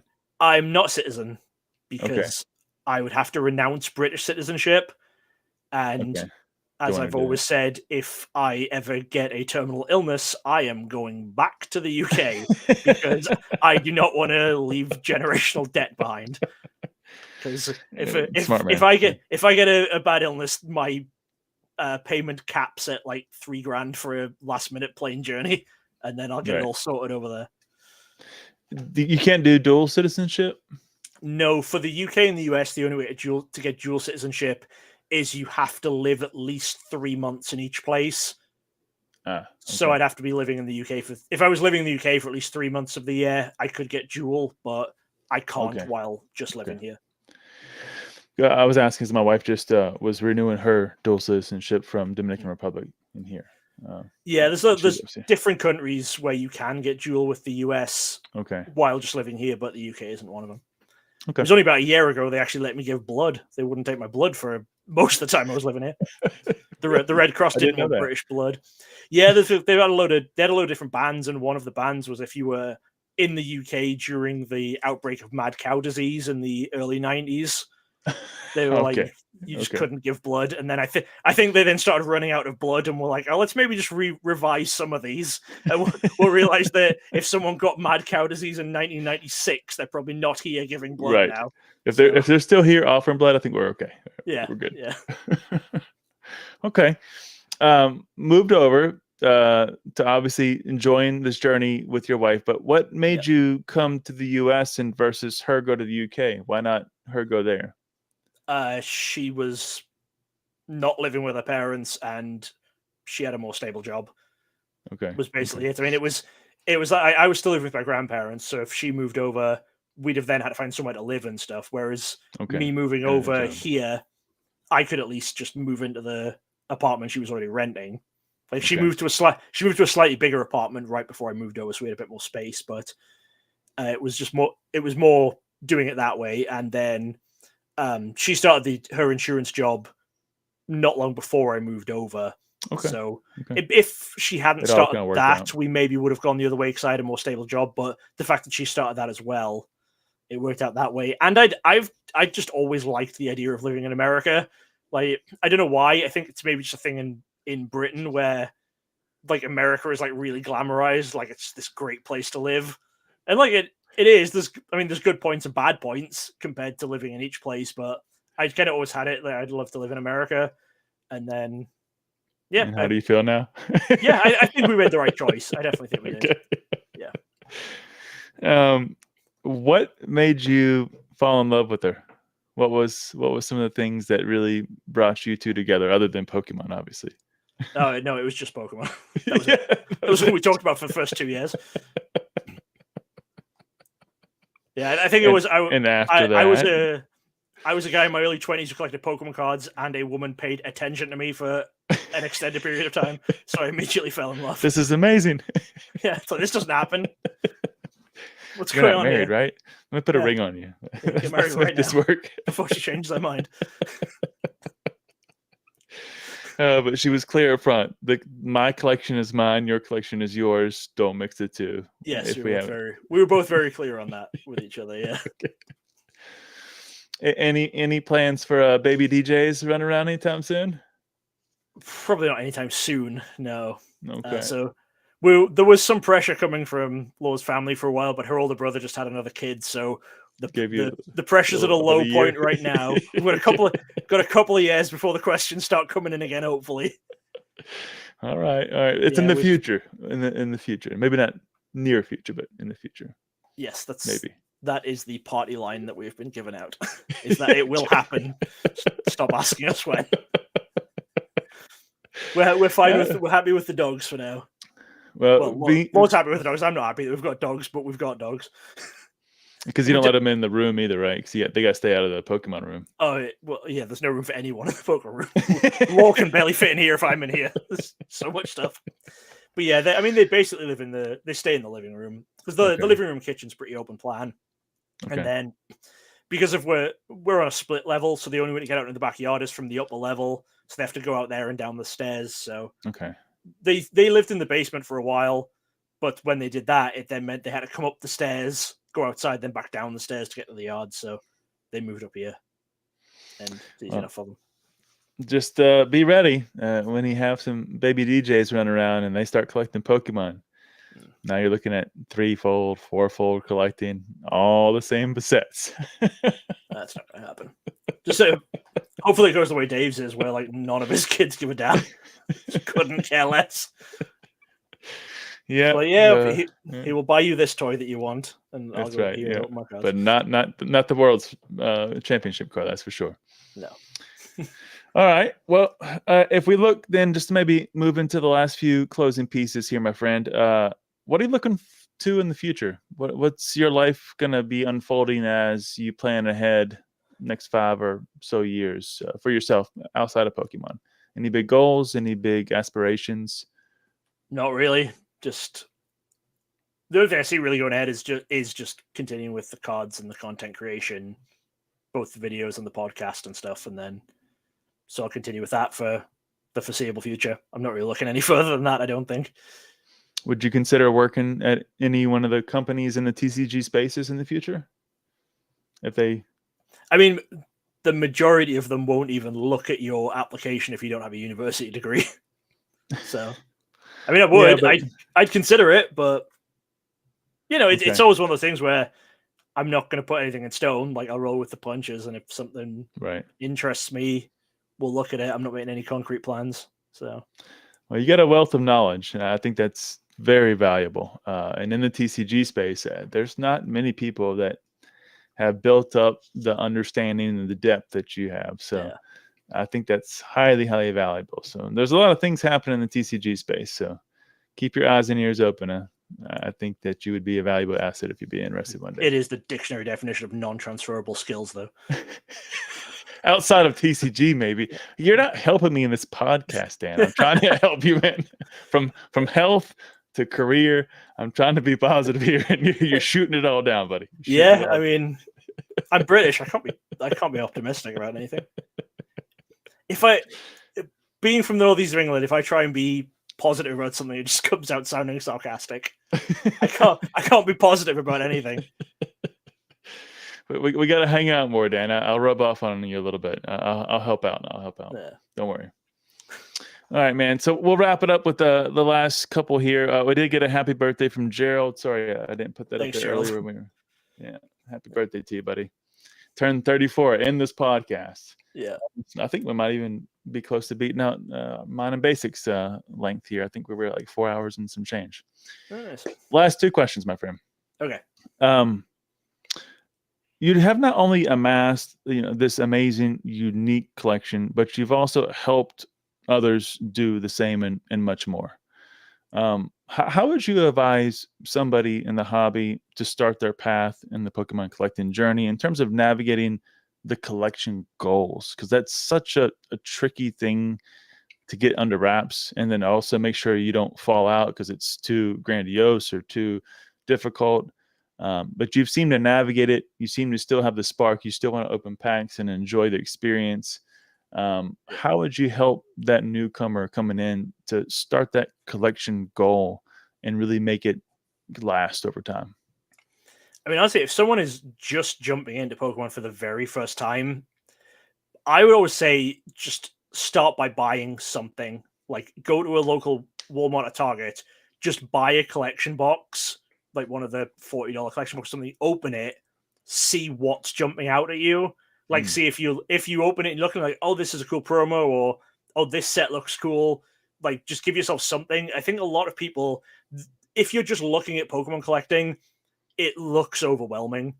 And really, if you're looking at the full aspect of it, of everything, it is super overwhelming. There's so much of it. So I think it can put a lot of people off of like, oh, I don't want to try and get into this because, where does it end? There's so much, like, where do I even start? And I think that, people can always ask me on Instagram if they have any specific questions about stuff. I was trying to help people out and answer there, but just starting is the best way to do it. Is just don't overthink it. Don't get yourself trapped in that loop of what am I going to do? Just go and buy something, open it up, see what you like, and then see what is similar to that. Like if you go to someone and say like, okay, I've got one of these. This looks cool. I like the idea of this. Or even without buying anything, if you look at some cards online and then you identify one that you like, and you go, okay, this is something I like. I like stuff that's in this style. Let's look at it and see where it goes. Right.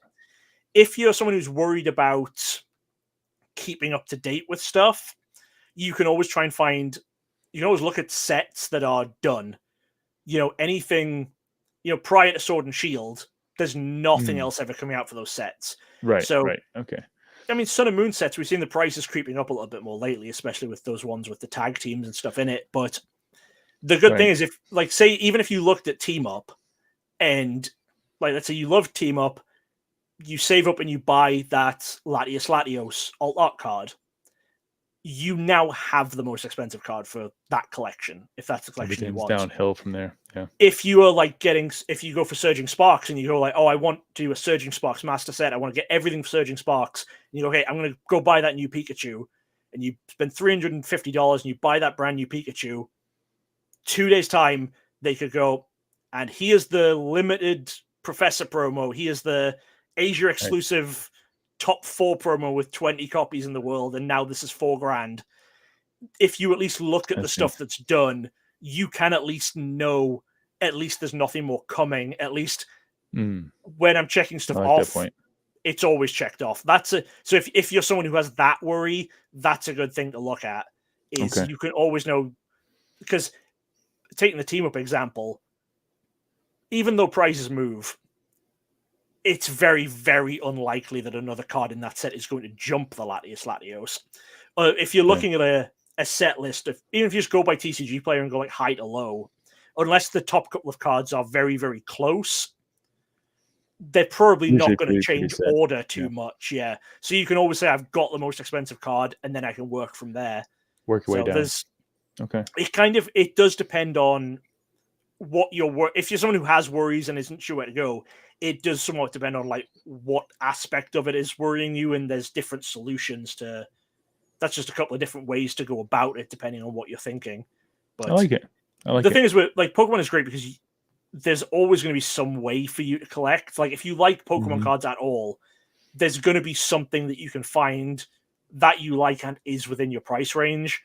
Like you don't have to look at all these alt arts or whatever. You can look at there are cheaper sets. You can even look at like mini sets, subsets. I mean, even if you're just someone who, if you have basically no disposable income, you can collect like the McDonald's sets or the trick or trade sets. There's like so much cool stuff you can get for so little money. Yep. I like it, especially when you start to look at it from the get into it and touch it, to feel it and see what you like, and get it through experience versus trying to make the plan before you've even touched the cards, right? So I like it. Because I feel like if you do that, like I've found that a lot with like videos and stuff. If I've been trying to make a certain type of video, I try and plan everything out down to the last detail and go, it has to be perfect. And a lot of times I end up not doing the videos. So I just get so in my own head of there's going to be so much to do. This has to be so perfect that I could have made a video that, maybe I wouldn't have thought was perfect, but it would be out there, and then I can move on to making the next thing better. Exactly. You just need to not be in your own head about stuff. Yeah. Just get started. Like we said about the shorts. Just get started. All right. Last but not least, my friend, you know how we always end it. And that is with the final question. And that is, what legacy do you hope to leave in the hobby when you're gone? A fully complete up-to-date checklist of every English card. I want people to know what is out there and why. How do you plan to do that? Just as I'm, making sure that Bulbapedia is up to date the best I can, or making sure there's some kind of public resource for that. Because that's the big thing with there's so much now of, Facebook groups stuff is archived, but the Facebook groups do not lend themselves to searching through histories of stuff. There's a lot of like private Discord servers where stuff happens, so it's not public. There's lots of, even forums now, a lot of different forums that people create. They're set up in a way where they're only intending for you really to read the last few messages of threads or whatever, or see the last few days of posts. They don't make it easy to search through all the stuff. Or there's a lot of people obviously just paywalling stuff behind their Patreons and everything. Right. So I'm just very, very big on information being available and public to the best that I can. That's all I want. Like when you say legacy, I don't even care if my name's attached to it. Like I don't care if people have, like, if the day I die, if everyone forgets me, whatever, I would be happy knowing that the information is out there. It doesn't need to be related to me in any way. It just needs to be that people have access to that information for collecting. Very, very noble. And I can't, it really goes back to what I was saying in the beginning, but I can't thank you enough. And I'm sure so many in the hobby have done the same and will do the same for many, many years to come. The efforts you put in and continue to do so, I don't know if it's can even be repeatable. I mean, it could, but some of it, I don't know. Like you would have had to be there. You would have had to know. You would have had to, make the transaction. Some places are gone. Some places are, to your point, not even available anymore. Yeah. To rebuild this would be a huge undertaking. So we can't thank you enough for all your time and your dedication. We deeply, deeply appreciate it, Dan. Thank you. Well, like I said, when I can't say things sincerely or optimistically because I'm British, I can't take praise either. So let's we'll move on. Okay, let's move on. Yeah, next. Stop thanking me for stuff. All right. Well, with that, we'll end it here, ladies and gentlemen. I think we got to the end of the chat. I didn't see any further questions either. As Dan, as I said at the beginning, said it in the pre kind of discussion, thanks for your time. I really do appreciate you hanging out with us here today, having a great conversation, bringing in the 34th birthday too. That's awesome. I love it. I can't believe I was a part of that. I didn't even realize it was just one day away. And obviously we're heading into the holidays. So this will be the last podcast of 2024 here on Pokemon Rants. And I couldn't be happier that I did it with you. For everybody here watching, Dan, you as well, happy holidays. Please stay safe. If you're traveling, be extra safe. Enjoy your family, enjoy your loved ones, and make some great memories, everybody. Thank you so much, and we'll see you in 2025, guys. Thanks.